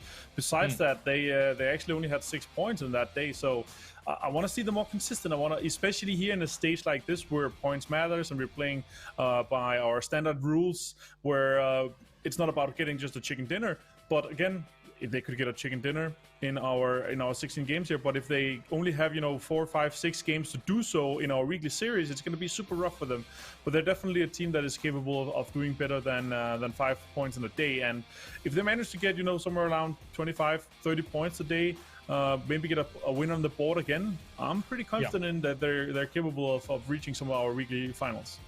Yeah, definitely so. And of course, I brought it up a little bit before, Froze, but I want to go back to it here. Triumphant Song Gaming and TSM. I think we don't have too many worries for these two teams. There could be a situation where they do pull a single-digit day, but I do doubt it, given the circumstances that they're in right now. What do you think? Yeah, I mean, I think like they've been playing pretty decent. I want to talk a little bit more about TSM because they have a problem right now. They have one guy from their main star roster that is not with them right now. Fex is not there. Instead, they're playing with the sub player, Wookie Bookie. And the thing is that it's a big contrast between Wookie and Fex. Fex is one of the very aggressive player that will be in the front line all the time, while Wookie is more known to be a little bit more towards the back, a little bit more with the DMR or a bolt rifle, trying to get a little bit more of damage done for the front runners. Now, this means that Iroh now is paired up with Wookie instead of Fex, because we know that Mirko and Vard is the duo, it creates a little bit of a problem for the team, but so far they've been doing really good with Wookie on the roster, and I'm looking forward to see what they can do today, if they might be able to get themselves a win. Maybe. And I mean, that adaptation, especially in day number 1, felt pretty smooth. Avenger, I mean, 32 points from them. Wookie was doing very well for himself as well. He's no stranger to big stages as well from the past. No, he's super experienced, no doubt on that. But Iroh has really been carrying the team in terms of kills. He's gotten 17 of their kills, while the other guys are sitting on 4, 8, and 6. So Iroh has really been a standout player, been able to step up and kind of take over maybe the more hard-fracking role that we know that Fex is capable and is used to doing in that lineup. Iroh obviously usually does also frag out, but that kind of pairing where they're both able to play together and kind of make a really solid 1-2 punch here. Fex is also an extremely gifted, mechanically gifted player here. He's a very good player, and they're definitely missing him. Even though Wookie has a lot of experience, is very good, no doubt that. It's two different kind of players. All right, absolute focus now for all of these teams, and of course, for the majority of the day, we may end up looking at a lot of those teams on the cusp trying to get up to that top 16, but it is time to go. We're going to send it to the moon here with Toomey, Zowie, Perrier, and of course, Intel joining us on the right here for PGI.S. To the moon with Sims and Toby. Here we go. We're going to Miramar. Not quite the moon. Let's get it going. The last chance to dance for ranked decision. For some, top 16 has already been secured, but for others, a nail-biter of a day is about to begin. Whether you're sitting at home, whether you're sitting and watching this, for some teams, they now have their lives in the hands of others playing for the next 4 games. If you're someone like ENCE, where you've secured 9 points today, your life is on the line to make it to the top 16, with others still having 4 games in front of them. My name is Sims. Joining me is Toby. Thank you very much to James and the Desk team for breaking all that down and laying the land of how today is going to play out. Toby, it's going to be a fascinating one, because yesterday, someone like DA, for example, picking up 50 points, is now potentially challenging Sonic for the top spot if they perform as well as what they did yesterday. And seeing the teams they're going up against, Sims, I don't see why they shouldn't be able to. They will have more space in certain areas of the map than they've had before. This lobby with Group A coming in particular, I wouldn't call as center heavy in terms of where the majority of the teams like to play from. They should have space. I mean, I put out a tweet yesterday talking about how DA really thrive in not necessarily going for those prior positions in circles, but really utilizing and being good at playing areas of the map that other teams tend to not go to. They should have a chance to do that exact thing in the 4 games we're going to see today. Whether it's going to happen or not, of course, we can't guarantee, but I mean, all the ingredients are there for DA to get themselves up to the top of the leaderboard, at least close to the top of the leaderboard, so I don't see why it shouldn't happen. So while everyone's just getting loaded up and we are just into this game, let's kind of take a moment to break this thing down and bring everyone up to speed where we are sitting. As you're looking at the total rankings on the left-hand side, for everyone that's grayed out, they've done their 4 games today. They're now out. They're sitting out of ranked decision, and where they sit on the leaderboards is ultimately at least where they won't be going higher. There is opportunity for teams to jump them and push them further down the tables, but as James alluded to on the desk, at the moment, in terms of competition, monetary value, and everything, we haven't really even started yet. This is just to determine the first 16 teams that will be playing when we move into the initial survival series. You want to be in that top 16. That's where you kind of need to be if you want to begin the process to being a world champion. Now, for Sonics, don't get me wrong, it's phenomenal. It's a wonderful performance. To see a North American roster really come out firing and be up on top, it's great to see. In the long term, does it mean anything? Yeah, absolutely. It's going to give you a boatload of confidence moving forward and showing the rest of the world what you're made of. But you have to be there when all this is said and done. We still have 2 months in front of us, which is kind of wild to think about it, really. Now we have to look towards the teams that are around that 10 spot. So we have 2 stories we need to focus on today, Toby. 1, qualification for the top 16.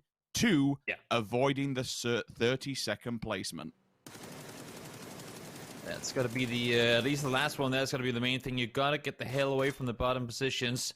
No way you want to be sitting down there coming into next week, because that means, well, that's essentially a whole week of your playing time gone. So no way you would want to end up in the bottom spot for this one, that's for sure. Zenith, Roth trying to get away. Those men should do so. 1 tire missing, but should be all right to rotate back towards his team. And to be fair, I mean, Zenith, pretty decent split they've got going right now. Circle towards the west. I would want to see them get grouping up as fast as they can. I mean, with both Roth and Punish now in the same car rotating over, should be pretty easy for them to do so. We'll focus in on the circle a little bit more and see how this kind of puts us towards a game, with El Pozo being the full central area here. Eventually, we are going to anticipate it moves away from those western cliff faces, and again, we've seen those roads kind of in play now and again, but it's few and far between. It really does eye on where we see this next circle heading towards and gives us a potential glimpse into where we actually end up. We know Power Grid time and time again can be a fortified place, but you need the circles to roll with you. We're going to hold for here because it looks like Digital Athletics. Remember, on Miramar, I think it was yesterday, the first or second game, regardless what it was, Pio was the first player to fall instantly by getting caught off guard. STK found him out on his own and completely battered him. He was removed from that position. DA this time do not want to take the fight off the bat. I'm totally fine with this, but I also, for DA, I just want to see them play the same game as yesterday, because it was such a world-class performance to be performing at that level in lobbies like this. Toby, you know, we've seen a few other European teams not do so well. Did you anticipate seeing DA performing up to this standard? I gotta say, I hope to see them do it. Did I expect it? No. Was I hoping there was a chance it would happen? Yes, and I'm just beyond happy to see them being able to go out and deliver the way that they are, doing things that very few other teams do. One thing that I thought was interesting then, that's actually something I've been looking forward to today as well, is would Gen G get to go back to Picado? Neither Sonics or Liquid are here. Now they are in Picado, but I mean, we know how much of a troublemaking team DA can be for teams trying to get out of Picado, and in my recollection, I mean, Gen G and DA haven't really gotten to square off against one another that much in this area of the map before, so almost Anonix going down there early, we saw just before, but does manage to group up with the team. That could be for this game and for the games to come. Will DA try and set up those, I guess you can say, typical ambushes that we've seen the Liquid and other teams fall victim to? Will they try and do that against the Gen G? And will Gen G in that case be ready for it, given their low amount of games they've been able to play against one another? I'll take a quick glimpse at the teams that are not inside the circle yet. You did see it on your screen for all but a moment. Na'Vi just getting looted and booted, sharing up the loot and make sure everything's ready to rock and roll. A team that's down in 31st position. Like, I didn't anticipate seeing it this bad. Again, they do have 4 games in hand compared to everybody else. They are 4 behind, so we have to take it with a little pinch of salt for everyone who is down on the opposing side of the table. But again, throughout this competition, the only reason you're down there is because, unfortunately, things haven't gone as good as what you anticipated. So, for everyone who's kind of down that region, Zenith, Daytrade, Face Clan to a lesser extent, Oath, Na'Vi, and then Multi-Circle Gaming, all need large performances today. Is 16 still reachable? Absolutely. More than easy enough. Well, easier said than done. Yeah. With me as a caster just looking at it in hindsight. But certainly, if you're not going to make it to top 16, for God's sake, just avoid 32nd. Yeah, that's the more chances you can have of getting that win in the weekly survivals, the better off you are. And I mean, we say 32nd is, well, you don't want to go there because you won't get to play at all. To be fair, I mean, 31st, you get 1 game and you have to win it to qualify. And if you don't win that 1 game, you might as well just have been 32nd. That's going to be... you get 1 game and you have to win it. And you're coming in cold after having going up against... bunch of teams who've been playing all day trying to get wins. That's gonna be, I mean, you say stay away from 32nd. I stay above 28th. You don't want to come in cold, play 1 game, have to win it, and then go out. You want to get a few games in, and yeah, I mean, 28th and below, you've got to expect those teams. I'm looking forward to see it, but I'm not expecting anyone in 28th and below after today being able to make it into the weekly finals in week 1. There's a lot more to kind of be said on this subject, so I will kind of round it out here because we do have action slowly but surely encroaching as teams get more towards the center and certainly that south side of El Pozo. But that is the one thing I do like about this whole format, is that when you're down, it's never completely out. The further you can get up that leaderboard, as in subpar 16th, you're giving yourself more chances. There's always comeback abilities to this, and there's always a reason to play. And I think that's one of the strong points of this whole competition. You're always giving players a reason to just keep focused, keep in the game, and try and do the best you can. Bard has been spotted. Halo opens fire. The smokes will have to be committed to this one to try and bring him back to the rest of the roster. No one else from TSM within distance at the moment, and with the wheels going off the back of the bike, he's now trapped in a very precarious situation. The level 3 gear will give him some level of cover. He'll have to commit all the smokes and get stimmed up and ready to rock and roll. The only concern is if anyone from STK wants to try and rotate and wrap to get a deeper angle on him, but with them being situated in the mountains, I don't foresee that happening. Here comes Ira. Martin touched on it. Top of the charts for TSM, and honestly, I wouldn't anticipate any less. The man is an absolute monster of a player, and so far has been performing in this tournament. You gotta do one of those hashtag bait crates, because I think STK saw that great line of like, in case anyone goes for it, we are gonna give him hell, and well, it's gonna be a little PTSD getting out of their life. That's to be fair, pretty impressive. He was getting pivot, but of course Iro risking it all to go get up his teammate, and they succeed in getting away from there. Sitting on the northwest side for TSM in this position is pretty interesting. Normally, we'd see them coming in from the other side of the circle, but this is pretty interesting to me. Should the circle go towards the northwest, they're going to be in a prime position for a good while. See where he actually hits, and Sims, it does go Sims, directly to the words. Are we cursed? The hard shifts. I feel for any player playing groups that you and I are casting, because these circles, especially circle 2 shifts, and now with the new super settings, they're even smaller. Oh my lord, this is horrible. Well, I mean, look at this. What's more concerning about this one, Toby, is a bigger extent, is that really you're looking towards the roadsides here. Eventually, we kind of see it. You are going to see that cliff face come into effect, but because there's so much of a small area to be able to play off the back of, eventually, when we get further down the line, every single compound that a team takes over now, it's going to be null and void. You are going to be pulled out from there. And, like, this is barren landscape. I mean, I'm fine with T1's position here, especially because you have that cliff. You can force yourself into a box. All right, later down the line, it's difficult, but you can at least stop people rotating behind you and fortify that position. So you can cut one edge of your vision off, you know, as a certain aspect. But certainly for now, these buildings, they'll provide a level of cover, but you are going to have to play in the open. This is going to be very catastrophic and quite a messy game, to be fair. And it already is. You can see it right now. I mean, DA trying to bomb its center. We talked about that strat from them. I'm not sure where they'll go or what they'll get, because we have about 5 or 6 teams essentially going for the same one dip right now, and that's really the telling story here. You are very, very limited in where you can play from in a circle like this. As you said, everything in the Shadowlands to the west are out of play 2 circles from now. They know about this. They need to play something towards the center, something towards the east, and there is just very little available areas to play from. Mert, first victim to fall. T1 have found this one. We spoke about their position again. Having their backside completely covered by this ridge line just gives them one focal point. They just have to look in front and make sure the left and right flank doesn't come in. Reload. Huschwitz, one of them falling at least for now. Any more on here, they're actually just going to kind of put themselves in a building. Potentially, with him falling, it makes it much more difficult because you give Oath that potential entry point which they have to rally the troops. Now they have, they're all together. Relo, unfortunately, is run over by Snakers. We'll go back to Smash's POV to see if DA can survive this one out. With 2 players in the distance, they at least have deeper angles to try and stop the T1 push. Adder does go down. Might be unrevivable at that point unless they somehow get the pick onto DA. With 2 players just head peeking this, it's going to get extremely difficult to be able to get that revive. Yeah, it really is, especially with Salop being this far out of position. He tried to kind of cover from behind, but now with the infantry pushing up from behind, he had to leave that. So he's been in transition for the better part of the last 20 seconds. Finally, he is here now. They are 4-man together. Now they might be able to push down towards. We can see Mitralis is actually coming up trying to help as well. Code Marco. Now the guy holding from behind for DA. They might be able to get this in this position. I'm telling you, I mean, depending on where the next circle goes, of course, this position for now is a very good spot to be in for whichever one of these 2 teams ends up winning this fight.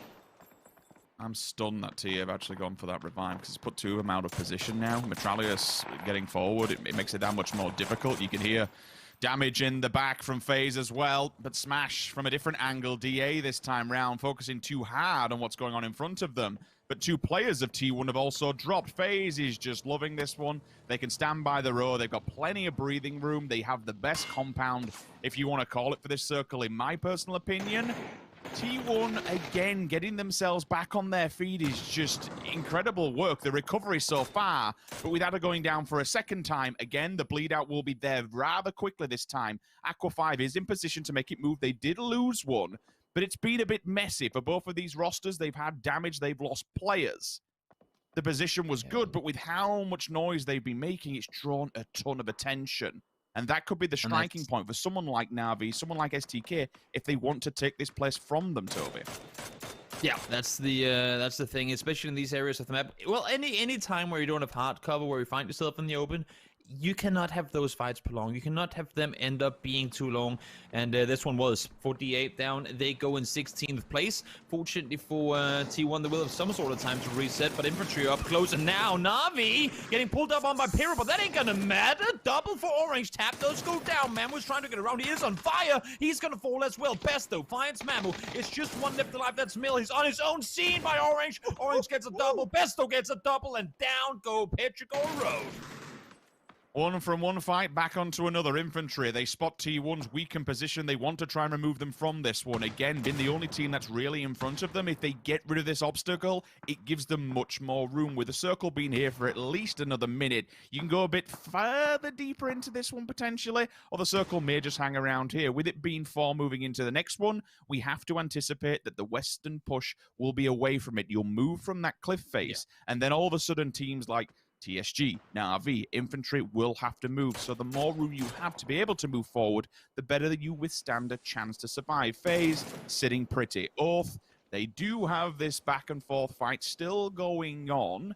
If they can secure this compound, it's going to give them at least a decent footing to try and make something happen. No rest for the Wicked. Ada falls yet again. That's the 3rd knock now coming in for him. You'd anticipate the finish off, which it is. He bleeds out. It's job done. And now we hop back on board with TSM. We said this was going to be non-stop action. Well, 4 AM's knocking at the door, and you have to answer it. And they are right here. TSM trying to hold off R4 alive. Iro's on the other side of the road. He's going to try and make the cross right now. Here he comes. Vard finds the first. Forever goes down to the nade. That might buy them some more time. Maybe the time needed to get that 4th member over to help out. Vard spotted in the open, but Luke can't find him. Runs out of ammo. That's unfortunate. Vard will fall in the end of it, but so will 4 AM. Down they go, all of them. Triumph and Zorn trying to get some third-party action going, but ain't going to matter. TSM stays alive for now, and 4 AM falls in 13th. Now, Oath up towards stage trade. These buildings are absolute garbage. They have to push, but it's working for now. 1-for-1 trade so far. Vanotika finds one more. Pat Caps on the other side. It's a 1v1. Make that a 1v2. Can he find it? Yes, he can. Gets it double. No! Pat Caps gets one. Snakers with the final. They stay alive and will get 3 back up alive. Yeah, it was a damn good effort. A valiant one at that. Losing Relo earlier on, don't get me wrong. It's not the worst case in the world just because compared to keeping 3 alive, I think that's a phenomenal push. You do have those very tight, narrow bottlenecks that you can capitalize on and basically just bring players in and try and flush them out. It was almost a 1 versus 3. It was very close, so damn good effort to try and hold it, but nevertheless, Oath will continue forward. Teams that now need to make some big rotates. I'm seeing K7, 2-2 split up in the distance towards the north. They have Gen G knocking on the door. They have to be careful of it. Multi-circle gaming. This is no frag points yet. Pretty much the furthest team away from the circle, and everybody is playing border control in front of them. This is going to be so difficult. And when you're already pretty much dead last bottom of the board, you're not going to be massively confident. You know you need to put all there is into today. All your eggs are well and truly in the basket to avoid this dead zone. But it's going to be one rough ride.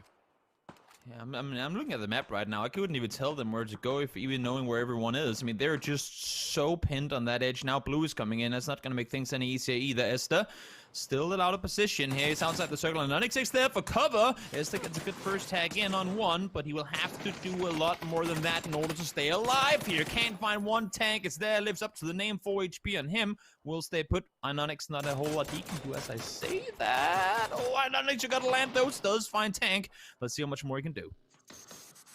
Nades up, finds the target almost perfectly. Crawls a little bit more forward. The smokes are there to try and occlude vision. I'm totally fine with this one. Hit the res and hope for the best. But if he's got another nade and that finds its target, it's GG. Onyx, do you just want to track fragging points? You've done this one before. Nope, he tries to evacuate the situation. I'm totally fine with that. He eventually does need to get inside the circle and try and keep Genji alive for some kind of points in this one.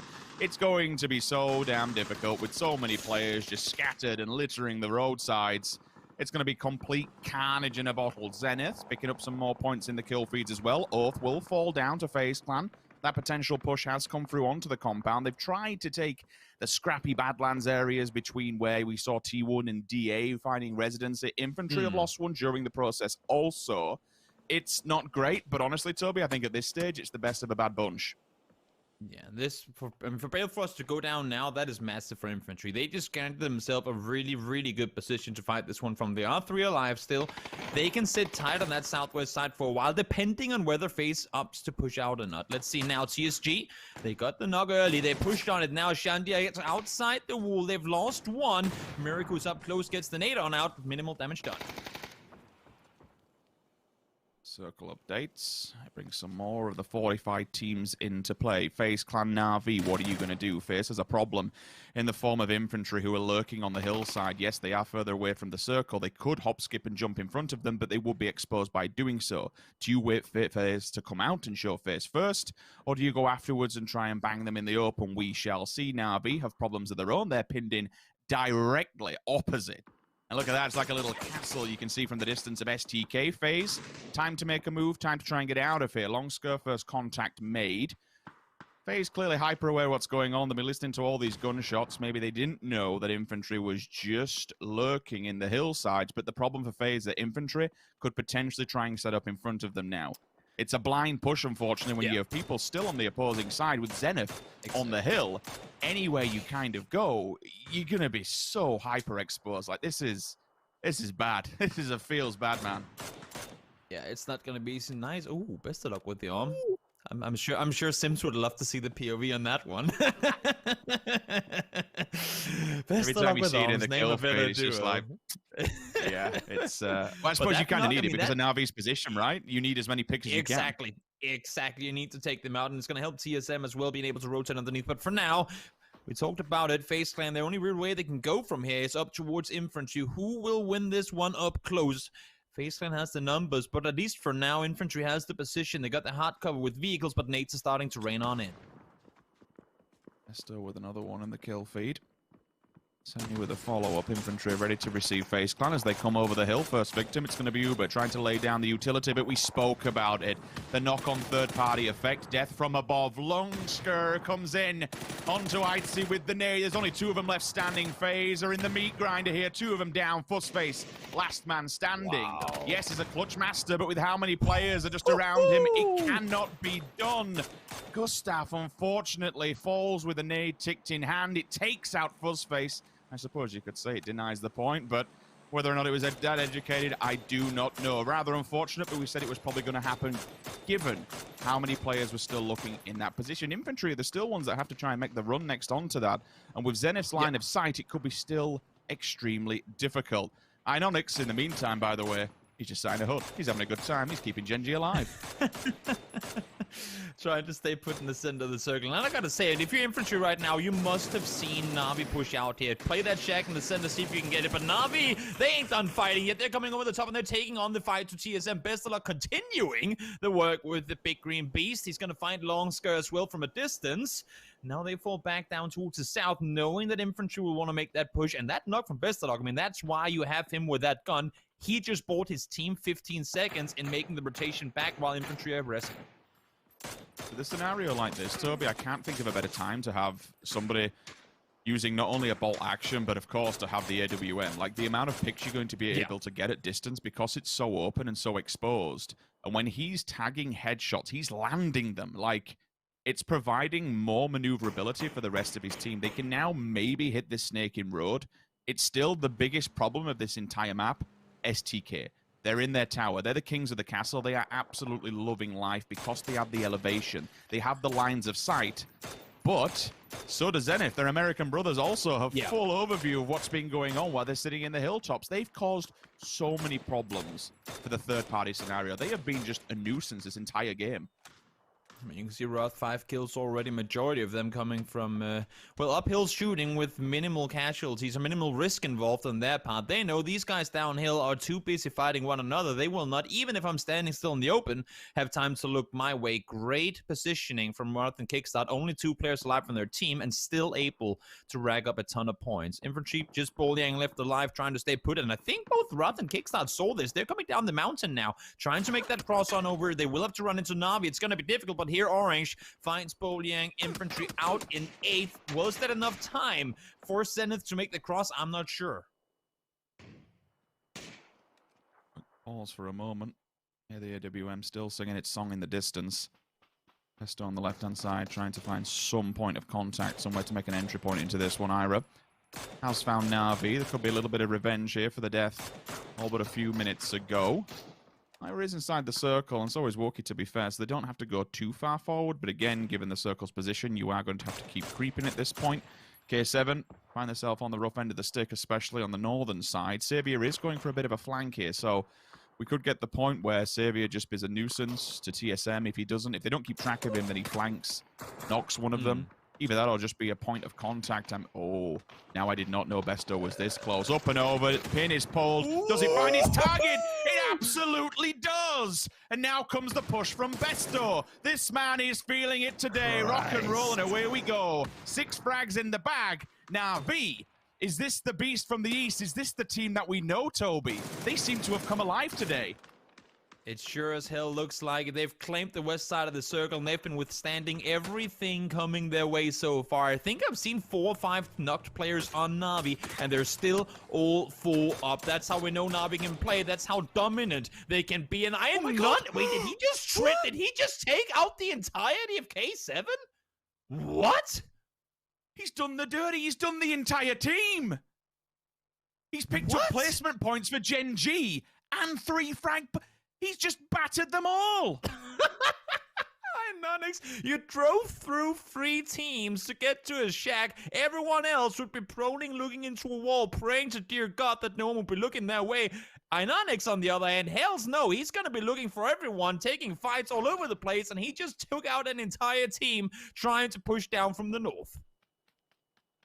He's waited to a point where K7 feels secure, and it's like, okay, we have this section, we have this angle that we can work with, lured them into the false sense of security, and then literally just took full advantage of zero hard cover.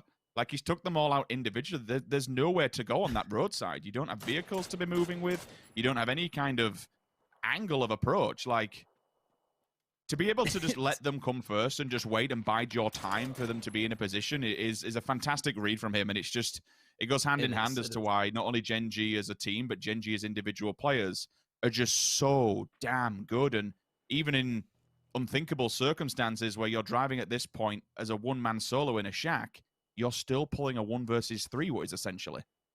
Yeah, that's beyond anything you could ever expect from a solo. Normally, the saying is if a solo player can claim maybe 2 or 3 points after his team goes down, you got to be kind of satisfied with that. I don't have track on it, but Gen G lost their...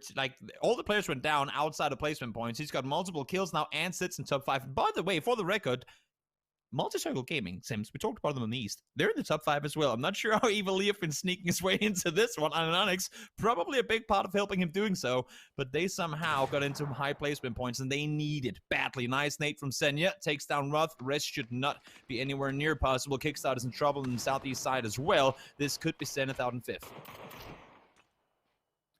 I'm gonna leave it a little bit more to the desk to break it down, but when we're seeing teams like Multi-Circle Gaming towards the latter stages of the game, we're seeing teams like Na'Vi step it up, but then we see T1 and DA go down in the first few minutes.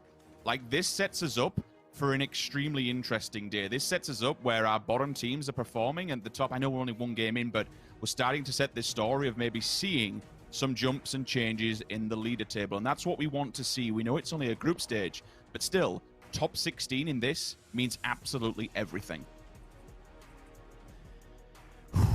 This is going to be a good finish for sure. STK, Na'Vi battling it off. Inonix on the north side. I mean, if he gets second place somehow this game, I don't know. Everyone knows he's there. They've heard the shots from the north side. They've seen him in the kill feed. They know he's there. But the thing is, the way he's positioned, at least right now, neither of them can get eyes on without overexposing themselves and potentially going down trying to fight the solo player. So I think for both the teams, both Na'Vi and STK, they're ignoring the solo right now, saying he's going to have to leave that shack in 30 seconds. Let's just wait it out, get the solo out of the way, and we'll take the 4v4 from there. Besto's the one that can really be the can opener, so to speak. He can find a pick or two over to STK and just stall them. Remember, when one goes down, you're then submitting 1 player to go for the revive. You knock 2 players out, 50% manpower down. Even though they still have the buildings, they still have that security. Alo has to come forward. They do have the circle. But then again, Besto also has a footing within there. It's all eyes on Inonix and see who picks up the final Gen G player with the smokes going up. It gives everyone the information that he is now evacuating his little shack. But I tell you what, he has done more than enough for Gen G to pull him into the top 3 with frags in tow as well. Even if he goes down now, he's done more than what most players could. What most players would ask for, to be fair. what the most people could hope for, that's for sure.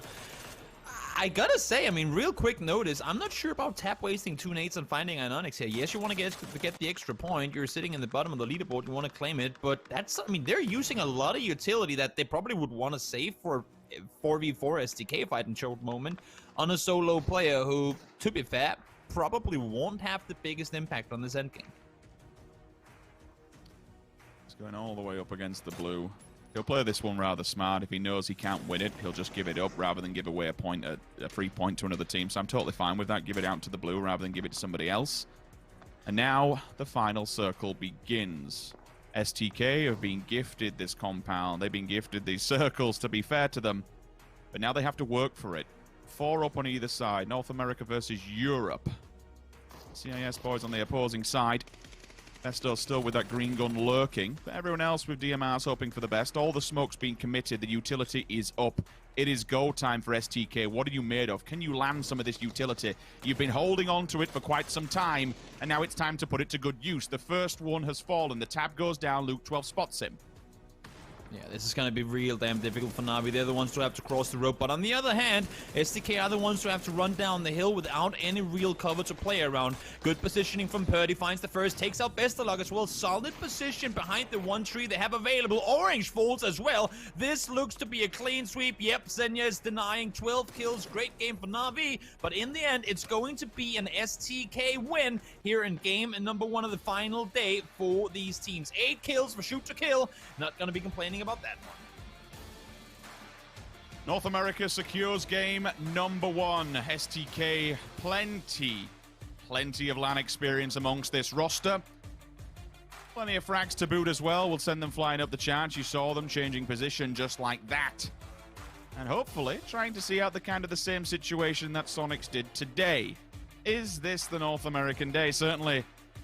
So far, that's all we've been seeing with Sonics. They won today, they won last night, and now it could be STK's time to shine. What I do know is, Toby, that was one hell of a scenario. Like, to see that second circle hit and then put us in that position, it's like, well, we kind of know how this one's going to play. It's going to be a little bit slow, a little bit passive for certain times, but certainly a very barren landscape. It was going to go down to FaZe Clan, or was going to go over east towards STK. STK, to be fair, the benefit of the compound, a lot of circles going their way. But in the end, they had to make the push out. As we said, they had to make the push down the hill. Not an easy one, and especially not an easy one against the Na'Vi, who were feeling very hot there for a long time. A cruel circle and a cruel game. Now we'll throw it back to James and the Des team to break that one down for us a little bit more. Absolutely, a great game. STK get themselves the big chicken dinner towards the end. An advantageous spot for them against Na'Vi, as they had all the angles available. I'm joined by Froz and Avenger. Froz, that was very much so STK's game to lose.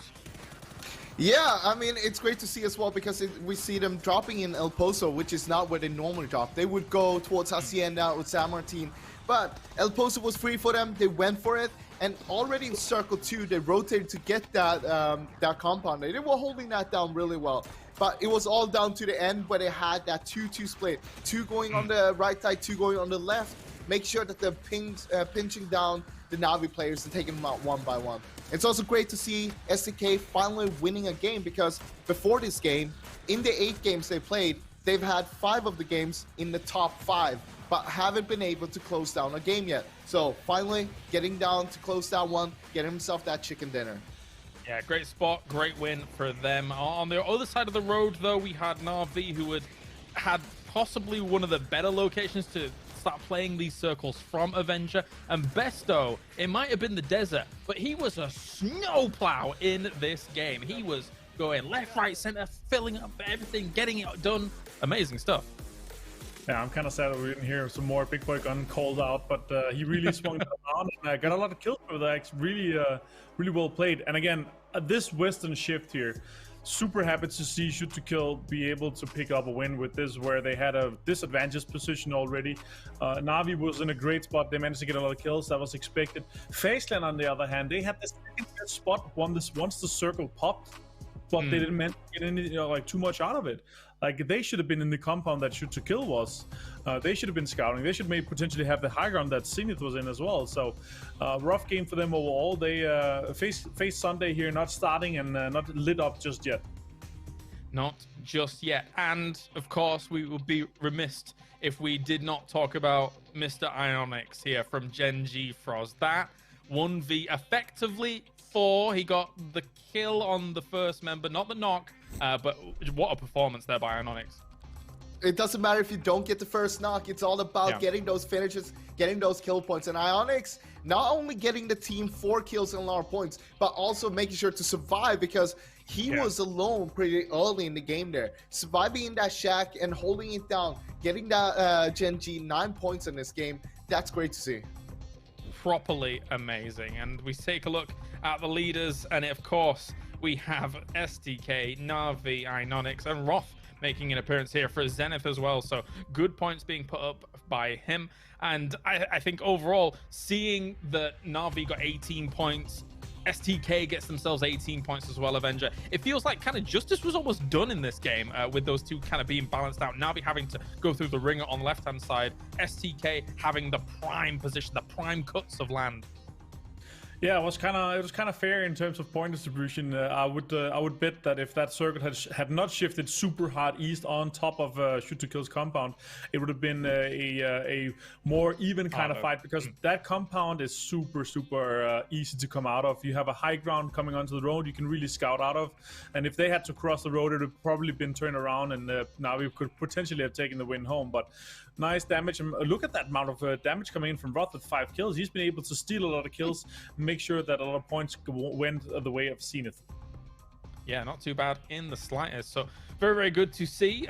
Extra little additives being gained here by our North American teams as well. They've already been doing fantastically, so why on earth not get even more on board here, Froz? So an interesting game to play things out. Multi-Circle Gaming also did survive quite a while during that. It was a little bit more of a scrappy game once again, but they really do need points here to be able to push up. Yeah, Multi-Circle Gaming came in from the southeastern side, but we saw him getting, of course, a 4th place. That's a good start, but only 1 kill. That is not going to be enough. We want to see them take more fights, because we know that they can do way better than this, and they can't just rely on getting those placement points. They need to get those kills as well. They need to get confident and taking the fights. Even sometimes, if you not necessarily need to take those fights, they need to take them right now for their confidence. Yeah, they do. Let's take a look at the overall standings then and see how things shape up from the results we've just gained. Gen G moves up quite a few spots here into that 14th place. But overall, we see that STK has now put themselves in 4th position from this victory. And Na'Vi moves up to 22nd, Avenger. Yeah, and if Shoot to Kill managed to get a few more really good games here, they could potentially take away the 2nd and 3rd spot here with some good games. That would be super interesting. That would be really good for the NA teams coming out. Na'Vi jumping up to 47. If they manage to get, 20 more points today, they're looking extremely good to be on the starting 16 teams going into tomorrow. Yeah, they seem keen. For me, I don't know if you kind of echo this, Froz. Na'Vi, whenever we would see them in PCS, game 1 of a day would almost always be theirs, and this kind of felt like that Na'Vi. Even though circle and drop position, etc., was slightly favorable to them from the beginning, this felt more like the Na'Vi we see in PCS compared to the Na'Vi we've seen in the past few days. The thing is that a lot of the times they will also drop off after the first game, though, and that's not what we want to see. We want to see them keep on climbing, keep on getting those points. This is a great start for them, especially considering how the tournament has been. 12 points from this last game here. Sorry, 12 kills. They had 12 points in the first day. They had 17 points in the second day, and they have 18 points in the first game here today. This is their chance for redemption right now. Make sure that they climb up. It can only go upwards from here. Yeah, definitely so. We see a few little moves here, there, and everywhere as TSM gets themselves a few more points on the board, pushing onto that 16th place position as well. Here's Na'Vi, and I'm interested to see their faces and see how they're looking, how they're feeling. Because, yep, it's still game faces. As much as they had a great result just then, they still know that they've got quite a bit to do, Avenger, here for the good old black and yellow. Yeah, they are. The work is laid out. They have 3 more games to go here. Honestly, I want to see the same kind of momentum. Yes, the circle did shift super hard their way, and that's kind of what we see from once these teams get a little bit handed out and they get a bit of kind of luck in the beginning in terms of first circle, they manage to do super well. But also, even in their long rotations and their long and slow play, they can also do some really good games. So I just want to see the momentum that they can build off from this game here. I really want to see that continued here because their morale must be super high right now. I know there's some work laid out for them. 20 more points in the day is a lot of points, but in 3 games. But they're definitely set up for it here with a high morale boost from first game. Yeah, some teams that went out early may be a bit more secured. A DA, a T1, for example, Froz, they're doing mighty fine and dandy before all of this, but you kind of don't really want to take your foot off the gas pedal, right? When you're getting this kind of level of practice, you want to be able to eke out every little advantage you can. Well, I mean, you already secure yourself, basically, that you're going to be starting next week, meaning you're going to be playing tomorrow. Now, you have a few more games. You can try some new stuff if you want to, but overall, you just want to perfect your game. You want to fine-tune the small stuff, and this is time to do that. Now, they tried some stuff in the last game here. It didn't work out. Time to try something new for this game here. Might be back to the drawing board. We will see. It is time. Game number 2 of Miramar here between A and C. And a big thank you to Intel for joining us here at the PGI.S as we head over to Sims and Toby. Thank you very much, James. STK, yes, indeed. One of the most consistent North American rosters we've seen throughout the past few years, 2019, 2020. Only, unfortunately, kind of falling off a little bit towards PCS North America 3, where we saw them hit 7th position. So a little bit of a drop-off towards the end. We were wondering, will they bounce back? Will they do well? Well, honestly, I think they will. This is just such a consistent roster that they are willing and they can overcome any challenge that are in front of them. Can they get the #1 spot when today is all said and done? We shall see. But one thing we note is that North America so far, the dream's looking real. They are looking like a solid set of players and a solid set of rosters being sent here to PGI.S, Toby. I mean, when you can go so far to even convince Sims to be an NA fanboy, then you've done it. NA, you've done it. You have won the hearts of Sims. That means you've won the heart of the big portion of Europe. Let's see now. Oh, speaking of NA, are they gonna up to commit to the vehicle? Nah, Infantry gets it. They'll back off. They'll go away. Makes sense. Very Western plain, not really allowing for all the Eastern teams to go where they would have wanted. But of course, also probably means we're gonna see a somewhat a Western circle. Could go straight back to where we were last game. We'll see now. North is where we go. We've been here, I feel like, 50%, if not even more, of the games on Miramar throughout the ranking decision games. And, well, here we are once again. Yeah, the one thing we always tend to see with this particular circle, you have 3 kind of prime areas that we need to look at. I think maybe more... You could be pushed out of it. Monte Nuevo just being scraped by the top of it. There's still always that opportunity just above Monte Nuevo, but we're looking for those next southern pushes. If it does push towards the south, then we're going to be laughing. You know, El Pozo could be in play. We'll see the backside of Monte Nuevo in play. You do have, you know, that really nice area just below the hook, more towards the right-hand side, where Zenith currently is, where Multi-Circle Gaming's lurking around. If not, then, well... It kind of dictates by the next one. If we go over towards the eastern side, somewhere between water treatment and the actual creator fields itself, don't get me wrong, the copper area is still in. It all depends on this next shift. That's the only thing I find when we have the creator fields smack bang in the middle. The next shift, unless it goes central, kind of defines where we're going to be ending up, or at least what end of this circle spectrum we see. I mean, I gotta say, Sims, with how things have been going over the last couple of days with you and me so far, I'm looking at this first circle, I'm going, what would be the absolutely worst circle we could give these players? And I'm thinking that's probably where we're headed. Just because that's kind of been the rundown of how things have gone with us so far. But the thing of this north side of the circle is terrain so difficult to maneuver. It might not seem far on the map, but because all the hills are so damn tall, like so high, and the hills are so, like the incline is so massive as well, you just cannot rotate. If you commit to compounds, which are primarily at the bottom of those hills down by the roads, you're missing out on info. If you're committing to the hilltops, you're missing out on compounds. that's why we see the one few compounds that we have that are both up and elevated and has like a good overview of the area around you. Those are the key compounds. Those are what's everyone wanting to play, because that's where you get both the height advantage alongside the hard cover. But for majority of the teams, they won't be able to get both. They will have to choose. Do we want the safety of a wall we can hide behind, or do we want the info, knowing where to go next? Well, that's the thing. When we look at the very hard Eastern... Oh, I'll hold for a second. Find the target. Ira, he did spin around, but it's like a carbon copy mirror image. You shoot me, I shoot you. Yeah, simple as that. But to kind of fall back to this circle and really round it off, no pun intended, when we look at the east and western sides of it, you have that more rotatable terrain. It's a bit more flatter. It's a bit more easy to maneuver. There's less chances to be shot from above, up high.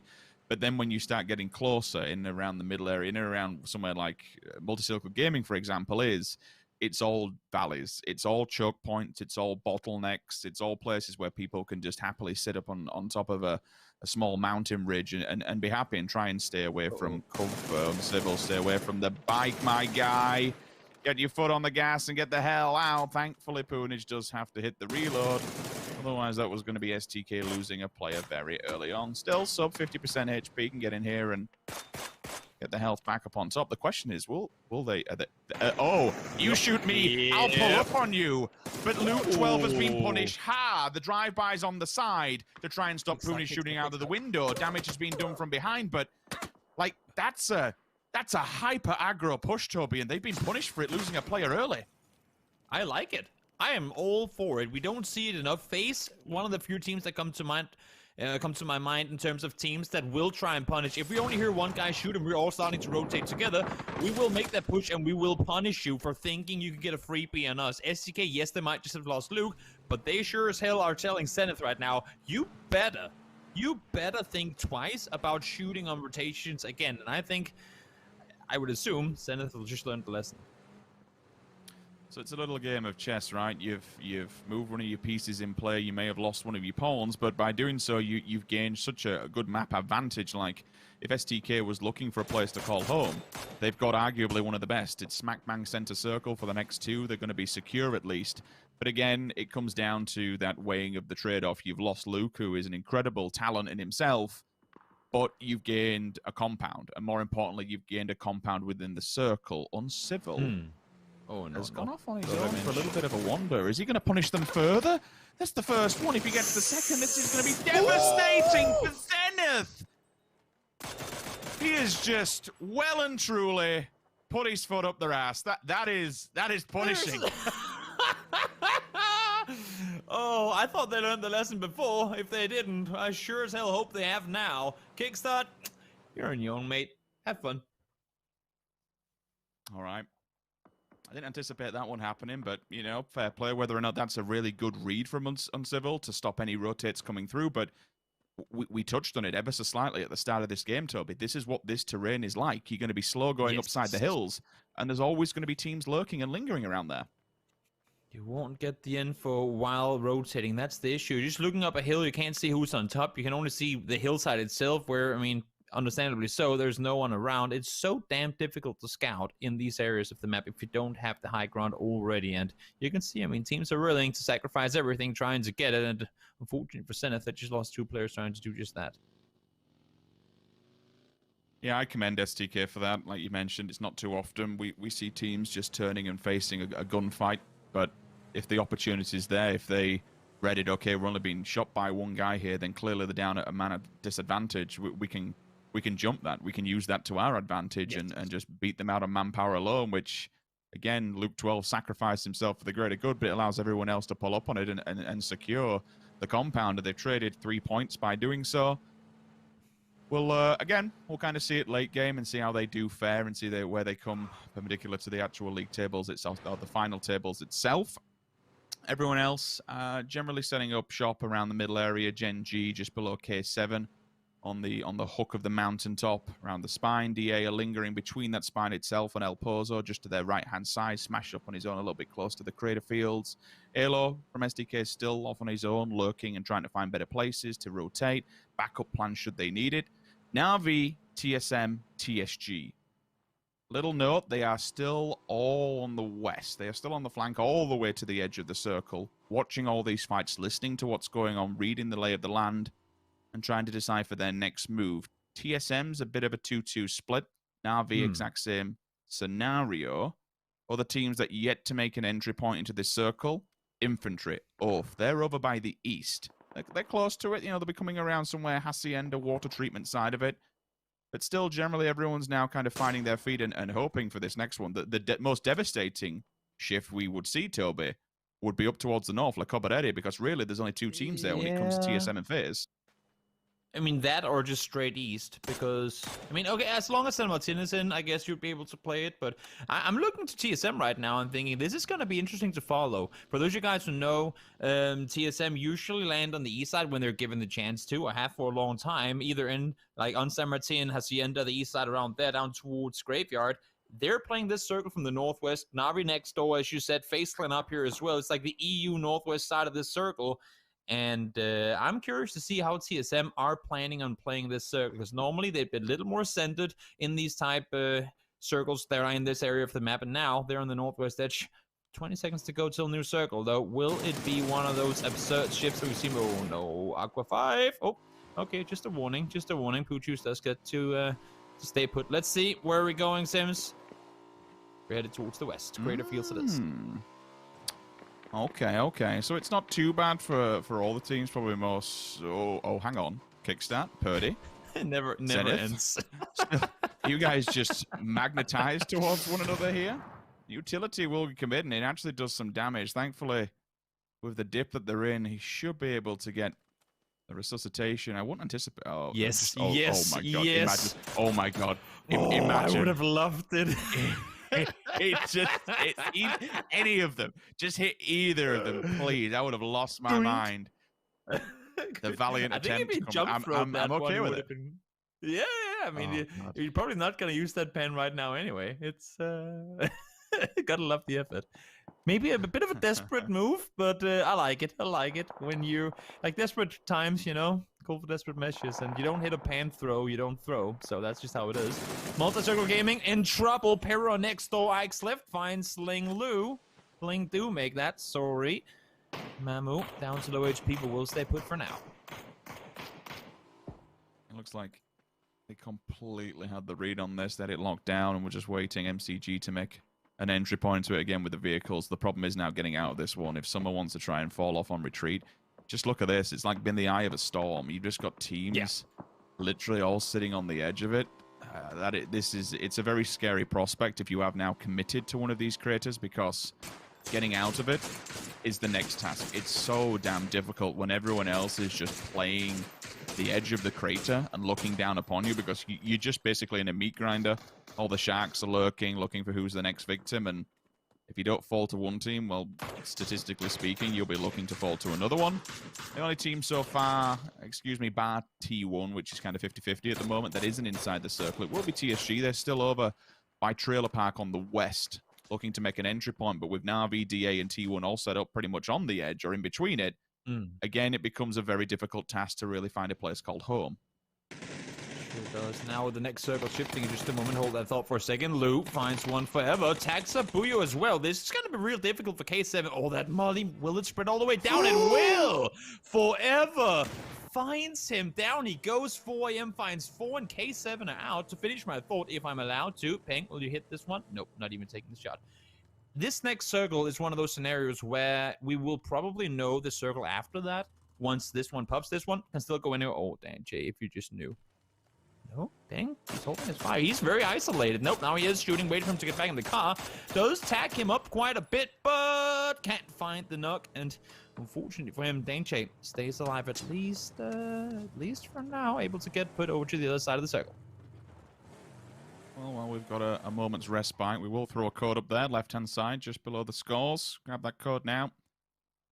Get it punched in, get yourself some free gear. And absolutely love life. Pio, loving life as well with his tunnel and the safety net for the car, to be fair. I'm totally fine with his own little car tent that he's just pitched there. Keep the tyres safe for maneuverability. You see when you team some ability later on down the line, depending where this circle will be heading next. certain circumstances, certain areas, we know that this circle can simply not go. One of them being that spine towards Gen G, where they are just on the tail end of it. They anticipate not that much of a move, and This is gonna. What? Yeah. This is gonna end in Crater Fields. It's got to go northeast, right? This is gonna end in the fields. The one that I'm looking at is Navi's compound that they're already holding. Yeah, it's either gonna hard west. Yeah, either hard west or into the field. Christ, because where Day Trade is sitting right now, you can't end there, and up to the north, it's the same thing. So it's somewhere. It's either Crater Field or it's Navi. I mean, look at the comparison to east and west right now. For anyone looking at the map, there are so many players that will have to rotate in from the east here. Navi, for now, all the space in the universe, but this is gonna be so damn difficult to play around. The one thing I want to note here, Toby, is I think Navi personally is biting off more they can chew here. When they're split in a 2-1-1, they have taken 3 priority compounds that are all going to give you at least a solid chance of the next circle. By trying to defend such huge amounts of land with 2 individual solo players, I think Orange could at least maybe come forward to Senya and pull the 2-2. If not, all commit to the center compound and go for a full 4-man stack. I understand the idea behind it. I respect it. But my God, that's fragile when you're trying to hold a compound against what will be a 4-man push into those compounds later on. Yeah, you see actually Orange is reparking his vehicle. I think that's the thing. They have a really good line of sight from the compounds they're sitting in respectively. So as long as the vehicles are in position from where they can leave early, they should be all right to move because they will see the opponents coming in early enough. They will hear them, they will see them, they'll have a chance to leave while they're pulling up in the compound. And I think for Navi, I mean, they gotta stay down the hill because should this circle go west, either Senya or Orange's compound will be much better than where Tap is sitting right now alongside Bestelok. So they're, I mean, as you said, I mean, they're gambling. They're taking a chance here. They're hoping that they ain't gonna get pulled up on because if they do, they gotta be really quick at disengaging or fortifying whichever compound is gonna be pulled up on. Oath, in the meantime, on towards the south side. I'm only seeing El Pozo here. I don't know where they can go other than that. Volibear will take some shots towards them. Will they stop and take the fight? Nope, there is a drive-by happening, and Loki from afar is trying to charm in on it as well. Actually, Volley will fall to one of the players from inside El Pozo. Day Trade. Take advantage of that actually shooting from the hillside. What? Again, with 2 other players. I mean, it was, that's how far it really was. That's distance. I thought it was T1 at first, but it wasn't. It was Day Trade up on the hillside. Like, they have such a strong compound for this entire circle, and given the fact that it's elevated as well, it gives you that vision. But then again, he had Gen G, T1, and Day Trade looking at him. So, rather unfortunate. I think it is fortunate that Oath have survived this one because Volibear could have potentially give the information back and maybe just held his gun for a second and let them roll into Pozo, and then the rest of the team capitalize upon it. Kickstarter, you just being a pain in the backside for everyone as a solo. Shift comes in. It's kind of what we theorized, Toby. Na'Vi now, you cannot hold that in a 2-1-1. You have to move, boys. This will be so detrimental now. You can't even play 2-2. You cannot even play 2-2. You gotta stack. You gotta stack. You gotta know. But the fact there are still 55 alive in this circle. You have to move. The fact they aren't in their vehicles yet scares me. This little fight here, Pio peeked over, found one, but Shantia was there immediately after. Find the return knock. Pio is isolated. No reses should be possible. I don't think he's going to get picked up either. We do see Loki in a vehicle. Is he going for it? Yeah. Okay, so it seems like he's committed to the rest. They know that TSG are split 2-2 as well. So if he's lucky here, they might be able to get the rest. But I'm looking towards the west, over towards Navi. They are grouping up down towards the warehouse. Everyone's going to make their way out of the field. Just got in, and Piro are the first to move. Shoot to kill, annihilate Zenith. They're gone in 15th place, but STK have got problems of their own when I'm seeing Oath taking down players in the kill feed. That leaves STK with 1-2 maximum, I believe, infantry. Big old rotate. They are well and truly in the north. Only Faceman can really see them, but been down low. You know what? Desperate times call for desperate measures. The only unfortunate thing for infantry, Toby, when we look for... Oh, he must have got tagged. And then the blue took him. Long Skr, that's devastating because remember, infantry are going to run head-on into TSM. They're up against the blue as well. It's going to be a fight in the blue, and it's not going to be a fun fight to be part of it all. Anonix continues doing Anonix things. Tags one out of the car. Will he get the second? There are 2 in that vehicle, not able to find any. Crazy does full though, so he's going to be taken down. 4 AM, full speed forward. Here they come. They've flown over Volibear. a bear. You'd have to expect to be able to see him from the sky, but no. Amsia finds 2. Will fall in return. It's just Lou left alive. Will Volley find... Oh, can't get the angle. Cannot get the angle underneath. It's face forward. It's gonna hurt. Volley, nade thrown forward. Will he be able to find him? Goes down. Will he get the nade knock in return? No. Down he goes. Lou stays alive. It's denied, but 4AM have been battered. They are bruised, and Genji is laughing on this. And they're like, you know what, lads? You just fight on the left-hand side. Maybe Loki can pick a few up on the way by as well. Triumphant Song is gone. Balefrost solidifies their placement. All 4 players for Genji still lurking, still looking dangerous, with 2 vehicles in abundance as well. This gives them the mobility that they need with this circle. They can wander with it. Oath. They are in reaching distance.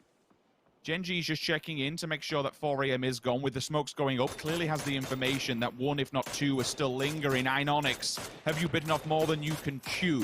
Tries to go for the vehicle and he is punished. Relo comes in with the knock. But now Genji knows exactly where Oath are making their last stand.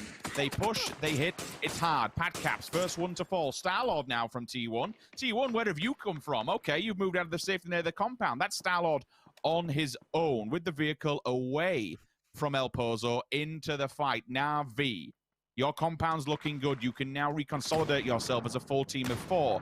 Petrichor Road, Na'Vi's all compound, it's paid off. The push worked. The nades are up high, and Oath, they're trying to run away from this one, but Genji is getting tagged. Starlord still out on a whim on his own. He's doing damage, and now Fight for Europe will unfold as FaZe. They find TSM.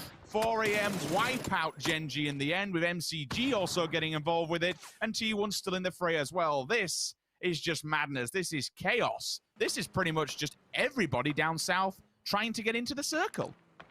And as chaotic as the East have been, it's been all quiet on the Western Front. It's a tricky circle. If you're coming in from the East and you haven't, kudos to Infantry for trying to make that wrap around. They're the only team that did. I saw a few teams that had the chance to potentially try and wrap North around. They were the only ones that did it. And so far, to be fair, they're 3 alive. They're inside the circle. They have a chance to, I mean, pretty much a guarantee to be inside the top 8 and get themselves some placement points, because everyone else are fighting, and the fights on the southeast side are still not done yet. I don't think TSM has the full information on FaZe Clan. You saw where the nades were being thrown. I think they were being thrown a little bit too far to the left, which would suggest they don't have pinpoint location of FaZe Clan. ITC is there in the distance, well, all the way to the back. 4AM go down in 11th. Oath, they're making a lot of noise, have attracted the attentions of the Koreans, and T1 is looking to try and take advantage of this one. After a poor performance in game number 1, they could do with it to keep them in that top 10 area. Nade, does it land? It does, but the damage is done beforehand with a headshot. That forces Bale to fall. Snaker's last man standing. DA?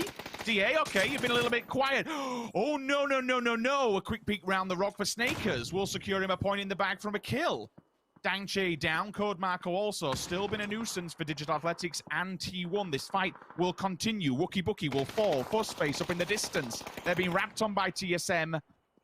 FaZe Clan, but they've read it like a book. Miracle will give it up to the blue, and TSM will fall down in 10th. Now, Petrichor Road, Toby, they'll have to fight for what they secured earlier on, because Day Trade is pushing into them. There's not a team more than like 100 meters away from the edge of the circle right now. Everybody are lingering on the edge, taking fights, trying to sweep their sides and make more space for themselves for the circle to come. This is a really tricky situation to be in. FaZe on the north side trying to make space. Aqua 5 is currently prone down, trying to somehow avoid Snakers and DA on the other side. Somehow, maybe if he's lucky, they will forget about him for enough time for him to be able to get away from there, but I don't see it happening. Oh, here they come. FaZe Clan are in the compound. Yeah, this is kind of wild, because Petrichor Road pushed over to the edge of the crater to try and hold back Day Trade, but all of a sudden FaZe has seen this, decided to try and run for it, but was that a vert nade? Was that open over? Where's Long's position? Whatever it was a beautiful shot, and it lands perfectly, taking down 2. Gustav and Fussface are now left to try and carry this one, but look at Na'Vi. Is back building on this, Toby. They have vision on both Infantry and FaZe. Oh, no, no. There are 3 vehicles in that.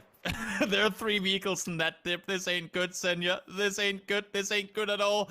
That could be a very, very big explosion. Doesn't take them down, just barely. Senya is pushing forward, has the flash in hand. No, they have very, very limited space to play from. Bestalog over the top is trying to hold for his in-game leader, trying to make sure he's safe for heals. Senya gets one, but falls. 9 able to take him down. Bestalog, if you want to get your IGL up right now, you need to make the run for it because the blue is pushing in 7 seconds. Yeah, you have to be quick with this one, but the nades, they're just bouncing a little bit to the side. It is there. Is it in distance? It's not. Boliang will be finished by Orange. They are here for the revive. Don't get punished by this. Don't get punished by this. Na'Vi, Orange, you have to land this kill. Besto's there in support.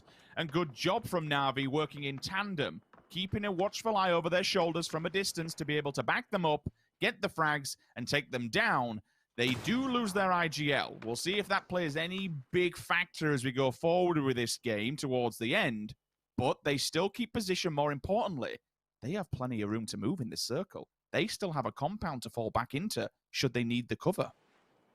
One team that I'm looking at right now that I have been waiting to see step up to the plate and hit is Day Trade. They have the hillside right now. They have the overview high ground position. I want to see them do what we saw Chiamba do 2 days ago. Go out on the hill, get those third-party kills, because there's no one that can focus you right now. Having said that, Smash just got wrecked by Aqua 5. Bullet to the face. He takes...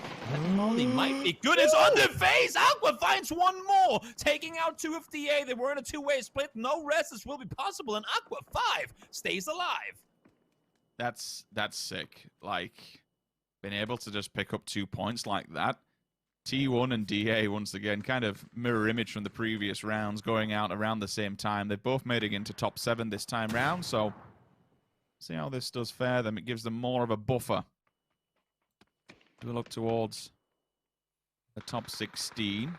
Multi-Silco game, and unfortunately out of this one again with a bit of a poor performance. 32nd placement. Will be holding on to them. Shots from T1. Being up and trying to feel this one out with Snakers again, the only solo player from Oath. It's a bit of a fight for this side of the circle between those two. Day Trade.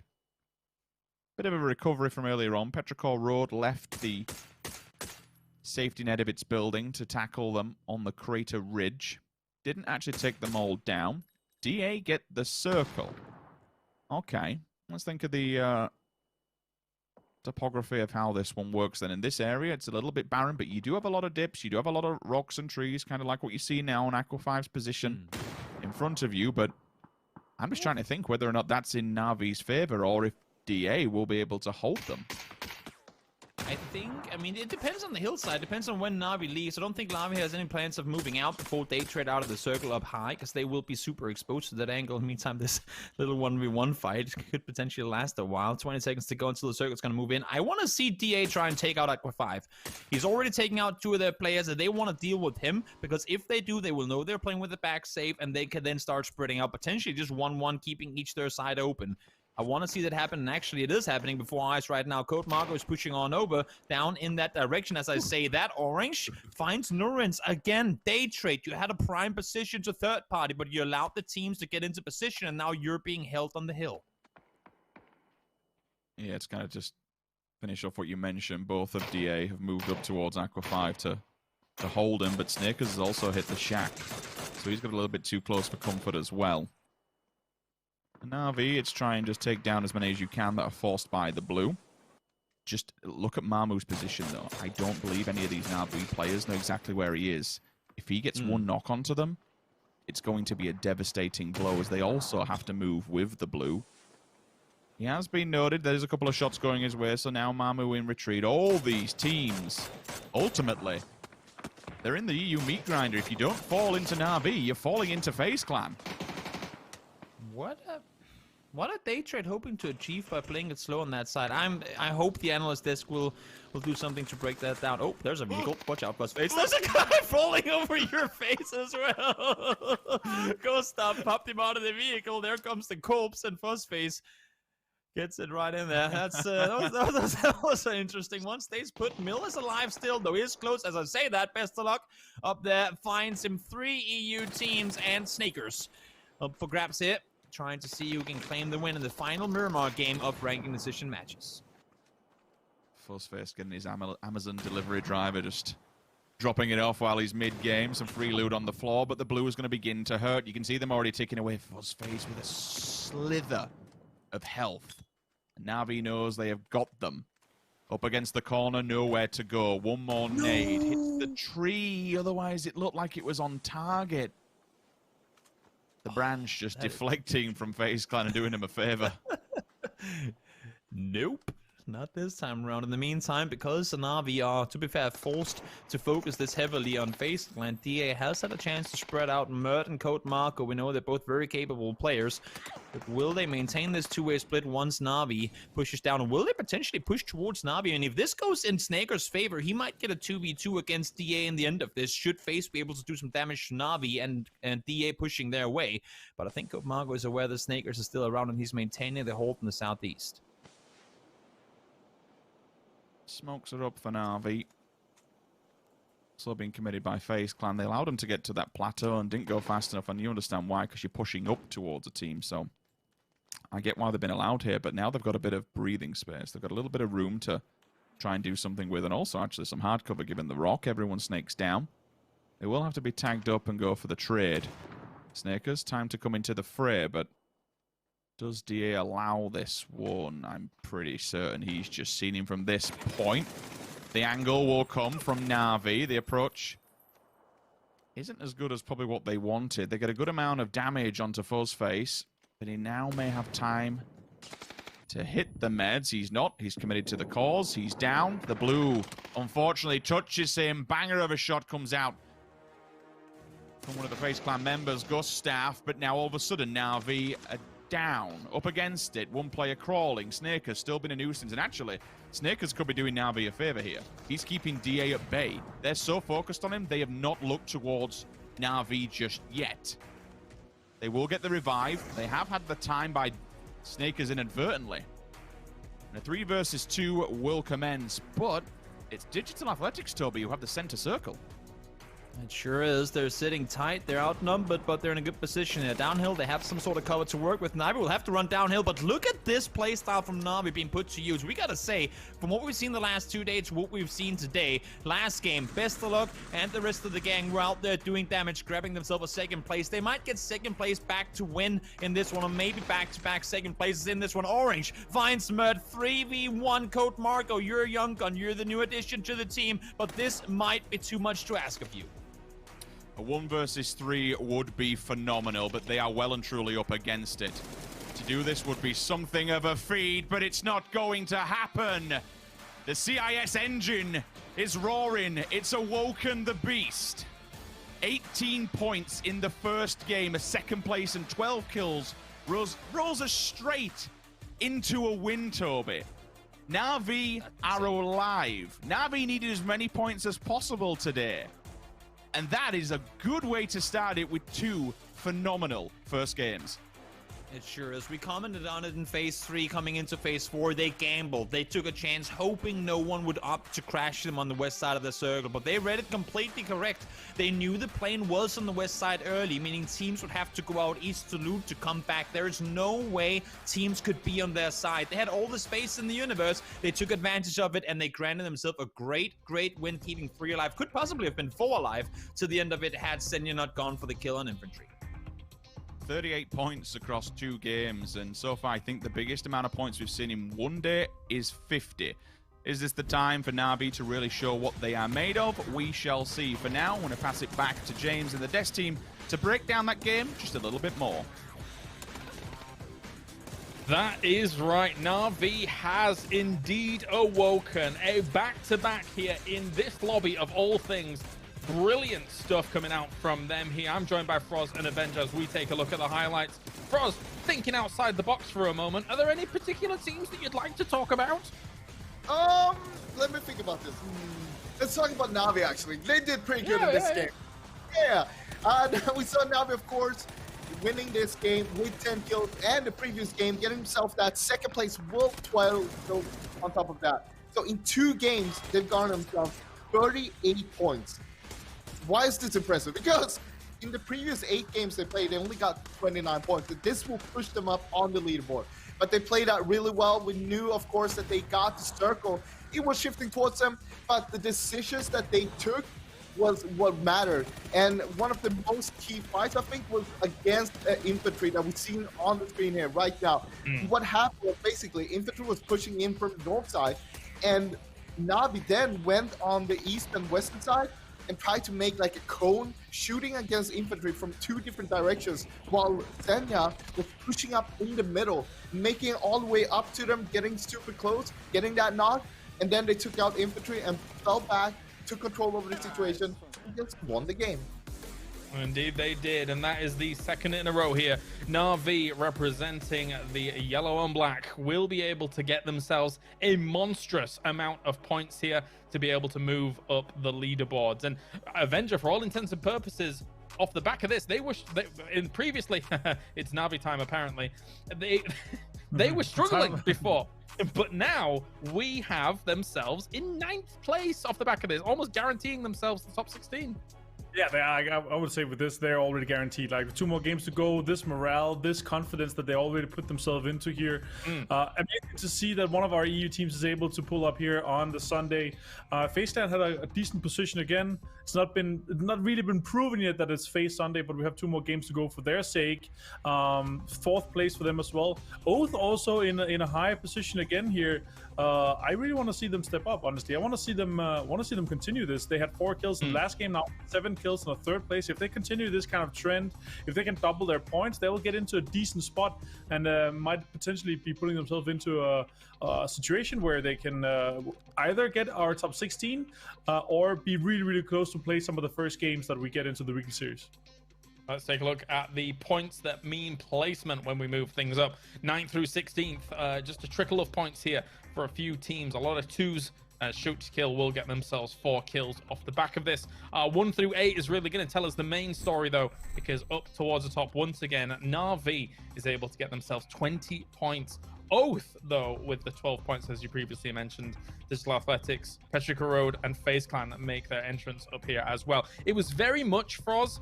And I don't want to hark on the fact that it was quite a lot of EU teams representing in some of those final circles, but they actually had huge swaths of control up towards the top in some of these later circles.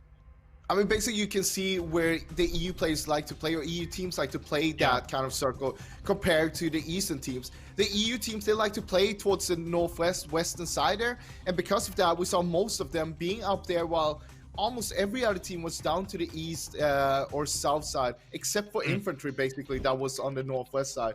But here, look at the damage from Orange. 1,300. What? They were just pumping out damage on the western side. And basically, they had so much control and just shooting everyone. And that's what we saw from Na'Vi. Not just this game, but the previous game as well. They were doing their 2-1-1 splits, going into that 2-2, always make sure they had the control over the whole situation. That's got to be a tournament record so far from Orange coming out there. That is massive from Orange. What a performance. And he is the latest addition to the roster. I'm not saying by any stretch of the imagination it is recent, because now they've been playing together for quite a long time. But Orange, always been a mighty prospect in Europe, and joining Na'Vi, definitely able to enable him to be able to do so.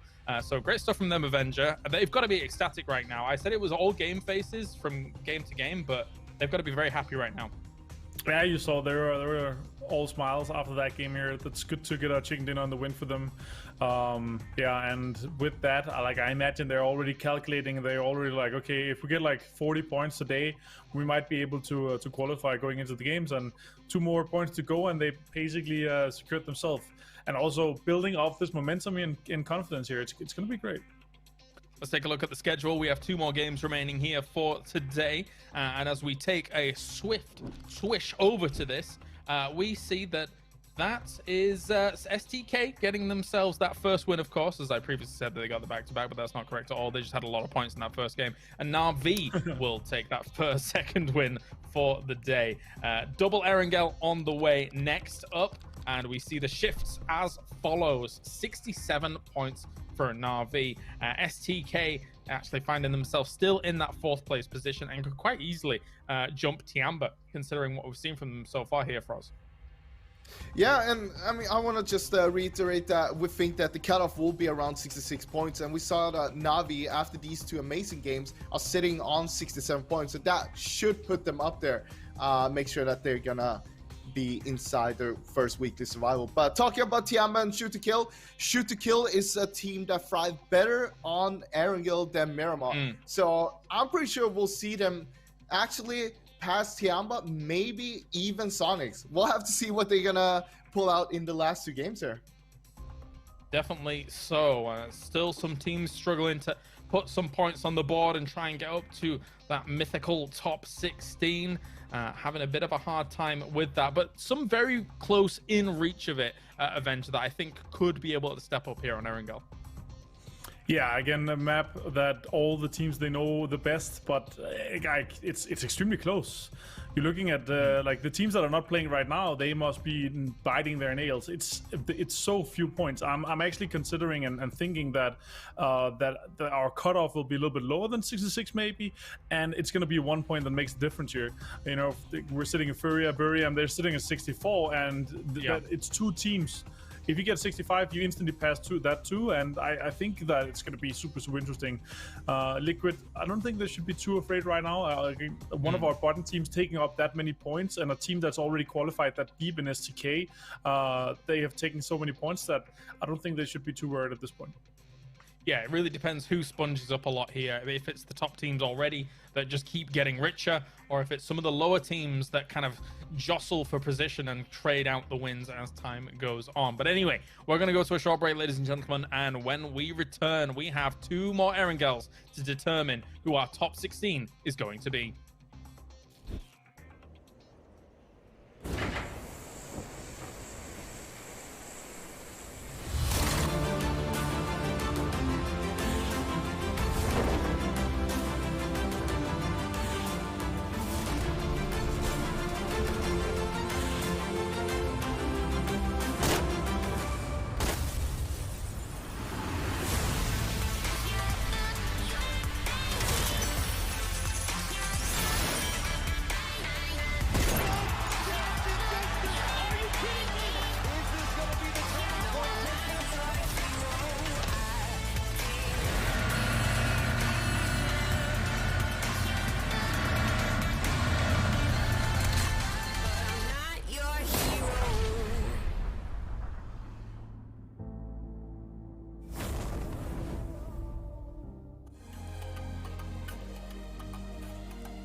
Welcome back, ladies and gentlemen, to the PGI.S as we are getting things down to the wire here. 2 more games remain to determine which our top 16 is going to be, who will start out tomorrow in the weekly survival. My name's Kyle Ares. I have Avenger and Froz joining me here to get things going. It has been an event already, and we still have 2 months of an extravaganza here for PGI.S. It's been incredible. So I can't wait for more to come. But now, 2 games of Erangel Froz. Who are we looking at here to really try and step up and breach in to the top 16? I mean, I'm looking at 2 teams in particular right now, and it would be FaZe Clan and Oath. 2 teams that we know are chasing this. Oath has done a pretty good job so far in the previous 2 games here. FaZe, not really there yet. Not really there yet, but it was a little bit of a better game. We saw them here in the last one on Miramar. Coming into Erangel, though, I'm expecting way more from them. We know that they like to play Erangel much better, but you also got to consider that they moved from Milta Power to Milta. Might not seem like a big difference, but it is kind of a big one in terms of how you're going to be looting. And of course, Oath, that I was talking about as well, they are the ones going Milta Power. So they're going to be next to each other, and they both need to grab some points now. Yeah, definitely. So how about yourself, Avenger? You got your eyes on anybody? Yeah, I'm definitely expecting TSM and Petrichor Road here to step up their game. They've had 6 and 8 points so far, and it's definitely 2 teams that is capable of doing well. They were closer to the cusp than some of the other teams, especially, you know, Na'Vi is soaking up so many points in the top right now with all the kills and the placement points. There's not that much left for the bottom, and as I was talking about before, our cutoff point might be even lower, but the 64 is definitely what the teams should be aiming for right now, and TSM is sitting on 56, Petrichor Road on 54, so it's 10 points in 2 games, and they just had, you know, 6 and 8, so they need to step it up if they want to make sure that they sit inside the top 16. Zenith have managed a 10-pointer so far here throughout the day, Froz, and they do stand out to me as the considering how well North America is doing right now in the tournament. Zenith stands out to me as kind of a little bit of the underdog, maybe a little bit with Oath, but I think Zenith falls by the wayside a bit more right now. They need a bit more oomph behind them, eh? Yeah, basically we've seen, I think Zenith got 3 5th places during the PCSs over in America. So they're not maybe towards the top there, but they're still putting up a good show right now. I'm expecting more from Shinboy, though. That was one of the up-and-coming talents. So far, we've seen 8 kills from him throughout the tournament here, but I want to see even more from him. A lot of times we see Zenith getting into bad situations. We saw them in the last game there, taking a little bit against SDK and losing a lot of plays early on. I want Zenith to play as a team more together, don't take those early fights when they don't need to, and start going for the late game. We saw in the first game, how they got himself, I think it was a 5th place with 6 kills. And that was, I think, with Roth and Kickstart alive towards half of the game only, those 2 together. So they can definitely do it, but now's the time to change it up. Yeah. When and where remains to be seen, needs to happen soon. You can see all the players getting ready, getting into the game here as we are just moments away from our penultimate game of the day. And realistically speaking, when you look at how things played out on our previous Miramar game, it was very much so calculated by a lot of the teams on the west side to be there. The east side seemed like such a funnel for so many of these teams here, Avenger, to try and wind through. We saw gauntlets being tried to run. It was all not to be for some of these teams. Yeah, and especially with how the terrain was, it was super in super interesting circle, right? It's a rare circle. It's I've seen a few of them in my time, both watching and playing. So the experience of trying to run and trying to get out from those areas there, the players just don't have that much experience because it's such a rare circle. So they probably never have tried to play in such a contested and such a like a dense area where you have that many teams that is actually trying to get into the circle, because we were talking about, you know, 6-7 teams that was on the east side where some of the guys were like, okay, let's take a car, we're going to try to send it through, and there's just no chance of them getting through there. So it was super interesting to see and super interesting to watch, but a really rough game for the teams that was on the east side. I have to ask for us, are you concerned for any of the teams currently in the top 16 after seeing what you've seen here in these first 2 games? I'm looking at names like maybe 4 Angry Men. They're right on the cusp right now. And, you know, it seems like this, having to, you know, run the gauntlet like we saw them running here in this previous game, if they get caught in positions like this, they're going out with no points in some of these games. And that could be detrimental and dire to then potentially drop out of the top 16. In a way, maybe, but at the same time, you have to look at what Xiaolu actually did. After they went through the gauntlet, it didn't really work out. Xiaolu was the last one alive. He still managed to get 2 of the guys from Gen.G, killing them off, and actually getting... I mean, they had 7 kills in the last game, 4 AM, and that's really good. Even if you go out on 11th place, if you can average 7 kills, it doesn't really matter. Xiaolu himself got 5 kills just from that, basically the gauntlet itself. Because they also took a lot of kills. I think it was from Oath there as well, and 1 or 2 from TSG. Yeah, we know that these teams have incredible power behind them when you're able to kind of unleash said power. It's just a case of getting into the right spots and the right windy positions. I got to look down towards the bottom now and talk about some of these teams to see if their kind of hopes are dashed against the rocks. Multi-Circle Gaming currently 33 points. And again, a lot of the pundits said that this was a team that was going to be able to do very, very well here, Avenger. But is it kind of done for them in terms of, obviously, it's going to be extremely difficult to get into the top 16, but you've got to push off that 32nd spot. It has to happen because 32nd is a death sentence for week 1.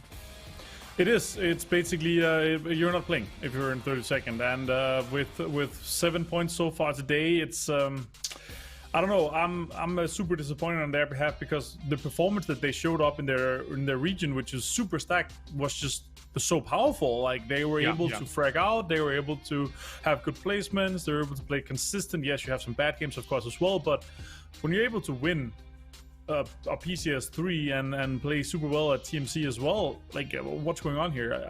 I'm just curious. Is this just the complete kryptonite in terms of meta for them? Is it due to the changing lobbies, or like what's going on? They should have been better prepared than they are, for sure. I'm super surprised that they're that low, honestly, because MCG was one of the teams that we expected to be pretty much safely in the top 16. I think the one team sweating buckets right now has to be Division X Gaming, of course, for us. When you look at their position right now, they are currently not playing, and they're on 41 points. Multi-Circle Gaming, 33 points. If 7 or 8 points come in for Multi-Circle Gaming, it will be Division X in that 32nd spot. Yeah, everything's pointing towards Division X Gaming actually being on 32nd with 2 games left to go, of course. But at the same time, honestly, I don't know. With Multi-Circle Gaming playing like this, they might not even get those 8 points, but they should be able to. They should be pushing themselves up. Look at Na'Vi. When we started here today, Na'Vi was 3 points ahead of Multi-Circle Gaming. And right now, Na'Vi is on a 9th place overall with only 2 games played. Can Multi-Circle Gaming do the same thing that Na'Vi did? Can it push himself up there? It is possible, but I don't think we'll see that. Not in the upcoming 2 games here. Well, let's do it. It's the Grassy Pastures time. A big thank you to Intel here for joining us as we join on with the planes. Sims and Toby, bring us it. Thank you so much, James. This is going to be an exciting one. Lots of possibilities. Anything could happen. We have so much to discuss, but one thing I do want to bring up, just as a starter point. Froz mentioned them, FaZe Clan, a team that we would anticipate being this top 16. They now have a big red X painted on their back. If there's someone up at the top of the table, Toby, that doesn't want to see them week number 1 in the top 16, this is the time to drop on them. This is time to kill them and make sure that one of the world's best is not in your lobby next week. Week 1, pre-week 1 hot drops. That's where we are. That's where we're telegraphing, and I'm seeing SGK flying to Milton right now. I'm seeing SGK going in this direction.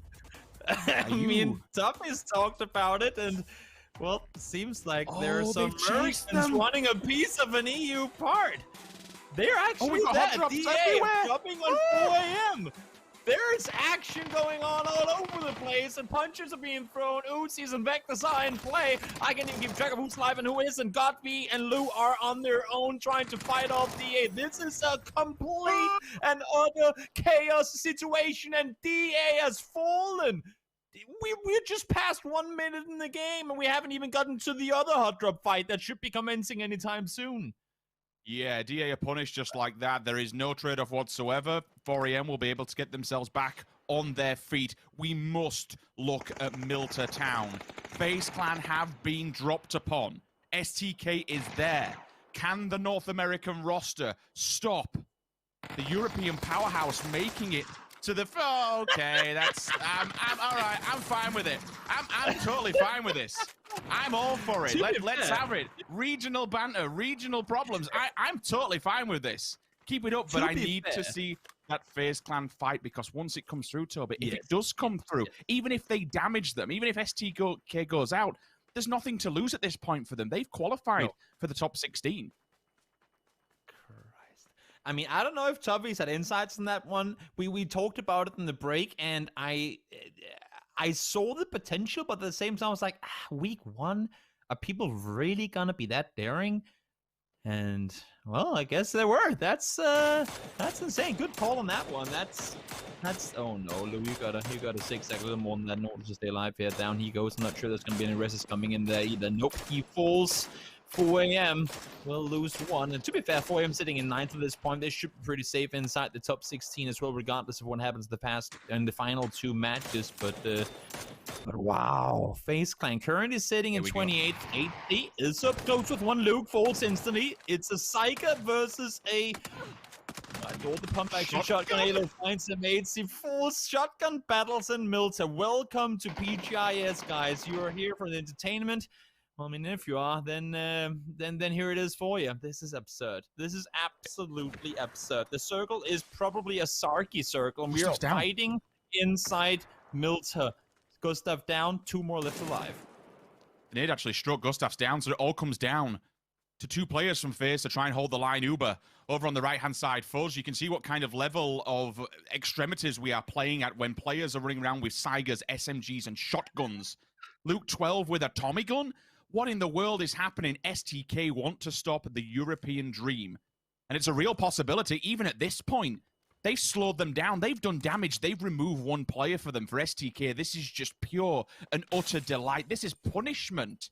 Of course, it's all theoretical. It's all theory craft. If you can remove one of arguably the best teams in the world for week number 1, you're going to do that. There's nothing to lose here. You may as well. It's a tactical approach, and I'm totally fine by it.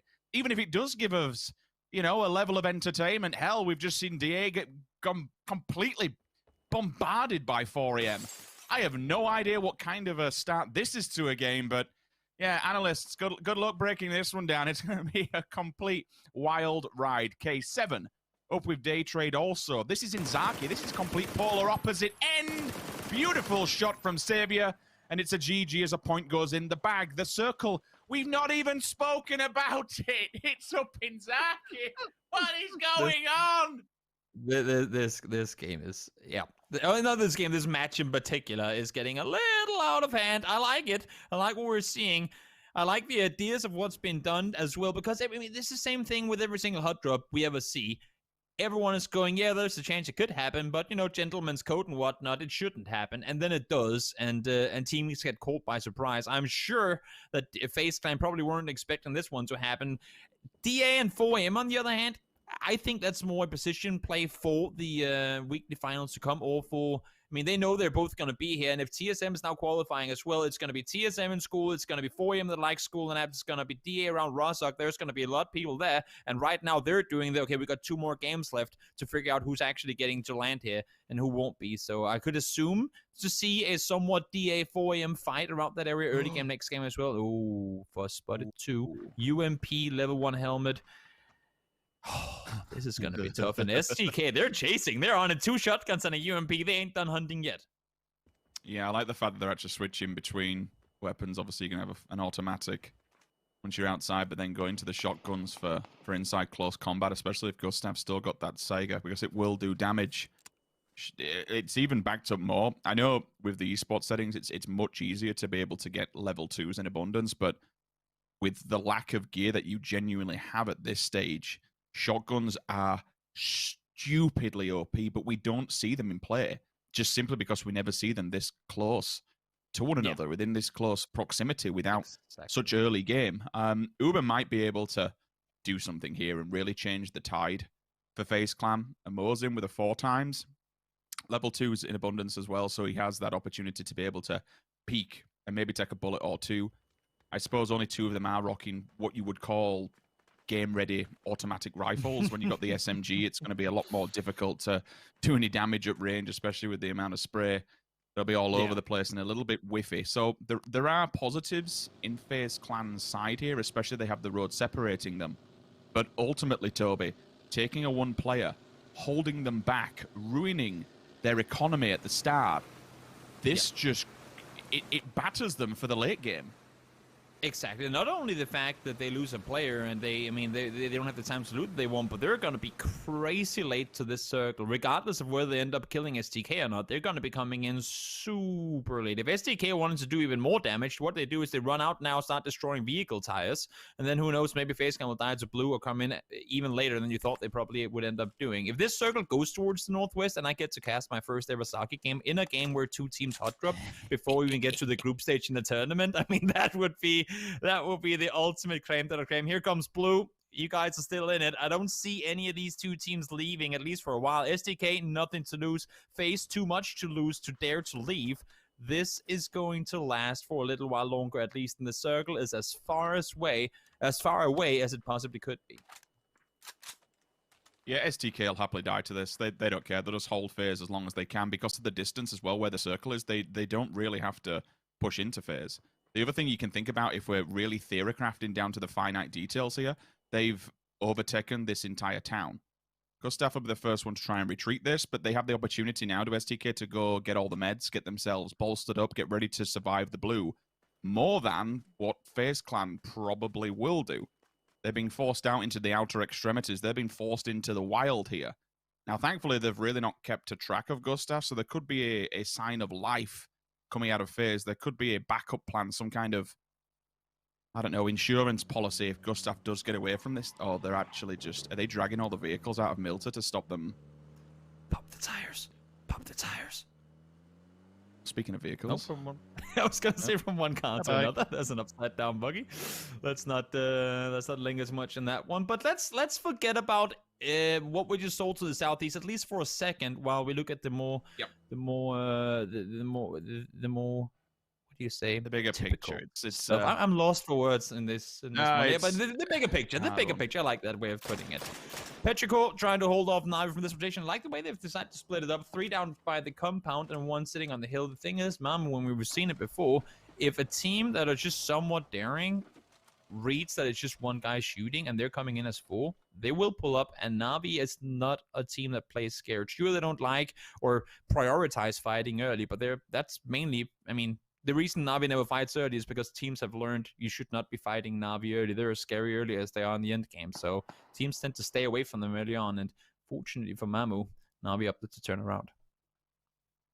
To be mentioned, we'll now focus on the bigger picture where the circle is, where it actually goes. If it goes to the north, it doesn't. It pulls down from Zaki, but we still have Georgia Paul Bay separating in north and south divide of the both of the little islands, if you want to call it. So now you decide where you want to try and make your last stand. Where do you want to set up shop?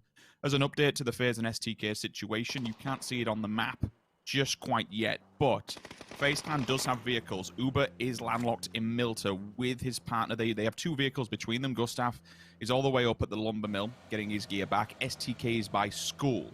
Now, the question is, does STK, now with the smaller circle, opt to go for a bottleneck approach? Do they try and play the edge of the circle and capture FaZe on arrival? For them, again, there's no real late game here. They don't have to win. They don't have to do damage. They can really toy with their prey, so to speak, if you will, like a cat with a mouse. The question is for everybody else, it's a bit of a rough one, Toby, given that the water pretty much divides 2 islands. Yeah. We've got the more northern side where I'd probably say about 10% more land is, but still the land ratio doesn't come into play for another 2 phases yet.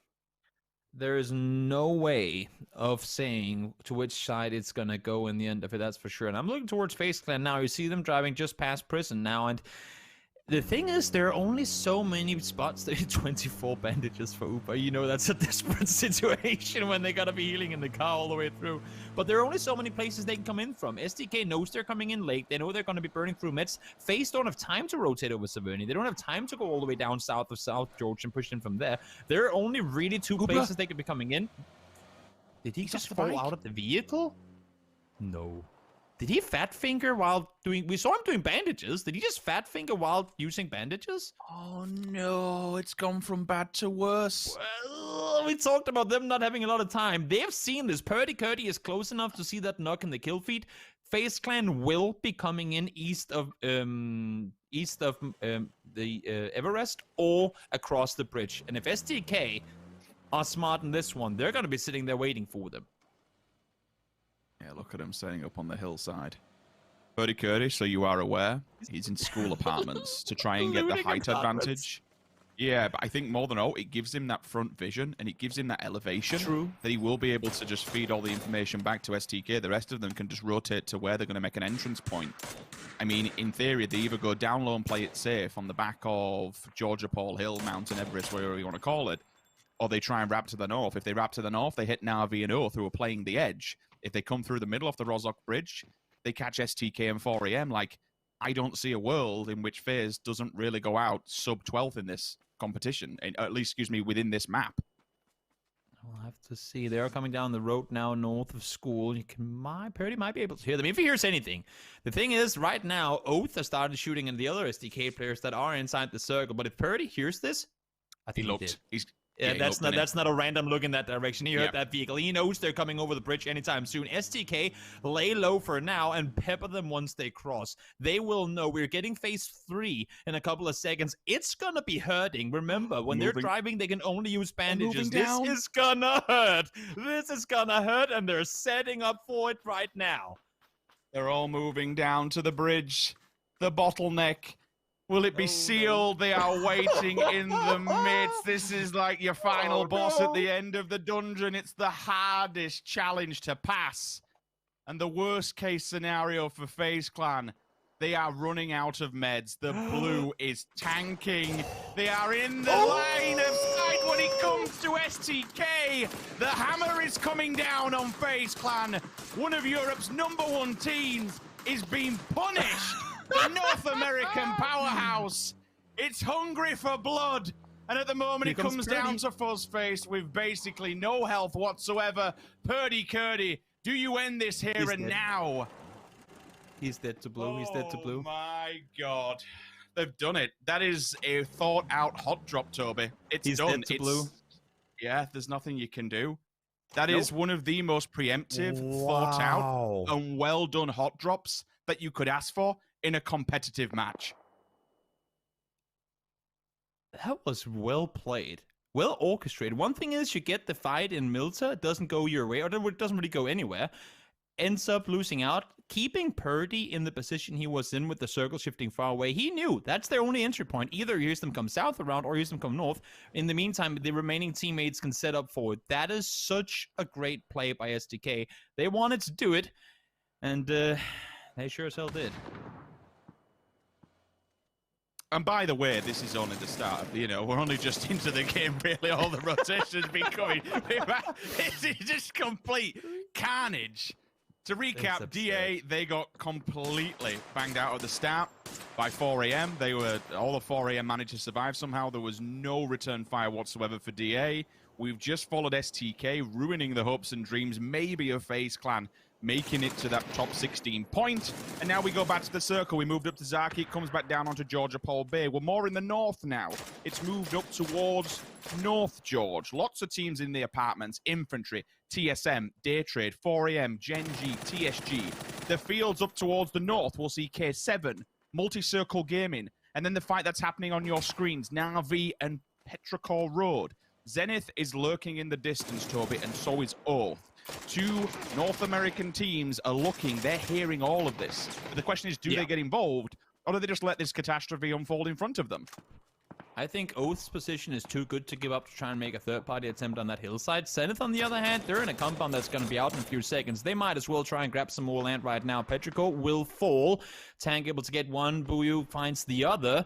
I mean, some on the other side of the circle. SDK, finally, they're here, but I don't even think they care too much about winning this game. They've done the damage they were intended to do. And now Adder up close. Knows he has opponents on the other side, trying to make the leap here. Will he be allowed to? Nice 180. That's not something you see too often. Spins around, gets out, gets away. Star-Lord will fall, but I think Adder stays alive with the circle, now shifting to the north. STK have somehow survived this one through, especially with the bare-bone meds that they were playing with. Tab on the opposing side of the road. Just listening to what's going on. The smokes will go down. The field has been committed with these two players up towards the north in the vehicles. Eventually they will come into it. You'd have to anticipate that eventually all these apartments have to be evacuated with the next circle, or at least the second one after that. Miraku onto Boliang, infantry. Trying to make a maneuver through North George, but doesn't pay off.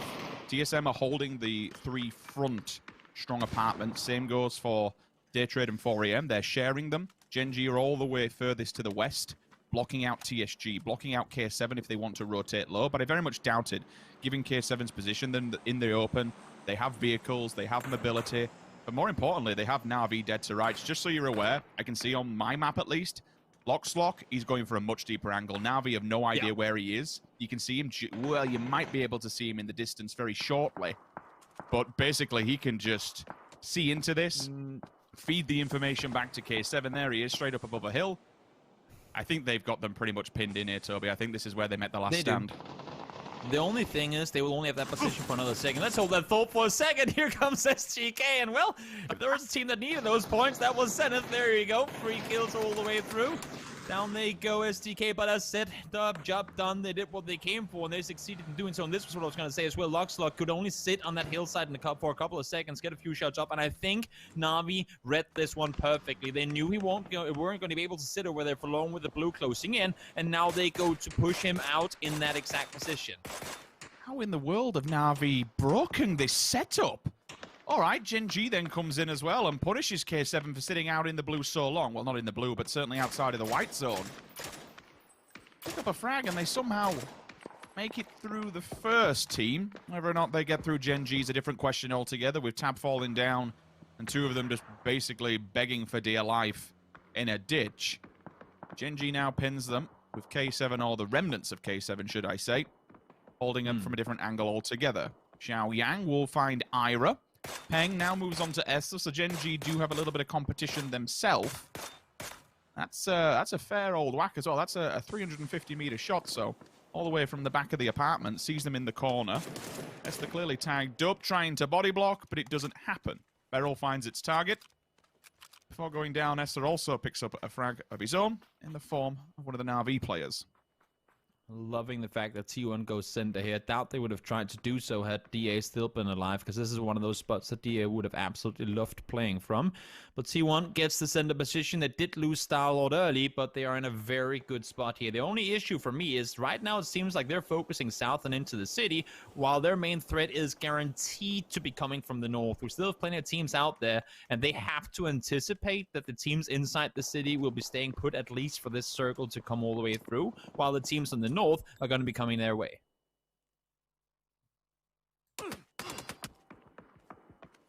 Elo. Decent shot from the distance. Zenith now put out a place, and it allows Oath to crawl ever so close up into position to hold them. Multi-circle gaming basically just sits directly in front of Zenith, which stops all kind of ability and really, really bottlenecks them hard.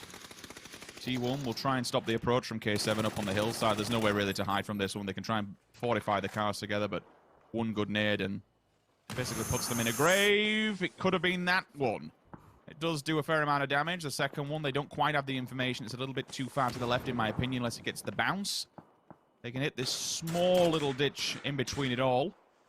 And now with that first initial knock, as we mentioned, Zenith, they do hit the res, but by doing so, this just buys all the time in the world for Oath to maybe try and capitalize on these two teams finding one another. Shinboy, first target is found onto Evil Lee.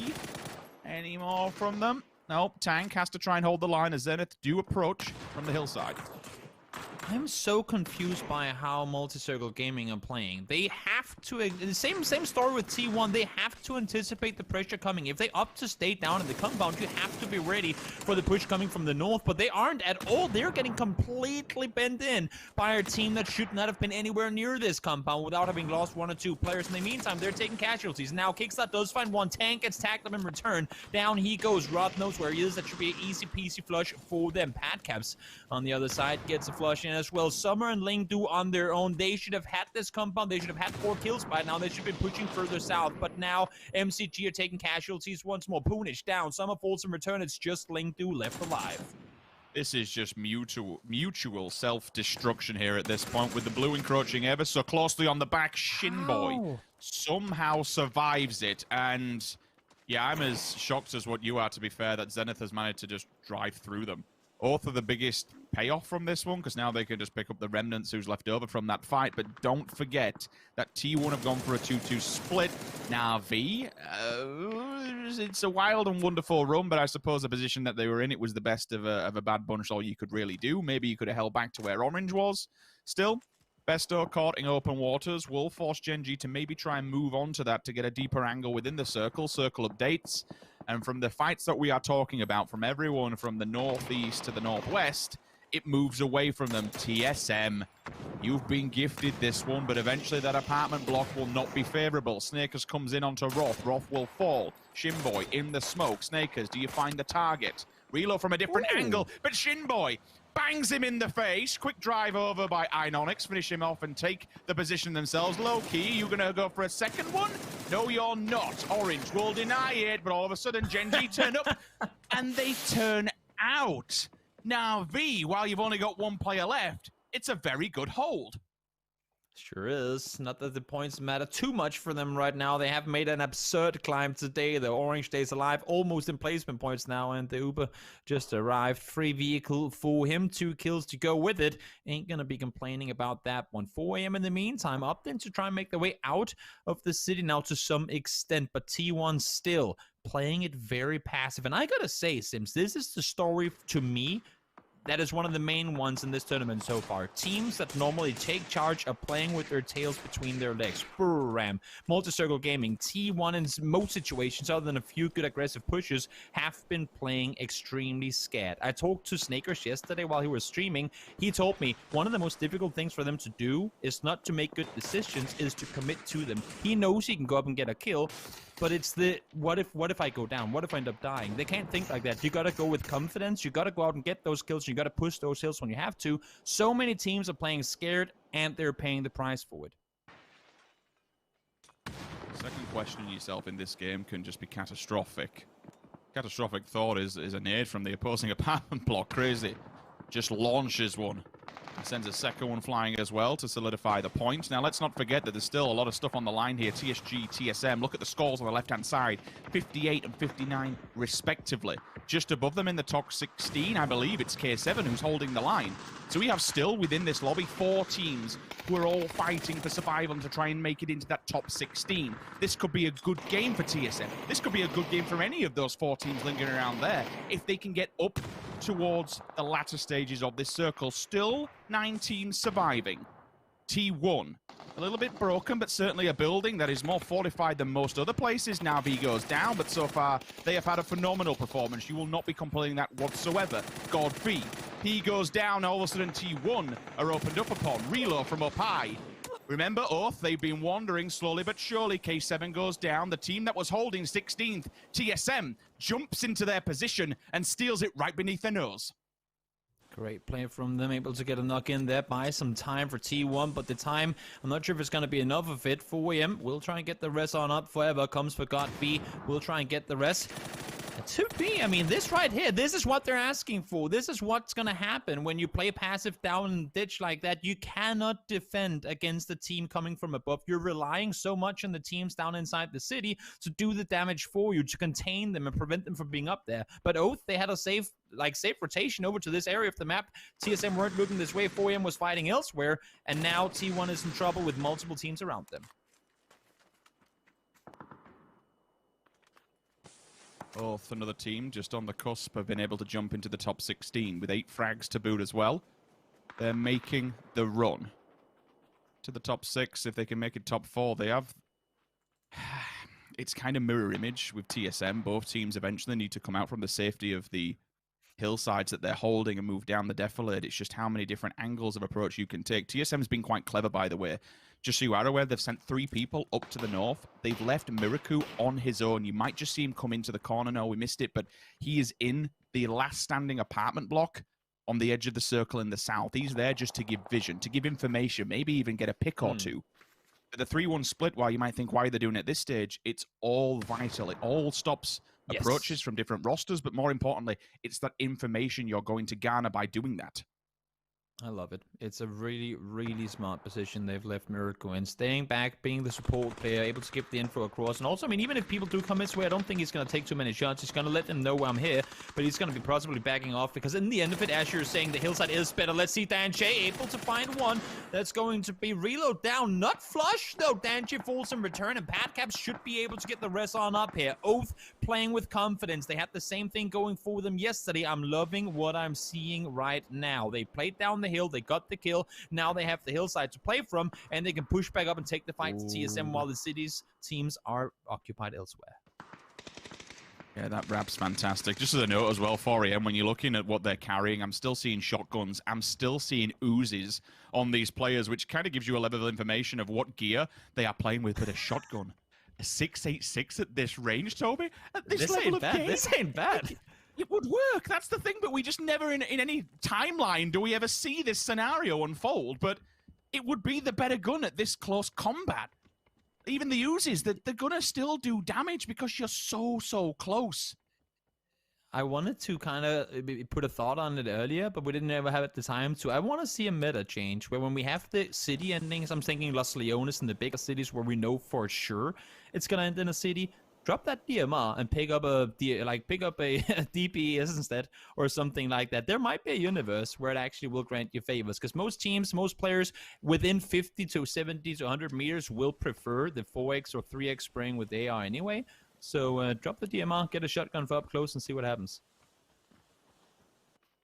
TSM and Oath, 2 teams that certainly we need to keep our eye on. For infantry, this would be a good amount of points as well. This puts them currently in 11th place, but certainly even day trade to a lesser extent, but I think 4am will just box them in and stay their feet. Crazy downstairs looking towards infantry. Good nade here, a knock or 2. We'll just slow them down. Thankfully that wall's going to be there to either just bank nades off. Might not do the same for the molly, though. The molly will spread on the opposing side. Does it get any tags? No, it does not. It just falls short. But the blue is here. They eventually have to move. First nade will strike. Second player will fall. Lungsker moving outside of the safety of the smoke. Day trade trying to pick up as many frags as humanly possible from the opposing side. It's TSM doing the damage, but Oath have also capitalized on them. They've jumped at the right time. I'm seeing TSM members falling in the kill feed. Miraku's on the opposing side, though, which is good.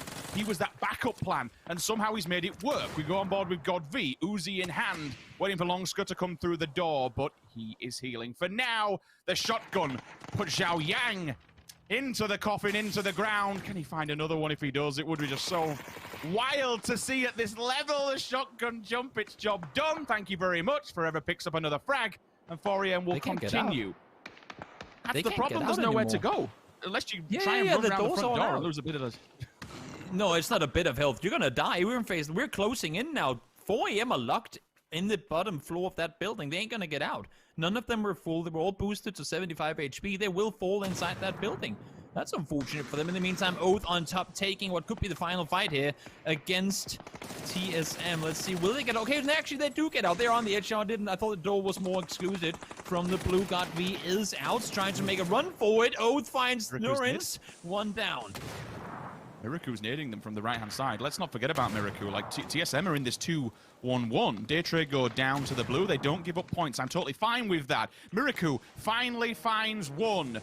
Come on, Miraku. Just breathe that NIP old-school energy and see if you can pick up a few more frags for all of these teams. This position is phenomenal. It's really only, I think both Gen G and maybe K7 have actually fallen out of the top 16 throughout this one. This game has just been complete and utter madness from the get-go. Oath with 4, 4am with 3, TSM with 2, spray down from Balefrost, but all of a sudden Forever steps up to the challenge and hits 1. Snakers is there to mow them all down though. 5 kills come through. TSM in a 2 versus 3, now it's a 1 versus 3. This is Oath's game to lose. They needed as many points as possible for this one, and the North American team get it. 74 points in total will send them flying up the leaderboards. And Toby, like, there is so much to be said about that last game, that from the very start all the way to the end. But the biggest thing for me, 1, FaZe Clan, 2, the teams that needed points to get out of the bottom dead zone. Yes. They've managed to do it. This is now a competition.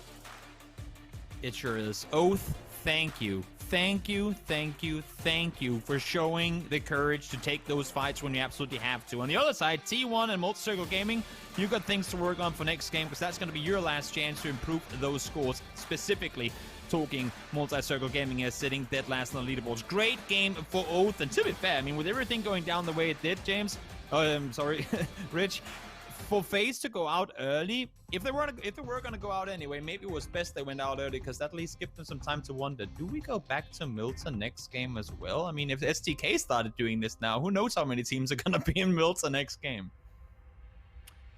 Yeah, I've no idea. Honestly, that is one of the most wildest games that we've ever had the pleasure of casting, but most importantly, to think about it, this is at a world championship level. The stage has kind of been set for what we might see go on further throughout this competition, but for now, to kind of dissect all that and maybe try and put some answers on that absolute chaos, I'm going to pass this one back happily to James and the Death team. Like, guys, just talk to me. Can you make anything of this utter madness? Not James. So that is how that goes down. I cannot believe what we just witnessed. That was insanity. The highlight, look, it's right there. The highlight of the ranked games. Shoot to kill. What a performance from them, considering what they've done here. I've got Avenger and I've got Frost with me. Avenger, I'm going to you first for this, because this was, you can see it on FaZe's faces right there. Whew. Yeah, especially Frost's face was like shaking, like, oh, yeah, that was kind of expected if they were getting hot drop. And I mean, honestly, what was most impressive to me was also that it happened with 4am, and it happened so fast with 4am and DA. 4am quickly got rid of DA, and that's probably going to continue in the next match as well. Also, first circle, it was literally the Sarky dream. I was sitting here hoping, oh my god, are we going to have a Sarky actual city ending here? But no, we ended up a little bit further southeast, and we had a fair share of really interesting endings today, but this one was the highlight for me, honestly. Yeah, definitely. So here are some of the final moments of this game as well. Let's do it due diligence here, Froz, and do it justice, because of course Oath get themselves the victory. I know we all want to talk about the situation that is ongoing here, but Oath getting themselves a huge win in terms of moving up into with the points and potentially actually getting to the top 16 eventually off the back of today. Oath had a really, really nice game here, getting himself 15 kills. They were one of the teams that started off the day towards the bottom. They were on 30th place with 33 points starting off today. In just one game here, they got themselves 25 points. They got themselves a win, and they got themselves a position to start the weekly survival games next week.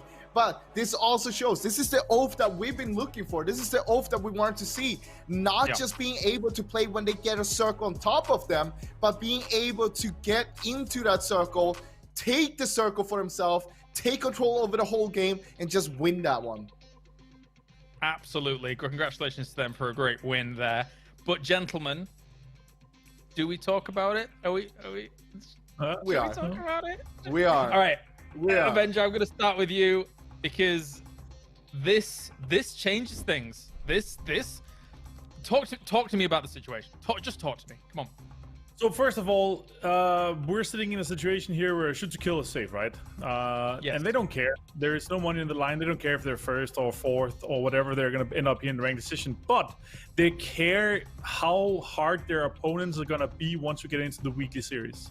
Because if you have hard opponents in your weekly series where you need to win a game, then teams that usually wins games and usually do well in the further and the more kind of warmed up they get, then it's going to be a harder tournament for yourself. So why not hot drop a team and make it harder for that team where you have nothing on the line yourself, but they have everything on the line right now. If they're sitting on 29th place with 44 points out of this game, they have to wait for 10 games to play if the final standings, or actually 11 games. So they would have 3 games to win a game to get into the weekly finals. This is literally just shoot to kill, setting it up for themselves. There's two kind of sides of the medallion, though. This will probably react in some sort of retaliation. It could be later where, you know, in our weekly finals, if FaZe gets in there and shoot to kill is doing well, and FaZe have not done well, and shoot to kill is going for the win or whatever, FaZe will do them. Their retaliation will be super strong on that side. Froz, thoughts? So, okay, let's start off with we doing the ranking games here.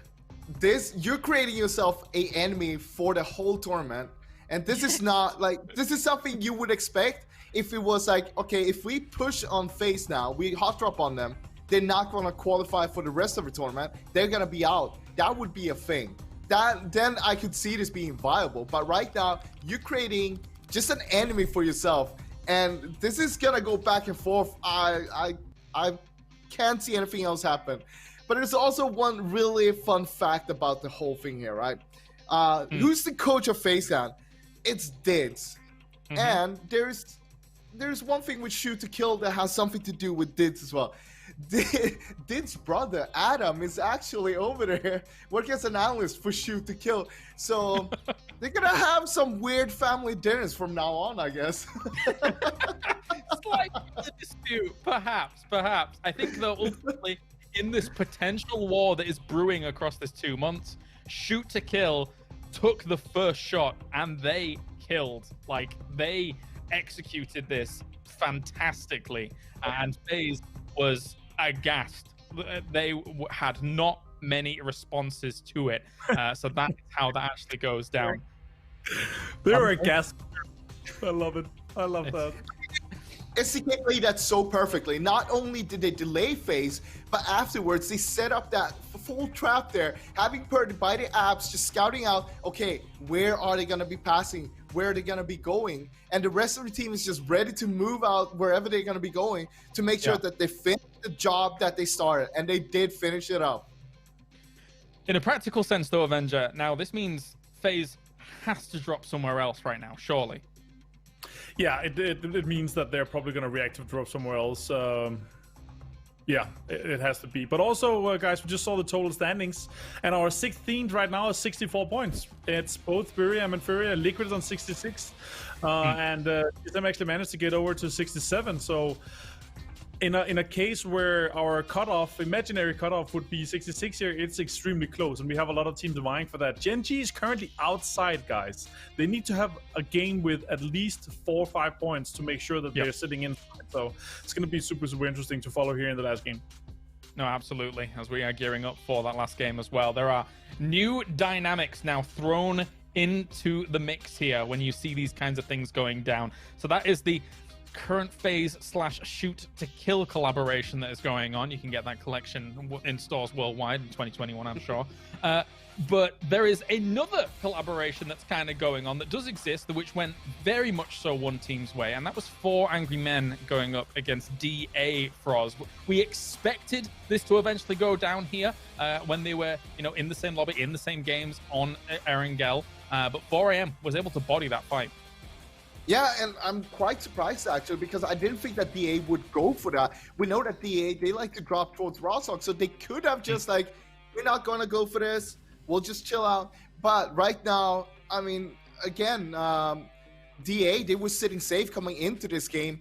4AM, kind of safe as well, but they want to show some dominance to each other and see, okay, we're going to be here. You don't want to be part of this. You don't want to drop on us while we're doing it later on, maybe in a weekly final. If we're both there, that's not the place to decide on it. We decided right here, right now, who's going to be the one that is going to be the king of this area. And of course, as we get ready for game number 4 of the day, the final game of the rankings matches. Everybody's eyes are fixated not only now on who is going to be able to get top 16, but also Milter as well. We have this dynamic now making waves here in PGI.S, as a lot of fans out there looking towards FaZe are hoping that they make big points in this final game to try and get into the top 16, or at least as high as possible, Martin, here. Yeah, this is the last game. This is a chance to do it. Obviously, as high as possible is super important. And to try to get yourself into the top 16 is what you are going to be vying for here in the last game of the ranked decision matches. Absolutely. Big thank you to Intel for joining us along the road here for the PGI.S, as well looking at Gen G, K7, Triumphant Song, Zenith, Petrica Road, Day Trade, and FaZe to try and earn points to get into the top 16. Match 24, ranked decision. The PGI.S presented by Intel, where the gaming happens. Now the question is, can it happen for teams like Gen G, K7, TSG to set the store? Oh, well, just, yeah, like FaZe, like, no, we're having none of that, boys. Bye-bye. See ya.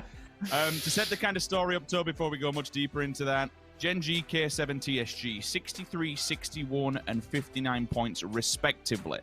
All three of those teams would need 8 points each minimum in order to remove 3 teams, including Liquid, who is currently sitting in 14th position. Should all 3 of those get 8 points or above, Buriram, Furia, Team Liquid, they would all drop and they would all have to, well, they wouldn't be part of the top 16. They wouldn't be starting come Monday. Oh, hold that thought for a second. We got this one happening again. It's a rematch. DA went 0-4 last time around. Let's see if they can get some better guns this time around. Godv found himself a mutant already. He's going to be chasing that around the corner. Gets the first knock. Can't find the second with Rowdius. Takes that one. He's going to fall in return. Code Marco. Flush on 1. This is chaos from the start once more. So far down by 1.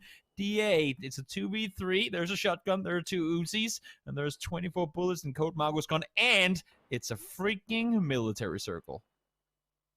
What a Na'Vi doing it! What a Na'Vi doing in Pachinki! Na'Vi and Pachinki. Killing Day Trade. I didn't even notice that. 4am and DA Oh, still no. going at it. DA again. I mean, they've got more kills than what they did previous, so I'll give them that than last time. Close the door, lock them in. DA's down and dead and eliminated first again for 2 games running. So there's something that we have to kind of preface here. Oh, hold for a second, because we still have this fight going over in Pachinki. Why a Na'Vi in Pachinki? I suppose they'll be a little bit disappointed now, given that the circle's actually over military, and that's usually an easy transition for them. And maybe with the flight path, they've been a bit more aiming towards the east. I can kind of take that. Sims, you're asking the wrong questions here. Why should Na'Vi not be in Pachinki? Do what you want. There is no good answer. I mean, there is no good answer. Why should Na'Vi be there? Have fun with Day Trade. See if you can mess up their day, and potentially you won't have to deal with them too much. They're currently sitting 25th, so if you want to get rid of them coming into the first set of games anyway, because it's actually not even possible for them to be 32nd. But if you want to get rid of them for the first set of games for the weekly survivals, you might as well go hunting. And oh my lord, this is a whole different meta thing because of the weekly survival games and the way that format is. It is so hot drop inviting for the games prior. That is insane, like to a level that we have never seen before. I mean, I love that Martin brought it up on the desk, how it's not just with FaZe Clan doing damage to them and doing the dirty to them. It's not just knocking them out of the top 16.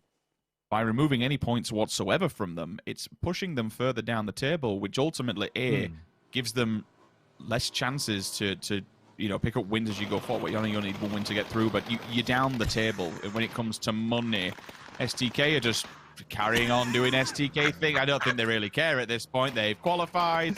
They are arguably one of the closest down towards a million itself. Infantry is there. Just be aware of that. And T1, oh, wait. T1's repositioned, just so you are aware, to Primorsk. And 1 player from Gen G's there. Remember, Gen G is on the cusp.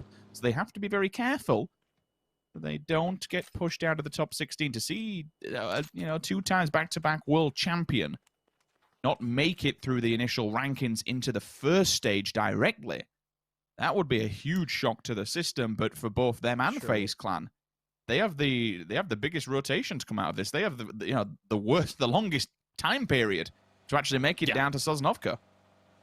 Yeah, they're both sitting up around George Bull, with the exception of Esther trying to make his way out of there. And I think it's completely intentional by T1. Go down, secure the boat, sit tight here. You can see they're not even in a hurry to leave. They're still getting themselves a little bit of extra loot, getting ready to go. For him in the meantime, that's a turret on a gun. That's a M249 on a vehicle with the way that aiming and while driving right now works. That is pretty damn terrifying to look at. Multi-Circle Gaming, massive game for them. Coming into the final game, they're sitting dead last. They need 6 points to tie Division X Gaming in order to at least get one game play in the weekly survivals. They need a good performance here. I know they're capable, but as I said before, they've been playing scared. I want to see more aggression from them.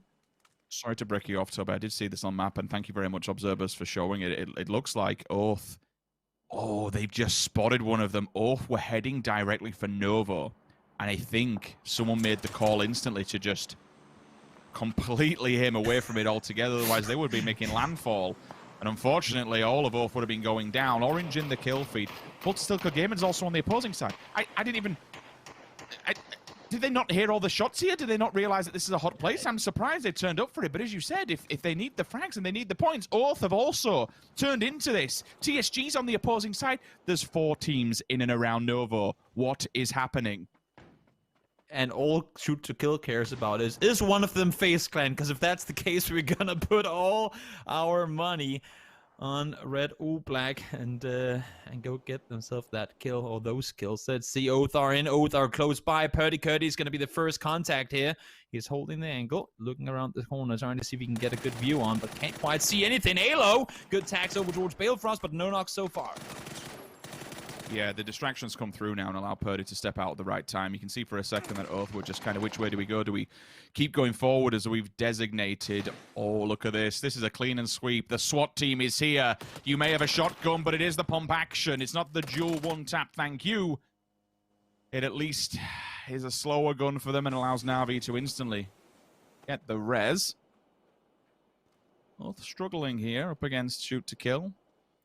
Been caught off guard just a little bit, but certainly up in 11th. And that previous round win, it's bolstered them up the rankings into the top 16. I don't foresee them dropping out. Well, okay, we'll talk about the bigger picture a little bit in a moment while things are just kind of hampering. Yeah, the ferries are in play on this. We've not seen anybody use it because they've not really had to, but they were in the previous esports update, but they were disabled. For this one, they've actually been left on in the same as what it is in game. So imagine just seeing a team just rock up on the ferry. STK sailing back and forth between Sharkfin and Novo, just waiting for the last vehicles to come in. It's FaZe Clan. Let's take them down. Who knows? Maybe for a week to come, we'll see that. Snake is currently running through the maze of Novo. Ain't gonna work for him. Oath will fall, but Oath has done the damage they needed to. They're sitting 10th, and I don't see them being pushed out. Great comeback over the last 2 days for the American guys. Multi-Circle Gaming, you need as many points as humanly possible, a minimum of 7 to avoid the last place, the dead zone, the elimination from week 1 area. Yes, we have reseeding afterwards, but it means you completely miss the entirety of the first week. You do not want to be there. Quick replay from Luke 12 earlier on. This is the first initial frags that opened up towards TSG, and I suppose bigger picture, Toby, TSG were a team that were looking for qualification here. And ultimately, it's I mean, well, you can see what kind of extremities we're playing with. 2 players basically just being boxed in by infantry. And I don't think Xiaoyang has any clue whatsoever that he has company on the shorelines here. He's looking around for boats, I think, but he would not know that there's 2 players sitting just below him. If they die, I think that's liquid safe. I think if you kind of want to like be a perfect. Yeah. We said they're pretty safe as it is, but you needed 3 teams to get a minimum of at least 8. Or at least certainly that bottom one get a minimum of 8. But if TSG go out of this one, yeah, there's so many theories and numbers we can do. But I think if TSG goes sub 10th, then or at least without 8 points, that's liquid safe, and then it moves up to the next 2 that were above them. And to be fair, I mean, they'd still be sitting 17th. They'd miss one game, but still have 15 chances to try and make it to the finals. Yeah. So it wouldn't be the end of the world for them. It's not like they miss out on qualifiers or miss out on a group stage. They would miss one game and then be right back in it. You just want as many chances as possible, right? I suppose of that's course. the overarching thing we're looking for here. But yeah, as you mentioned, you're still going to get other ample opportunity to do so. But if you can, I suppose from a confidence factor as well, and that's what I mean. Like even if you're finishing first, like Sonics, they're the top of the spot. Long-term rankings doesn't matter mean anything, but the confidence that you've shown in yourself and to the rest of the world, I think it's outstanding. It will pay dividends for yourself and going forward through this competition. So fair play, and being in that top 16. To say you're there and to say you're moving forward straight into the weekly survival, fair play, circle updates, and there's actually more water in play than there is land. So, yeah, enjoy that one. I'm just looking for FaZe Clan. Wait, is FaZe looking for the ferry? Because I think that boat spawn was taken earlier. Is FaZe waiting for the ferry? I would laugh my butt. Oh no, they're still there. Okay, so the boat is still there. TSG, out they go. They came up. They do get the spawn. There are 2 spawns. Keep in mind, guys in the chat, and girls for that sake, between the 2 bridges, there are 2 boat spawns on that north side of the water. So the fact that FaZe can come in dead last and get one of those, that is very surprising to me. And to be fair, the fact that they even go to scout it, that's surprising to me too. Bridge on the west side is being held by TSM. Still got another 40 seconds to go until the circle's going to start closing, and that's Gen G on the other side. That where they want, as you said, to guarantee themselves a from the start qualifier. Now FaZe, well, they've made it to the island, but they're still far from the circle. Look, for FaZe, there is still an opportunity to make it into the top 16 here, or certainly at least to jump up from the position that they're in. You would need, what, 21-point game, a win, and 11 or 12 kills to be able to solidify that top 16th place, and you know, we've seen, if you remember back to the previous World Championship, they qualified in the very last game. They didn't make it easy, but they qualified by the skin of their teeth in the very final round. Can they do the same again, or is it a bridge too far? No pun intended. But they're actually... I'm loving it. They're closer than Sosnovka than many other ones. They're in front of TSM, they're in front of Gen G, and they're in front of Na'Vi. But that's a hell of a set of rosters to be fighting once they do make landfall. I thought I was the only one doing those things. I did the all quiet on the western front, and you do bridge too far. Now I just need more war movie puns. I'm all for it. I'm all for it. But it's going to be difficult to fit them all in there. Let's see. Sybil finds Summer. Multi-circle gaming. They need everything going their way. And right now, it sure as hell ain't. Lee folds as well. 2 flushes coming in right after one another. Down to just 2 players. And Na'Vi now towards Gen G. This could be trouble. Esther instantly taking out Senya. 1-2 back-to-back. Besto also falls. I'm able to pick up these points, and they need as many as humanly possible in order to make it into that top 16 and lock it in. They are in there for now. It would come down to K7 to be able to try and push them out. They're the next team down, I believe, on the list with 61 points. And still to be able to make it up slowly but surely. That's what you want to see. Besto confirmed another point in the bag. Helps with that bolster against it. You can see from multi-circle gaming, you've actually got players on top of the roof. Purdy Curdy answers back, tank goes down. Surely that's one person left. It is Ling Du. What can you do against STK? Because when you die, your hopes and dreams of making into the next week also do the same. Push on him, and that's 32nd place, unfortunately, locked in. Ling doesn't, or Ling do. We'll have to see. 1v3, it's not going to be easy, that's for sure. Trying to hold tight, that's going to be his last smoke. Can't see if he has any flashes. There's a dual barrel downstairs. Does he anticipate this one? He does. Can't find the damage needed to get the knock, though, and now the push is coming up. Dual barrel in hand. Here he comes jumping around the corner. Wait, what? Hello? Smoke, Hello? see him. But... There you go. Down he falls. Ling Du goes down, and Multi-Circle Gaming will fall all the way from Japan. We just heard a sigh of relief as Division X Gaming just now realized they ain't gonna be falling down to last place, because that is going to be your PCS winners in Multi-Circle Gaming, who in my opinion has played some of the worst PUBG that I've seen them play in a very long time, and it has me scared. it's kind of scary when, and again, Froz is, I'll always give a big shout out to Froz. He looks back at previous achievements and such, but when you had a team that was on such a winning streak through November and December last year, you know, PCS3 Asia winners, Africa TV, PUBG League, TMC Global Invitational, again, where they had a hell of a lot of competition. They won all 3 of them on the bounce, back to back, and it's like, you should be coming here with that level of anticipation of what you're going to be playing, and you know that within the respectable region as such of China, like it's a very, very hard region. To be able to step up to those teams, we expect a lot more from Multi-Circle Gaming. We do not expect to see them going into this as 32nd, but it is what it is. We'll move on from it. They won't be seeing play next week. They will have to wait until the reseeding matches. And now it comes down to K7. Can you jump further? Can you take out Furia's position? Furia now sitting on the bench and waiting to see if anybody can knock them out of that top 16 spot. Halo proned outside behind the building. Petrichor will have a bit of surprise coming in there, because I don't think they have any clue that he's proned over on that side, and there's just Mill up here right now. Mamo is looking from afar, and Ixleft is down there as well.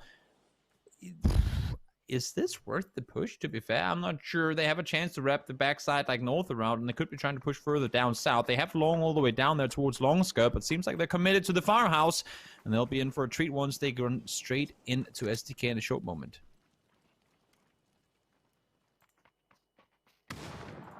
Well, Halo's got the info. Passing this one back, and once they advance forward, it's time to stand up and step up. Nice transfer. Sprays onto them both and commits them to the grave. Second person comes around. Mamo has no idea. Who the hell just shot my teammates? Finally, he sees him in the distance. The knock will be there. No trade available just yet, given the fact that Uncivil is extremely low. The fake smoke goes down. I like the attempt, but Mamo is having absolutely none of it. I'm trying to wrap my head around the fact that we're 16, win phase 3, and SDK has 12 kills. That's just absurd. There becomes a point, though, doesn't there, where a team just doesn't care anymore, and they can just kind of do what they want because everyone else is panicking. Exactly, and that's the scary factor. I think for the likes of FaZe Clan, they'll be joyous in seeing potentially SDK eliminated here. It is a 1v1, could stay put, and he will, because he's going to die to blue. No, Uncivil does claim the kill, stays alive, Circle is on him, he's all good for now. He can actually stay where he is for that sake, and play from there. 13 kills and counting for STK and Infantry. In the meantime, full coastal control, trying to contain K7 in their push towards the north. Very important fight here. K7 the next on the chopping block, but also the next in line to potentially make it up the rankings. TSM finds Zenith on rotate. Zenith, another team just behind K7, looking upwards over that top 16 spot. Who's going to steal it? Nobody. It's Ira. So TSM do finish off what they've initially started. FaZe Clan circles have just been so badly against them time and time again, but the same could be said for Gen G. However, Gen G are in abundance of vehicles, and they are rotating onto the main road. There's a big road plateau that pretty much cuts this entire circle straight from the north, just below the aerial tower, through the middle, and over to the west, back towards military base. They are going to be setting up at the base area of kind of that aerial tower plateau. We didn't see it right now, but Gen G just made a winning play. If Gen G, if the next circle goes anywhere west, Gen G could very well come out of this one in top 3. They just full speed send it, the same style that you would see DA be doing in these type of scenarios. Full speed send it forward. It was a very, very difficult angle to scout. I don't even think they could have had a chance to, but they heard nothing. No shots fired from a position where they'd be shooting all the time. They went up there, they got it. Now they're sitting dead center as pretty much the only team. Very, very heads-up rotation from Gen G there. T1 does FaZe a little bit of a favor. Give them a bit more breathing room and release some pressure by taking out one of the members of TSM, because TSM is hard fixated onto FaZe Clan's low ground position here. They know they have to work their way towards them. The problem is for both FaZe and TSM. T1 are just lingering in the distance and peppering them with DMRs. Up at the top towards aerial tower, you will see 3 teams slowly begin to approach one another. 4 AM are up there. Navi's further north. They're down on the roadside. Zenith in the rocks. So this entire area is just treacherous, and Wookie Bookie's found the front end of that, unfortunately. TSM lose another player. I'd see. You can see his health dissipating in the distance. Clearly dire straits here for FaZe Clan in the blue, with all the rest of them just coupled together in a ditch. Zenith one side, TSM, T1 the other. This is not good. But the one team, Toby, they're not really spoke about that could get into the fray here because they've been allowed to be unchecked. It's K7. If infantry doesn't do more damage to them, maybe they could make something happen here.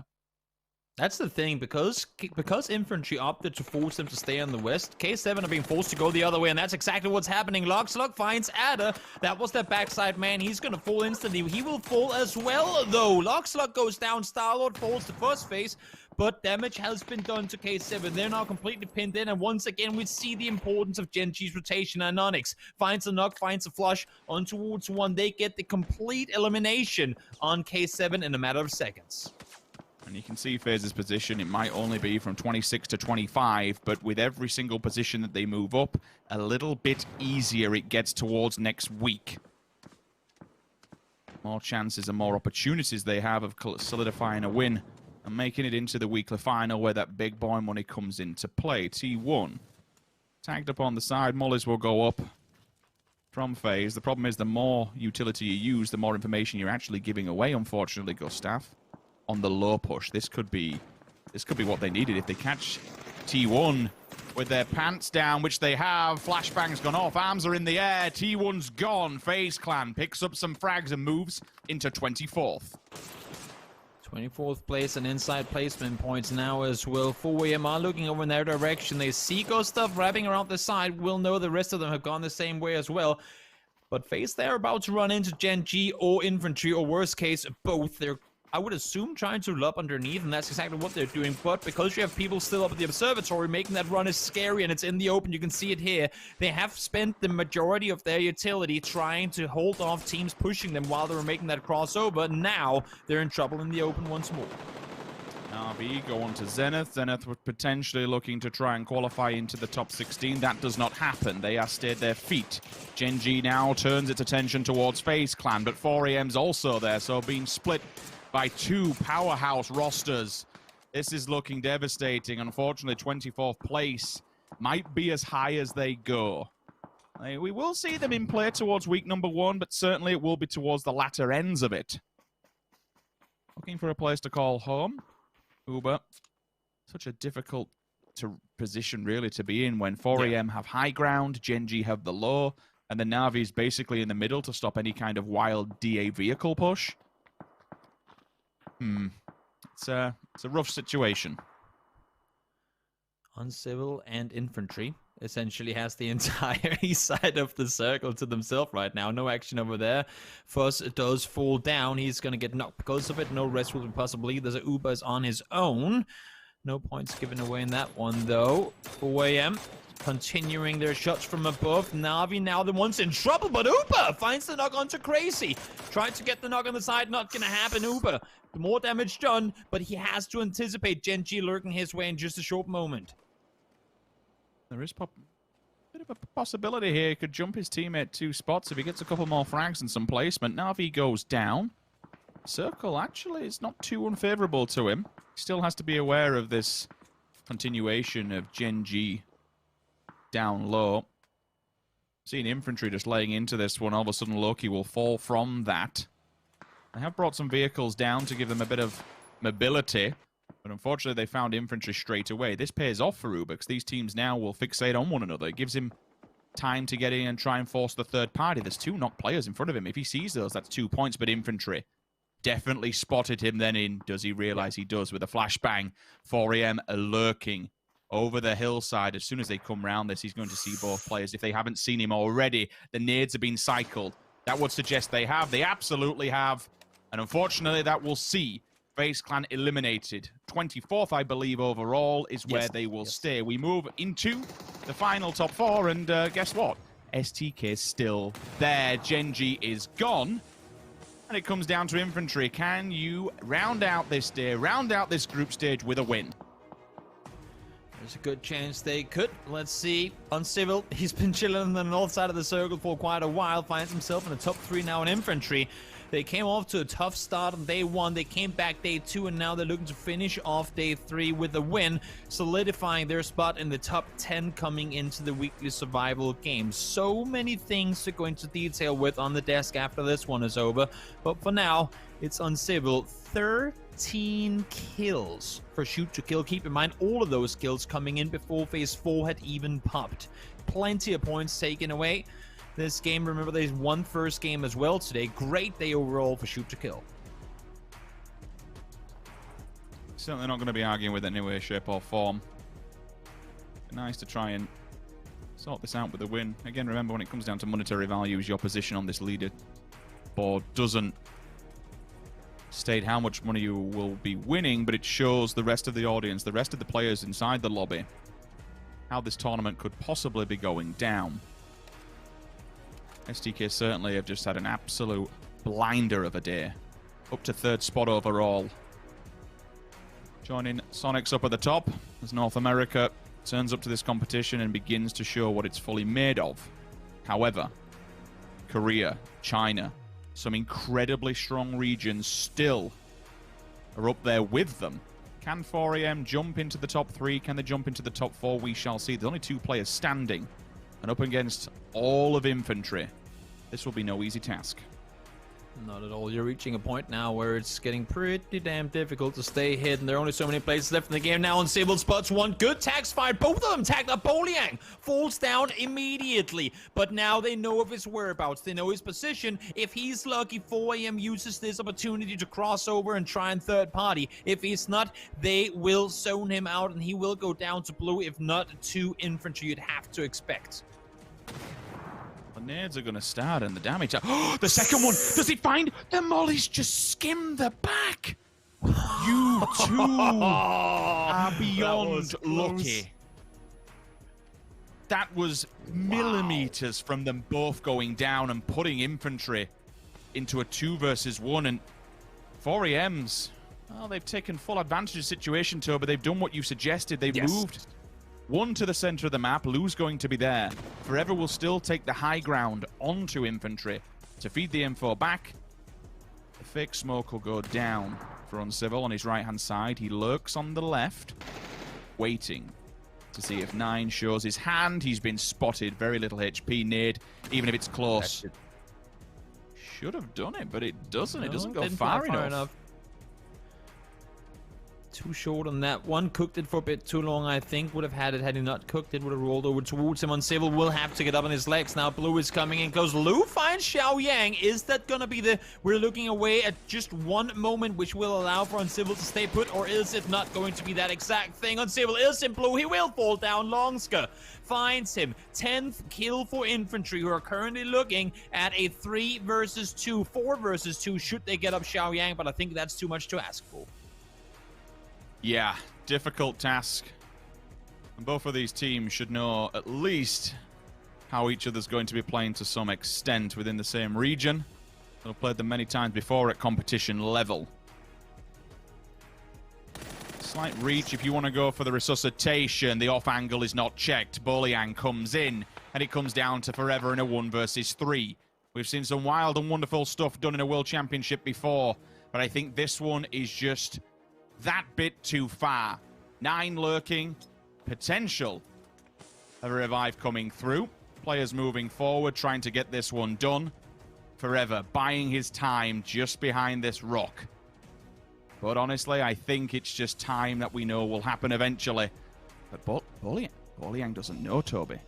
He's no idea. The information, which suggests the rest of the team has no idea. Out from round the corner we go. Peekaboo, thank you. Knocks him, flushes him, time to run. But all of the vision, all of the clarity will now come into picture. 9 goes in, flashbang up. The tree has been noted. The position has been noted. Guns down, triggers down. Can we see the final kill come through? Or does Forever somehow still have something in the tank? The tank's actually turning up. It's job done. Infantry. 12 kills. Round out today and round out the group stage. 24 games done. And now we find ourselves with our top 16 rolling into next week. What an absolute blinding level of competition we have seen thus far. And Infantry, now moving up into that top 6, top 7 area, are just another team being shown that the level of PUBG at this competition is most certainly at an all-time high.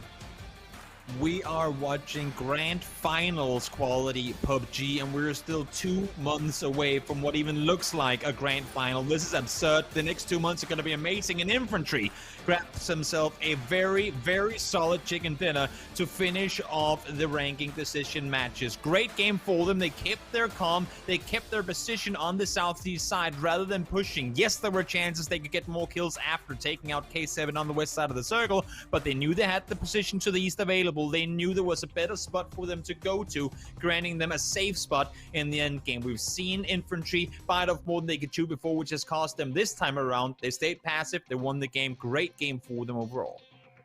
It's been a wonderful weekend of PUBG. For now, it's my pleasure to pass it back to James and the DES team to show you our top 16 and round out all of this weekend to break down the action and how it all unfolded.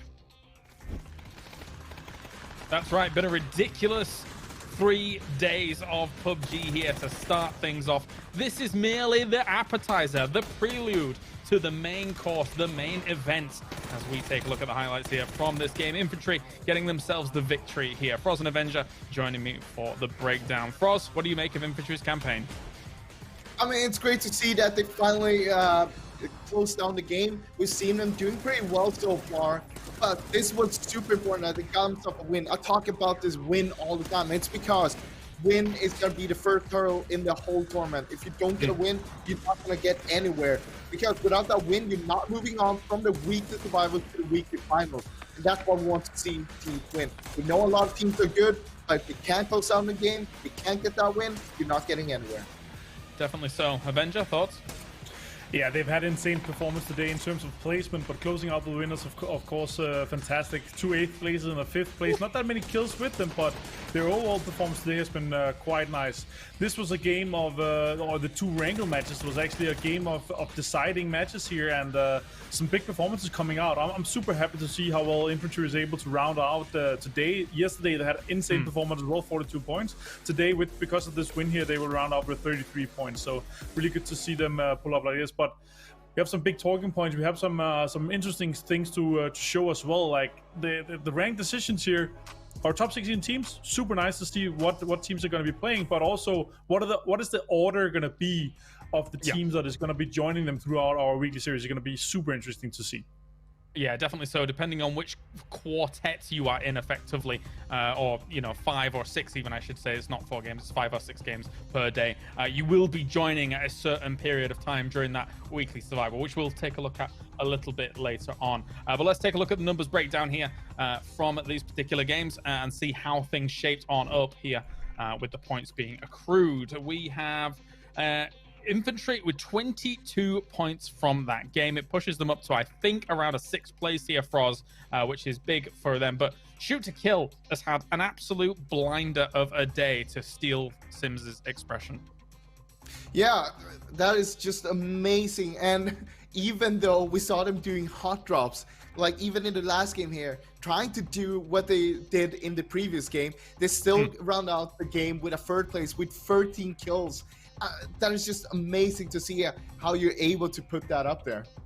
Yeah, it was very important for FaZe as well to get themselves 9 points on the board, to push themselves off the end of the table when it comes to having more games in hand to try and join the effective relay race that is going to be going on here through the weekly survival. And Civil 9 are getting themselves the leading kills coming on in here, and just I can't emphasize enough how impressed I have been by North America here, Martin, throughout the last couple of days.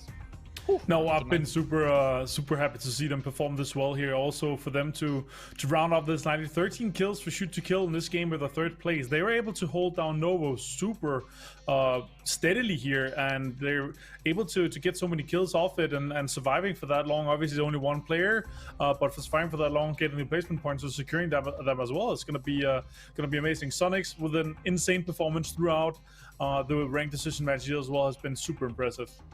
All right, let's take a look at the overall standings. This is not only going to tell us who is top 16, but when teams are joining the weekly survival. You can see down towards the bottom of top 16, Furia and Team Liquid were able to make the cutoff. Furia, in terms of actual points, tied with Buriram United, but will be able to make that spot. I can only assume down to kills here for us. Yes, so Furia has 43 kills while Buriram only has 37 kills, and that's why Furia is going to make it. But we're going to see Buriram jumping in after the first game, of course, coming in tomorrow. And we're just going to keep on adding one team after each game. When we get a winner, they're going to be out of it. They're going to go through to the weekly finals. So it's not too bad a spot if you're finishing, say, like 17th through 20th whatsoever here, Avenger. And also, you said at the beginning of the day, about 64 to 66 points, and there we are. We're doing very, very nicely for that cutoff point. It's quite close. It's close to, in fact, it's dead on that. But overall, Martin, go on. Yeah. Statistics overall here has been on point. They've been followed quite nicely throughout the day.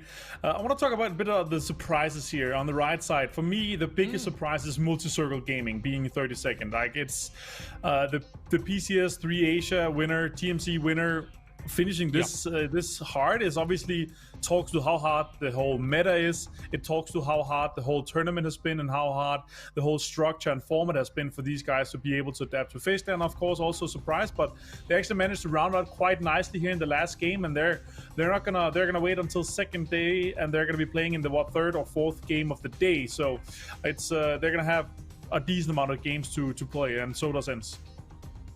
Indeed, indeed. And looking at the top 16 overall here, Froz, this is the lobby that we start with. And look at that lobby. Oh my god. This is the lobby that you'll see. I mean, it's just amazing to see, because not only do we have a good mix of teams from different regions, but also different kind of play styles is going to go into this. And it's well to see that I think every region is represented there.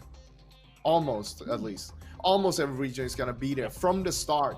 So that is great to see. That shows you that even if some teams coming from a region that might be not as good as the other ones, they're still up there. They're still one of the best ones in the world. Yeah, definitely so.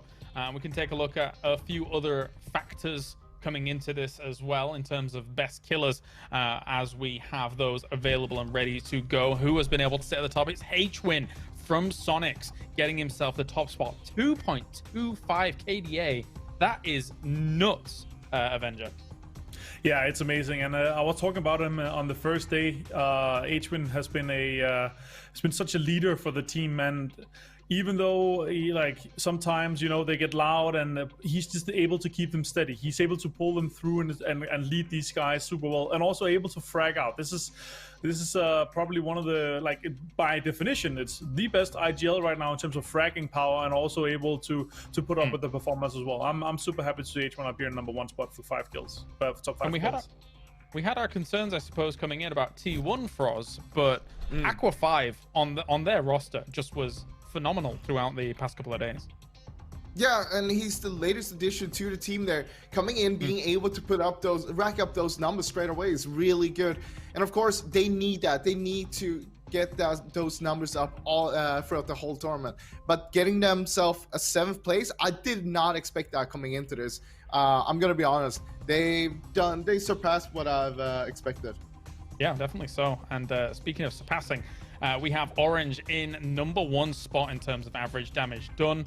I think probably quite a bit of that is probably attributed to today's performance here, Martin. Oh yeah, for sure. The majority of the damage must be coming out from today. They had an insane day today, and I just want to give the guys that is also in the 5th place right now, Purdy Curdy. He's also on 4,017 damage, so he's just outside the cusp there for top 5 damage. So he was also able to show up nicely there. Very, very impressive. And ladies and gentlemen, for our ranking matches, that does it. 3 days of insane games, to say the least, and we had some twists and turns along the way. Patrick, any final thoughts before we head out? I'll give you as well, Martin, in a moment. I don't think we could have asked for better games to start off the ranking games with here. We haven't even started the real tournaments, and we had everything more. Like, we even had hot drops, which sometimes we don't even see throughout the whole tournament. So I'm just super excited to see what is going to be happening from tomorrow when we start the weekly survival games. Martin? Yeah, I'm honestly extremely excited. There was nothing on the line here. It was just who was getting seeding. Imagine when these guys start to play for money. Like, it's going to be insane. And our format is going to be super interesting. It's going to be hard. It's going to be rough for the teams. It's probably the hardest tournament that PUBG has put up so far. And it's going to be really, really fun to watch and fun to follow. I can't wait. We've already had twists and turns, as previously mentioned here, in our rankings matches. And tomorrow we start ourselves PGI.S in terms of our first ever weekly survival. You can tune into that at the same time as our last group stage starts here in terms of the last 3 days. So make sure to be here. You do not want to miss the start of our weekly survival here at the PGI.S. We'll see you tomorrow for all of the action and more. See you soon.